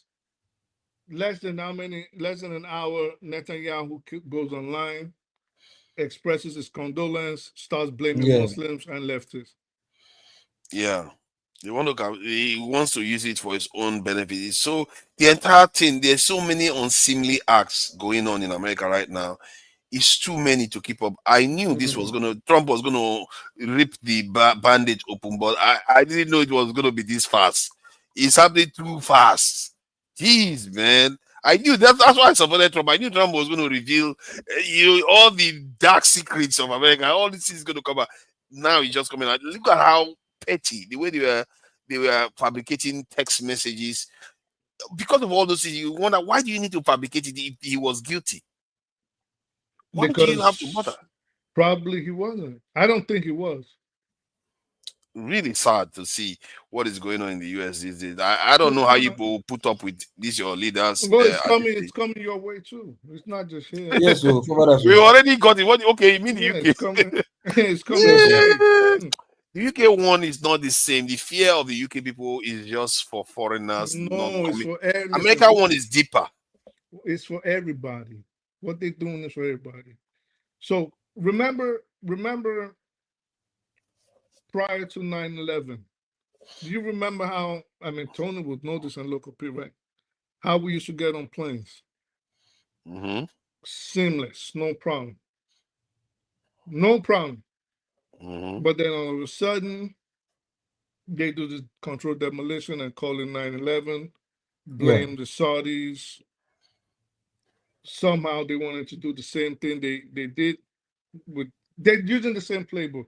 All of a sudden, the Saudis document survived all that heat and was conveniently found in the middle of Manhattan, untouched, unburnt, with their driver's license, social security passport, everything just there, right there. Nothing burnt, just to show. Then they start finding out this one is not dead, and this one says, "Well, I was in Qatar, I was in Kuwait, like I'm still alive." They don't tell us nothing. The Pentagon, immediately that supposedly happened, Till today, we haven't seen the video. They scrapped everything. Boom, got rid of the Yeah. tapes, gave us some grainy videos, and told us, "Oh yeah, look at the plane that hit the Pentagon." Yeah, I gather that the scraps from the plane, they took it immediately, sent it to India or some other place. Whatever. Like, why would you do that? It's like But they have a they do motive. so many shady things. It's the world. So okay, how are you gonna look if they told you, we want to start controlling your life more? You're gonna fight against it. You're gonna say no, but they have to create a problem. And when they create that problem, and they'll tell you we'll save you from that problem. And everybody's gonna be like, oh yeah, that's true. So now just like 2020. Yeah. That is coming, that is still gonna happen before 2030. Right. Imagine did you see the book that they said was published on Amazon about his death? And I saw that. They withdrew it, and it's just so much crazy shit going on. No, I don't think that was true. That was a lie, because I checked the author. The author didn't do that book. Yeah, it did. That's the point. That's what everybody's saying. Like, I don't know as far as that they withdrew it. I checked. No, the book doesn't exist. That was a lie. But what I think they're trying to do is they're looking for a reason to justify and let the people themselves acquiesce to more surveillance, more governmental intrusion into their lives. And this is one of the ways. Yes, I think this is what I personally think. But I thought that people have already surrendered everything to the government already. That one has flown away a long time ago. Well, but not really, because like in a place like the United States, right? We don't have a centralized database for all Americans. And okay. You sure? Yeah, of course I'm sure. National security, is that not? And what's that number you guys get? The social security card? Yeah, number. You don't need nothing. You don't need an ID to get a social security. If you're born here, you don't need an ID to get a social security card. No, what I mean is that every person has got one, haven't they? Right. Well, to a large extent, there's some people that still push back and say they're not going to get it. Some, like in the Amish communities, they won't get it.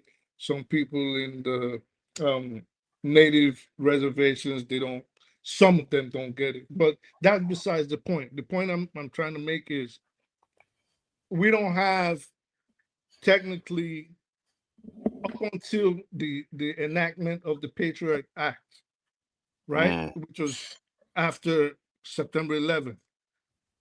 And they started pushing for the Real ID Act, which certain states have been pushing back, but now they're saying, well, you can't get on the plane if you don't have a certain symbol on your card and for your ID card. But prior to that, each state operated the issuance of driver's licenses and state ID under federal law, but in accordance with their own state laws. So there were federal guidelines, but the states could say, well, New Jersey might not necessarily put the same rules as Delaware, for example, right? Or what you need to get an ID might be different in Wisconsin versus Mississippi. But now what they're trying to do is centralize it. And the more you centralize it, that right there is already, to a large extent, is killing our rights under the Fourth Amendment. I'm not so sure how that works, but okay, let's get back to the question I asked Jide when he was here. Let's say this guy did it because he was present. Okay, I don't even know. Yeah, he was present. Technically, let's admit, they just say go with the story that he was present at the assassination, and he did it because he was going out with a trans this thing. Could somebody remain Republican but sympathize with a trans because he's going out with one and carry out this stuff, so that it will kind of explain the contradiction in the way he seems, his whole profile is a Republican profile. Is your question that it would be odd for a Republican to be a homosexual? No, I think the idea was, I think somebody put it better by saying that this is a kind of passion, not or kind of due to feelings, not because of politics, because he is involved with this guy. That's maybe the But why reason did why you he bring did up it. his supposed political affiliation then? No, because the Republicans are trying to paint it to make it look like it's the radicalization of the left. So if it is based on the fact that he is going out with this guy, that's why he did it. Then it's not a kind of radicalization from the left that did it. It's his own personal attachment to this his partner. That's what may have All led right. to what he I did. don't know about radicalization of the left. I don't know what they're trying to Oh, that's push. what they say. They say the No, bullet no, now is a fascist. All this stuff. And no. I don't trust that one now. I don't Right. trust that one. That bulletin now, I don't trust it anymore because of this text message business that they've gone and But done. all right. So, but what I was trying to bring up was there was a state representative from Minnesota called Melissa Hartman. Mm. All right. So someone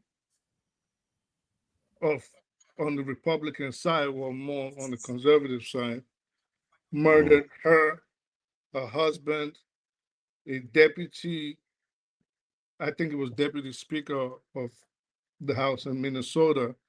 His name was John or Mark Hoffman, one of the two. But in any event, they killed her, they killed the husband, and they killed this man. They also killed her dog. Now, I don't understand what they mean by radicalization of the left if most of these political killings that we've been seeing lately were actually of Republican stock. So it's like they're picking and choosing what they want to show to the world and who they want to blame, as against just stating the truth and the fact. I just think there's a lot of hands at play here, and for some reason, I think there are certain people that want America to conflagrate and bust into flames, mainly a Yeah. civil war. This is my belief, and I think there are people that actually do want that. I think wanting it is one thing, and it happening is another thing. I don't think people need to want it for it to actually happen, because I worry that, I don't know, maybe from your point of view, you are right that some people are not, they are instigating it, because I've always said it, like years ago, I was like, why is it that American politicians are not confronting this issue? Because Trump came a long time ago. This trend has always been coming. What Like, trend? why didn't the trend that the majority of the country are worried about their status in the nation, and they want to do something about it. The move has always been coming, and like I don't get it. I don't get what you're saying. no, I see. You know how I was warning that America faces a civil war. In my mind, when I talk about it today, I always thought that I started talking about it since 5 years ago. No, it was even before Trump came into office the first time. This has been on. I think this COVID-19 has dilated our time perception, but it's been on a long time. They've been saying it. They are losing their country. Other Hispanics are coming to the country. Immigration issues. They've known about this, and they've tried to do. They've been asking for politicians to do something about it. But the Democratic politicians, what did they focus on? Transgender. That is, they focus on transgender, and what else were they talking about again? They are talking about things that are not relevant to the American people. No, well, but their base, they focus on what their base wanted. I It's don't know not. what It's not. am I not supposed to be a supporter of democratic ideals? Well, but it's I not. don't like that base. Whatever they started doing. I'm going with your statement, right? If you say there were people that were sad that their country was getting outpopulated, meaning the white race, right? Outpopulated by minorities, Yeah. namely the Hispanics and other non-white groups. Most of those people, I would wager a bet that if you were to take a poll, most of them were on the Republican side of the fence, the conservative side of the fence. So why would that bother Democrats, liberals? Exactly. That's an interesting question you just asked just now, because that fear and the passion behind that fear is a lot greater than whatever else they're going to be talking about. That is going to come to bite them. It's like a storm coming. It's a big one. When people are worried about their existential this thing challenge, when they have existential crisis, you better pay attention, because they're going to come for you. And when I looked at it, I said, in history, this has never happened peacefully. It means that it requires special leadership that we've never seen in history before. You can't displace a population and make them minorities in their country or in a country, and you expect it to happen peacefully. It never does. But in politics, don't you would agree that you have to pander to your base? True. All right. So if their base, like you said, was more worried about dressing up like girls, believing they were boys, and are you sure they were pandering? They were looking. See, that base is a small base. No, but that part of the base is small. All right. So in the same vein, the base that is worried about this so-called existential threat does not make up the overwhelming majority of the Republicans. Now, it might be catching fire now. Actually, I think it's waning, because I think it makes up the majority. Maybe even including black. I think it made up a very vociferous few. I think they were just very loud, and they were aggressive. I find that, you see, the reason why I disagree with that is because I've always thought many Europeans that are friends with black Americans or Hispanics and everything, they are in that country knowing that their cousins are raining hell down on some of all these people, and they don't do that much to change it. So what do you mean? Have to, my point is that, okay, let me summarize. My point is that far more people support those people that you call the extremes. They support they have similar anxieties, but they are not coming out openly to say it, because they too are also a little bit more tolerant. But they have similar anxieties, because that is what people are like by nature. It's a simple concept. I mean, come on, just because you feel that is what they're like. No, it's not just my feeling. It's also historically. I searched for it. I asked, trying to find out, has there been any country where a minority became a majority peacefully? It's never happened. Yeah, but in the American context, you have to also understand that the way people think in quotes now, and the way they act is largely based on the demographic part of the United States where they were born, raised, and grew up. So I promise you see a black person from the South thinks completely different from a black person from New York. They think different, they speak different, the way they approach but issues that can be understood now. But why is it that the United States is not producing leaders that will address this point? The only person that has come close to addressing this point is Trump, and it's crazy. No, Trump did not address anything. He tried, at least. He's blocking he's blocking it for immigration. He's deporting people. And what is tried about denying people due process? You're violating the laws. You're destroying the Constitution.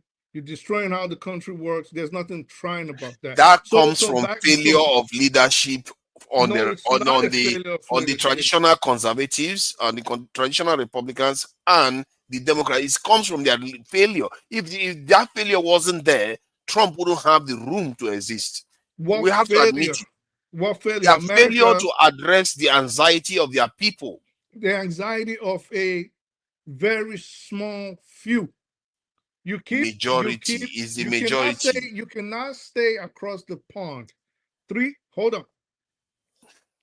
Thousands of miles away, and think you have a crystal ball on how an American thinks, or every American thinks.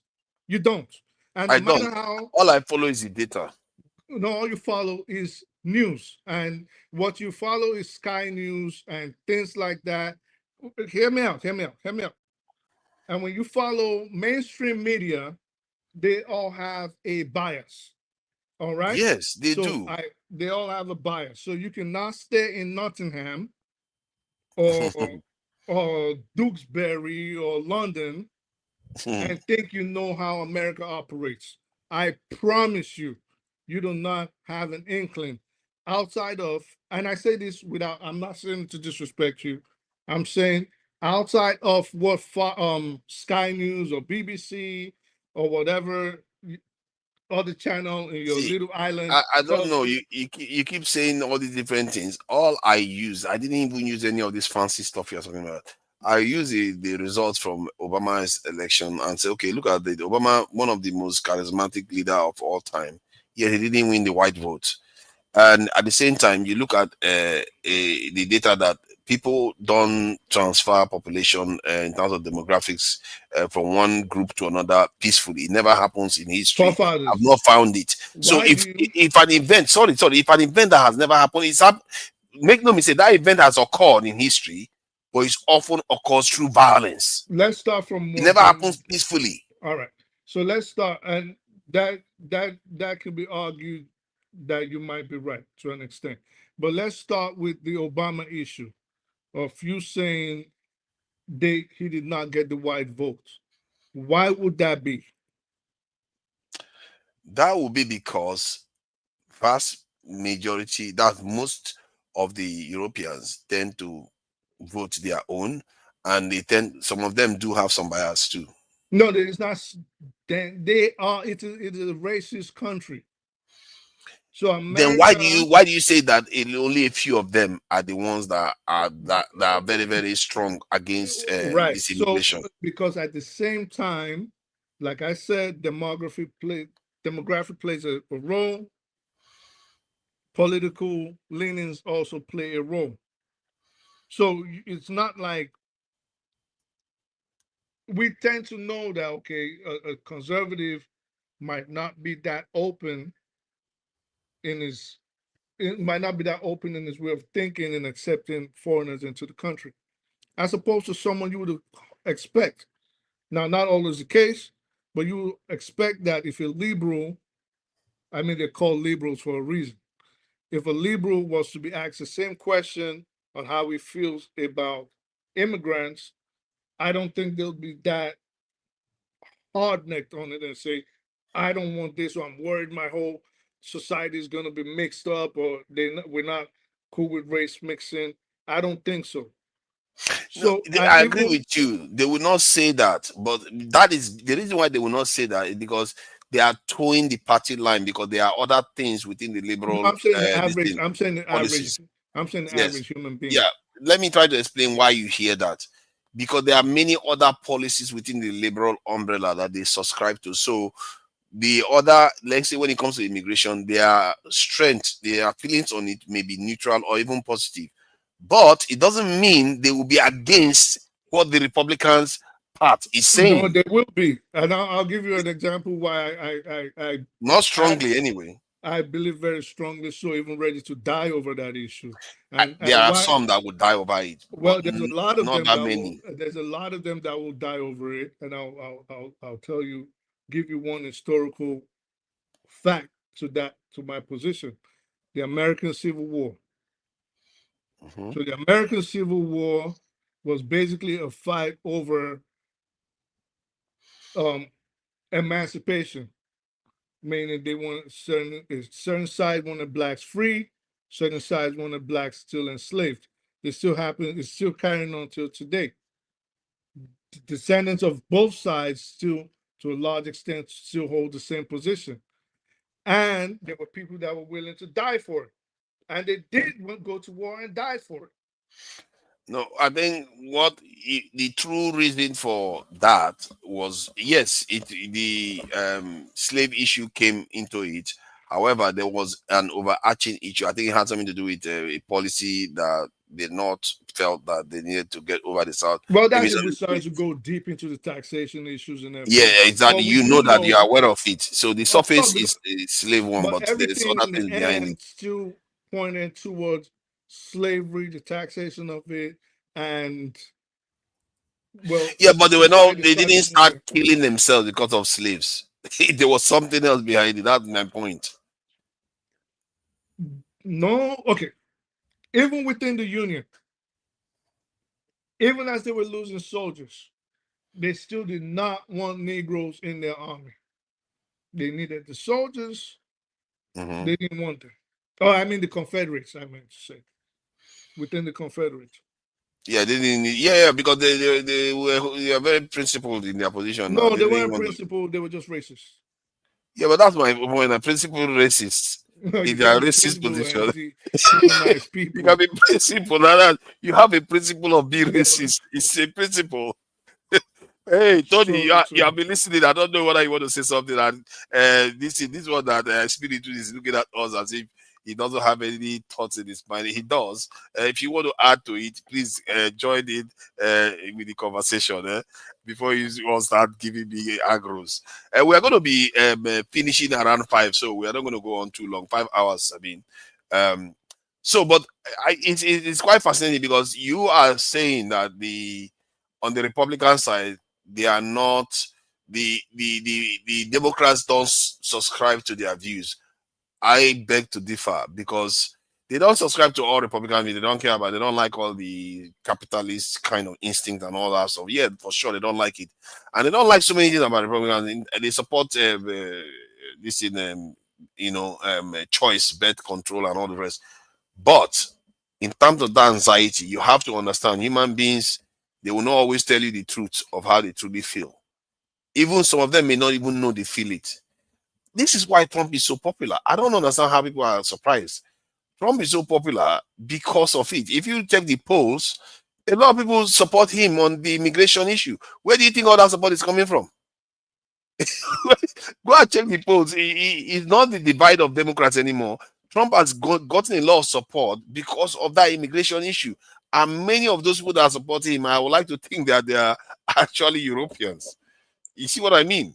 So the what you perceive is not necessarily true. You have to read behind human instinct. The human instinct is, I don't know what part of science again deals with it, because there's psychology, there's sociology, there are kinds of differences. But if you understand human behavior, you basically understand what is going on behind all the polls and the pronouncement people make. And I'm telling you, the omens are not good right now for America. The majority are not in a good mood. And I don't blame them. I don't know why people are surprised. I wouldn't, if I was them, I wouldn't just sit down and allow my country to be overrun by foreigners. I won't allow my majority population to just turn into minority because that is supposed to be funny. It's not funny. My ancestors fought for this land. Why should I give it up? So that is where I'm coming from. When I think about it, like, I'm thinking, man, a lot of them are going to fight this. They are going to fight this, and the signs are showing. Forefathers, this is a very complex issue because, first of all, if you say that Trump is popular, if you look at opinion poll, you would see that his popularity is going down. Now, in specific areas, there may be certain policies where a lot of people endorse his policy, but there are certain areas too where it's come down. But let me just use Lagos for instance to probably is it amplify? I don't know if it's to amplify the issue that we're discussing. For some years now, a certain ethnic group is getting very restive as to the presence or the activity of another ethnic group in Lagos. For instance, maybe let's be specific now. The Yorubas, a lot of Yorubas, let me not generalize now. We've had some Yorubas say that they're not comfortable with the influence of the Igbos in Lagos. What do I mean? If you look at the retail sector, they are dominant. They are buying property. And it's not just that they are the only ones. You have people from other ethnic groups who are buying, but they are very, very worried about the Igbos.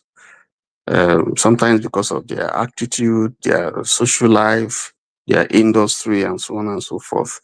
And the fact that they are also beginning to compete with them in politics. So, and you have seen very remarkable progress that they have made. I think there was a time that we had someone from the southeast who is who was in the State House of Assembly. But you see, but the Constitution, gives every Nigerian the right to live and to associate and to run for election anywhere, any part of the country, so long as he's a Nigerian. So, but there is that fear, and it's not just in Lagos alone.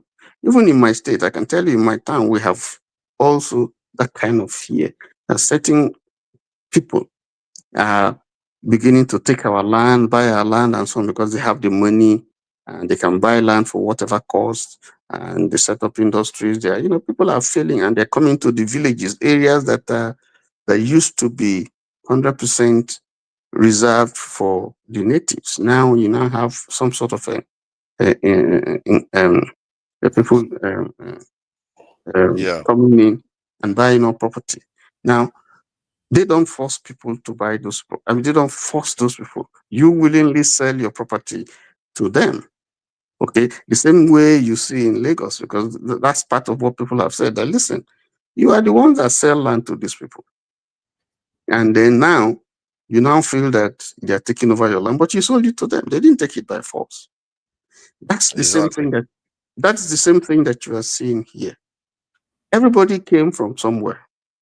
It is just that there are those who came earlier before, and they now see themselves as the the owners.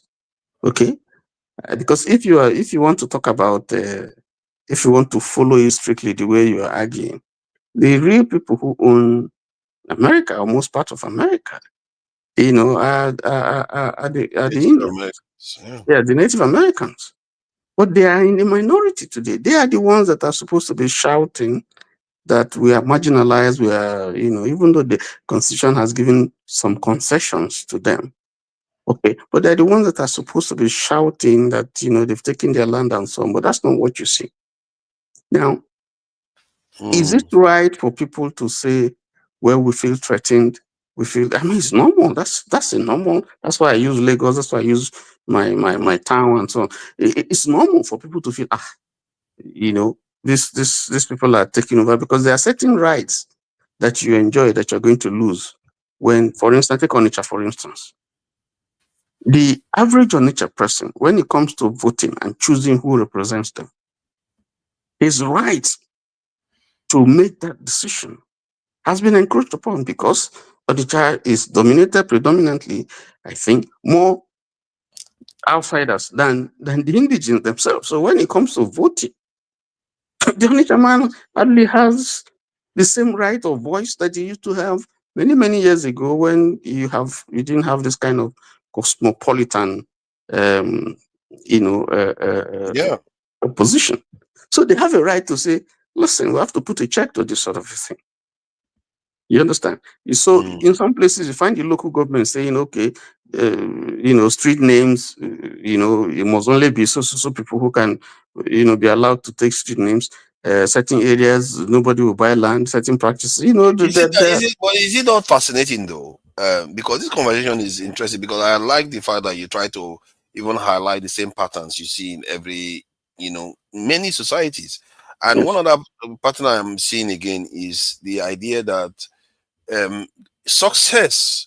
economic success seems to invite this trend. Yes. Otherwise, you run, because if you look at the only country I would say that economic success haven't necessarily invited this trend, at least to a threat to them, in a way, they turn to the threat to themselves, which is Japan. Japan is one of the most homogeneous countries, even if the economic success, but at the same time, their population is dwindling like crazy.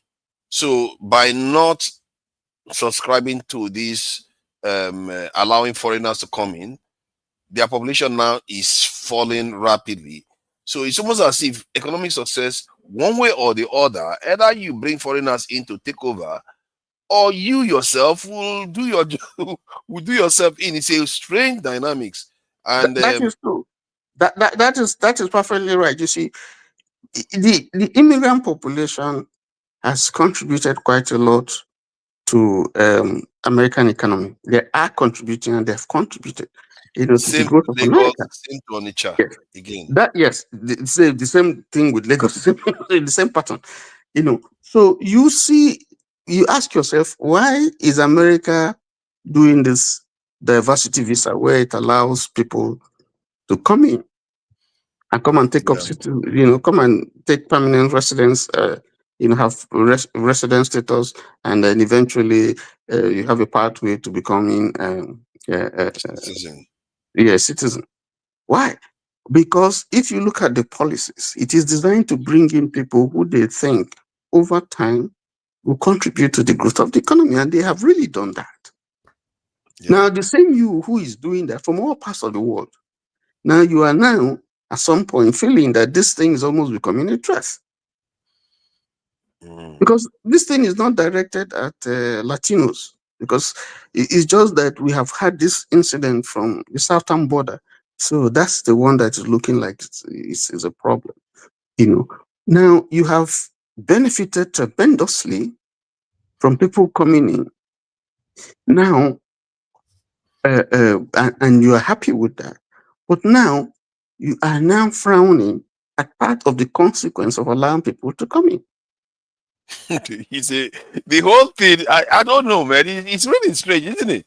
Because the whole dynamics is like there's no escape or something. I'm just trying to think of a case where a nation is able to tap into foreigners coming in at the same time being able to maintain sanity and things. I think Americans did that. They did that for a long period of time, and it seems to have worked well for them, because most of the time it was Europeans that were coming in, Italians and all the rest, Germans came in. But now it's Hispanics, but they can't take it anymore because Hispanics are slightly different people. So this is where the problem is. The dynamics is the same. It's just that we as human beings are tribalistic and we have our ethnic biases. So the process that could have led to America to keep growing is being disrupted now by ethnicity and racist issues. So it's oh man, yeah, go ahead. The only place where you find a difference is South Africa, for instance. South Africa, Zimbabwe. Where that's where the history is slightly different. Okay. How is it different? Now here you have the majority conquered, the minority conquering the majority. So now at some point the majority rose up to say, we don't want this anymore. We have to take back our country. So that's one place where it is different. That's the trajectory is different. The minority didn't necessarily conquer the majority. You see, that's a trick. When we look at South Africa, the power of the minority comes from outside, from a greater majority. And so the more powerful nation, even if they represent a small population in South Africa, but there's a bigger force behind them. If it was just only that rump of Europeans in South Africa, the majority would just sweep them aside. You see what I mean? So, well, within the country, that is the reality. Yes, it's true in the country. So that's what I'm looking at. I just wanted to parallel that. Even then, it's unstable. It's very, very unstable. Like the majority not taking over, the minority still has the resources, that the control of the resources. And just like every nation where you have elites control the resources of the nation, over time that is changing. Over time that will change because because the economy is being run aground by policies that really don't favor the minority, sort of. Again, this is another one again. We just touched on something else again. This is another law. Maybe I should be calling it my own law so that people will understand that I create laws. This is another one again that I've noticed. I'm sure there's a law about this. Minorities that control power, in short, all the elites of every nation, let's put it that way, elites of every nation don't concede wealth. They hardly concede wealth peacefully. Just like minorities don't become majorities peacefully within nations. Elites don't concede their wealth easily, whether they are white or whether they are black. As a matter of fact, the more because they are white, it's more likely that they will resist it because they fear that if they concede the wealth to the black people will come after them. It's not the same as with black man giving black man money. So you see what I mean?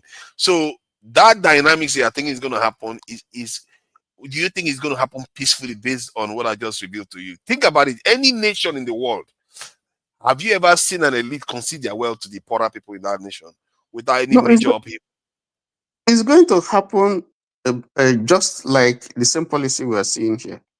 All that the government, the ruling government needs to do is to begin to enforce policies that will emasculate those that they don't feel too favorably with, like in South Africa, like the land issue, for instance. So eventually you would decide yourself whether to still remain here or to move away and go somewhere else, because the system, the environment is hostile to your business, to your livelihood, and so on. So they don't need to drive you out, but you just say, okay, I'm done. You think I'm moving Europeans on. will just pack and leave all that wealth? Why would they leave the wealth? They will never leave. Well, some of them have left. Some of them are left to come here, taking advantage of Those are the Trump's. poor ones. I gather that they don't do so well in the West. They always return back. They don't do so well. So the point, back to our issue here, the point is that here it's very complex. There are so many issues that are at stake. The demography is changing, fast changing, and if there's a way you can say that this immigration thing is a way to put a check, to the influx of certain people, who have been coming here in droves. Okay. But apart from that, there are other policies too that you will see that actually discriminate, clearly against certain persons, certain groups, certain, gender, and so on and so forth. And all of them couched in politics. So when you have another dispensation, for instance, I give you an example. There's a military barrack in North Korea. Sorry, not in North Carolina. That is called Fort Bragg. It's been Fort Bragg, and is named after an army general that I think Democrats, yes, think that they are not favorably disposed to. So they got the name of that barrack changed from Fort Bragg to something else. Trump came, changed it back to Fort Bragg, and so many other places too. That was changed. So you begin to ask yourself, what is the whole thing about changing and unchanging and stuff? Because there is a way that personality is perceived by one party different from the way the other person, is. For some people, it reminds them of something that is disastrous. For some people, the guy is a hero. So, yeah, but the same issue still remains, though, in terms of the challenges the US is facing now because of that demographic shift. Even if it's masked as immigration issues, masked as DEI issues, masked as DEI and all kinds of things. Yeah. So what you teach in school and what you don't teach and all that. So the if I point, was to ask you to predict, though, sorry, I wanted to ask you to predict something because we don't have a lot of time left. If I was to ask you to predict where this is going in the next year, because I think the next year there's going to be an election in America. So, what do you think in terms of the economy, in terms of freedom of speech, in terms of the Epstein file? These are three major areas, and in terms of the war in Gaza, where do you think everything is going to? And Ukraine too, you can just summarize it, one by one, or just take a few out of them because they're quite. That's quite a large. that's a big load. But let me tell you. That's a big load. Let me tell you the kind of Epstein case is dead. No need. let me tell you the kind of you see Epstein case. I okay. I just say one or two things. If you look at what we read, if you look at how Epstein died, you would see that the sequence of events, is suspicious. Even some people are still questioning whether he truly committed suicide or something else happens. I'll leave it there. Because if you look at the events that happened, the first time there was an attempted suicide, quote and unquote, they now put him under strict surveillance. And when they did say that he committed suicide, certain people who were supposed to be on duty were not on duty. And yet this is a man who's supposed to be kept under strict surveillance. So if you look at some of the issues, some footages, CCTV That's footages really are odd. missing. They are supposed to be watching him for this purpose, and you can't make it up. Yes, Only in there's America you get this garbage of courage. yeah. So and then you had someone who say, "Oh, we'll release everything, and now the person is saying, "No, there's no need. It's all hard. There's no need. It's a waste of time." Anyway, so let me just put that one aside. But the kind of politician that I'm looking for to be a leader is someone like John McCain, who, when someone who was supporting him said something about Obama and called him names, John McCain said, no, stop that. He's not. Yes, he's my opponent, but you can't say that kind of a thing about him. And that's the person that he is running against. So that's the person who knows the politics of how to draw the line and how to speak specifically to issues. And if we have that kind of leader, then I think all these things that we're seeing, all these distractions and so on, and they're negatively impacting American economy and politics and so on and so forth. But if you have that kind of leader, I think that America will begin to rise again. So do you see a recession by next year, before next year election? Or you think American economy will recover and that won't be a factor in the election? The advantage that America has, like Nigeria, Nigeria has been bleeding and bleeding and bleeding, and you're wondering, this cash cow, why hasn't it died? If the things that happen to Nigeria happen to Togo or Benin, there will be no country. But somehow, even on life support, the economy still has managed, to teeter on and so on and so forth. So there's resilience. There's something about the economy that is strong. I think the same thing with America. There's something about the American economy that keeps it going, even though we can still say we see signs that the economy is still solid, but it's not doing as well as it ought to have done if all the policies were right. But Tom, why do you think it's still solid? Is it? Why do you think the economy is still solid if production is down, exports are down, job losses are up? Okay. We're having more homeless people, more jobless people, more people claiming unemployment. Yeah, benefits and so on. Yeah, I'll answer that question. Good question. I answered that question looking at France today.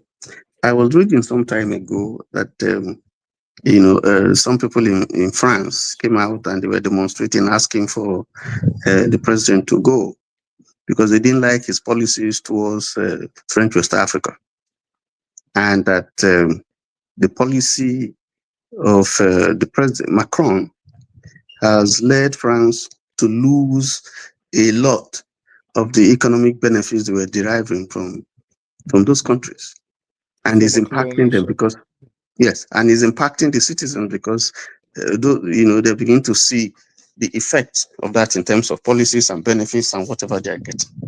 So they're asking him to go, and they want someone who will adopt a different approach, some kind of rapprochement, going back to those people and trying to befriend them, in other words, he didn't handle whatever were the issues properly. So if I just oppose that to America, I think there are policies that we're seeing now that are. Did you say the protesting? Did you say the protest in France has to do with these policies in West Africa? Yes, part of it. Yes, it's a part of it. Specifically, yes, I can tell you that. You can look at it.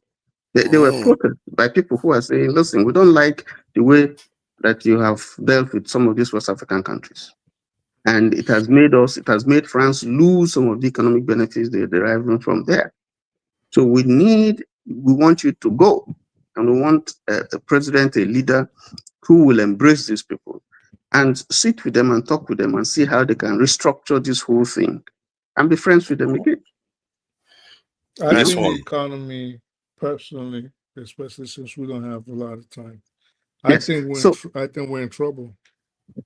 So I think that the policies, some of the policies that we're seeing now, I mean, how can you fire someone because he told you the truth?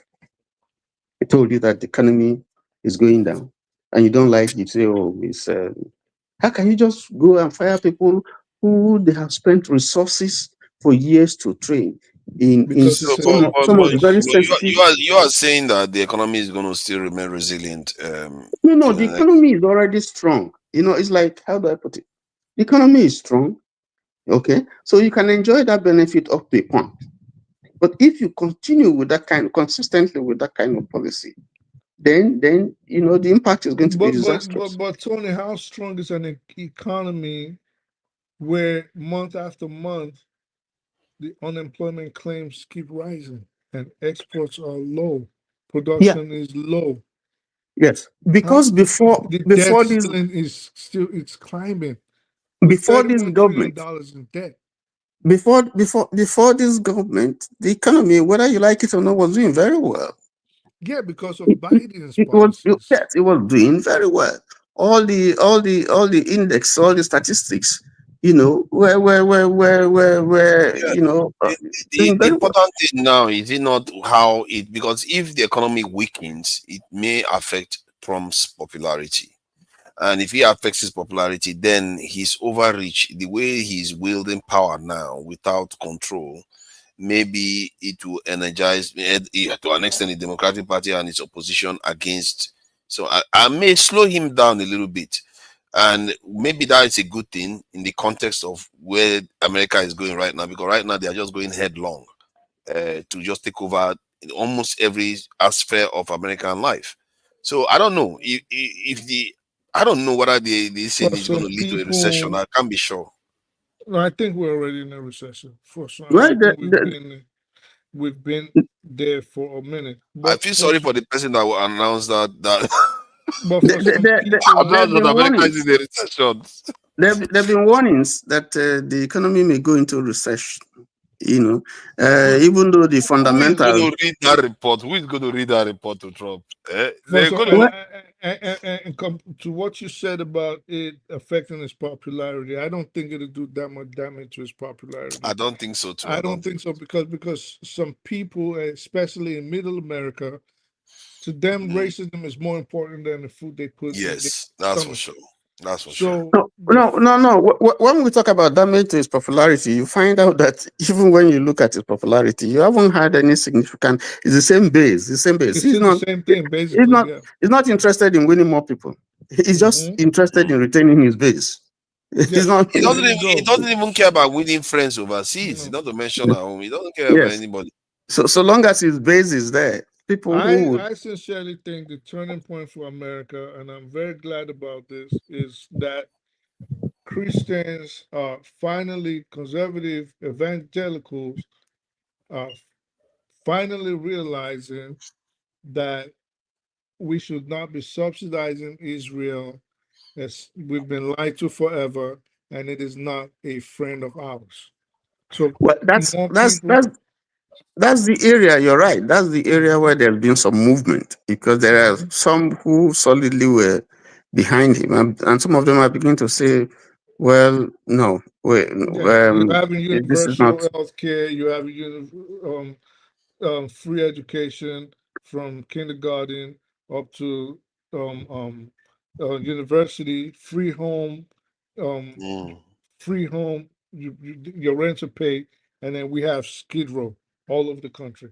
We have Skid Row, we have a homelessness problem, we have a mental health issue that nobody is willing to finance. Our veterans are coming home, losing their minds, PTSD, disabled, so it's a lot of things, and people are coming in all of this, that happened, they quietly passed a bill. I don't know if Tony, where they allocated an extra $16 billion for Israel, and it came out, and now all the conservatives are in uproar now.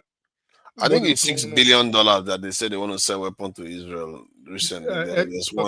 Everything was up to like about 16 billion. Even in Nigeria, they what? Even in Nigeria, you see the US is even trying to cut Nigeria right now, because there's a recent there's a report that the US just approved about 346 billion weapons arms deal for the Nigerian Air Force. No, 340 something million, not billion. Million. Billion. 346. 346 million. Arms deal. That's a start, because there's precision ammunition there that I thought. Yes. About 10,000 MK87 bombs, laser guided base kits, and 5,000 precision rockets. But you see, the intention is, even though it looked like it's to fight terrorism, but there is behind it. There is a cover story. I mean, there's an undertone to that, because what do you think it is? In the last 3 years, the US has been pushed out of West Africa, Mali, Niger, Burkina Faso, and they've cut ties with France, as you know. The US lost about $100 million drone base in Niger. In 2024. Now, so what he's seeing is that it is fast losing its influence in the West African sub-region, whereas Russia is trying to make inroads. China is also there. Now, but the most strategic thing, that makes Nigeria very important is the Gulf of Guinea, which is one of the busiest maritime route on earth, for oil, to Europe and the US. So what they're trying to do is if we can retain Nigeria as a friend, irrespective of whatever feelings they may have about the government that is in power, then we can guarantee, because if you look at all the fight that America has been doing, we talked about it some time ago, whether it's the Gulf of Guinea, whether it's the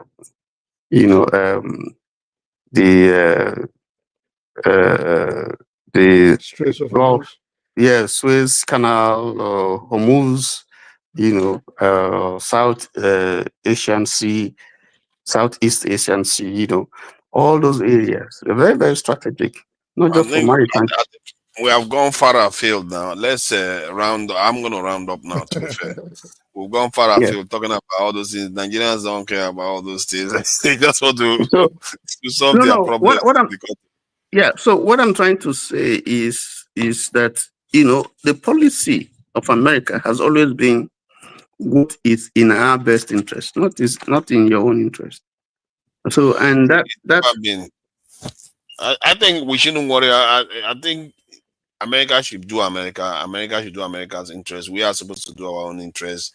As a matter of fact, I think I heard an British spy actually talk about how they were in Washington or somewhere, and every time Israeli people came to the office, gave them gifts, there's always a tracking device. Well, yeah, There's always tracking device on them.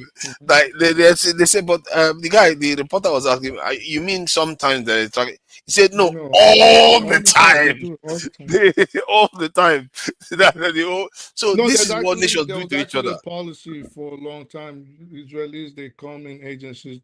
They're not supposed to bring any gifts, nothing. Yes. Take the firearms in the locker, go upstairs, do your meeting, and get out. They said even when Benjamin Netanyahu goes into a room, he will leave traps. The things I'm hearing these days, it just shows you that we are quite naive. I don't think we play this game. We are quite naive. That's what you think, Nigeria? No.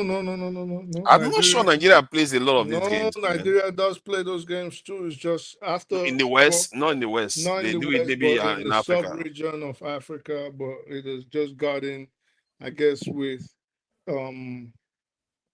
the government eroded and became less responsible, then the spy networks just went down the drain with it. But Nigeria had a pretty good intelligence network. Nigeria used to influence the whole West Africa for a long time. Yeah. For a long, they decided we get our act together again. We have to get our act together and start reasserting ourselves. As a matter of fact, that's what's going to make us relevant. And our leaders are not ambitious enough. I think there's so many paths for Nigeria to travel that will bring a lot of prosperity.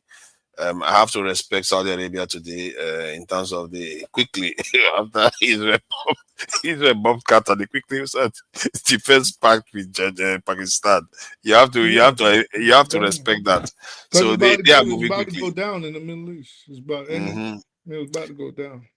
Yeah, we'll see. I wish I could have had time to be having sooner or later. I'll make time to be having more conversations and coming online, doing more philosophy, conceptual thought stuff a bit more, and talking about more of these geopolitics and different regions. It's just a shame that things time constraints. There was no fighting here today, so that's good.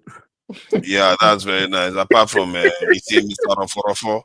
There's no time this guy shows up, he doesn't start a fight. There's no time he shows up, he doesn't start a fight. Yes, whenever he comes to start a fight. No, he's a good guy. But he's a good guy. What I said was 100% the truth. I know it's the truth, but you still start a fight, nonetheless. But it's not a fight. No. I didn't start a fight. I just tell him this is what my observation. And when I heard what he said, Mr. Icon G in Nicaragua. Okay, Nicaragua. Everybody went why was this guy saying Hamifuli Ike? Why was saying Nicaragua is a dead place? At least they get big nice waterfall there now. You cannot use Nicaragua as the whole of Latin America is Nicaragua that you find as a model. We don't even run the that was a mistake. But they do have a high life expectancy. 75 is not little. I went that time for that one. They attract tourism now. They attract tourism now. Yes, it's not a failed state. They may not have a high GDP per capita, but it's not a failed state. Have you ever stepped foot in Nicaragua? Went up time. But okay, ladies and gentlemen, I really appreciate your time here today, and I must say I felt a little bit short of my duties. I was supposed to ask people to like, share, and subscribe. Please do that. It doesn't cost you anything. I must say YouTube people are very stubborn. They don't like to like, share, or subscribe. If you go to like TikTok, oh my God, those guys, they are very, very on it. You put something on, they will either like it or share it, or they will subscribe. They subscribe very easily on TikTok. Why is it that it's so easy to subscribe on TikTok but not on YouTube? Many people watch on this thing. So just click the subscribe button and let everybody, so that next time when this issue is on, you are notified. It's for your own good to just Because as when it's about to take it, once they take TikTok, they're gonna censor everything. You'll see. Yeah, let's hope not to. So yeah, that is that. Yeah, that's what they'll do. So, Tony, I really appreciate your contributions, and I speak the truth. And Lukupi, I really appreciate you all, and all the people in the chat, the good ones and the bad ones and the ugly, all of them. I really appreciate you all, because all these enemies of progress, they rarely say anything positive. Even when they give me compliment, they put insult amongst it. So, Olga, I see you there. Thank you for joining us, Mr. Triumph. Been a while, Mr. Triumph, that I've seen you there.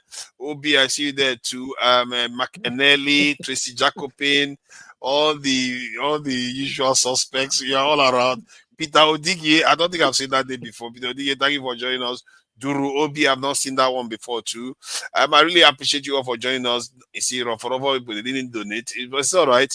Tata, I will sooner or later I'm going to be setting higher standards so that they can be donating a bit more. It took Dr. Damages to beg them to donate today before 5 people decide to donate. Okay, so but we appreciate you all. Thank you all for joining us. Until next time, we are going to play our people out with our own kind of songs. Let me start with one of the best ones people like here.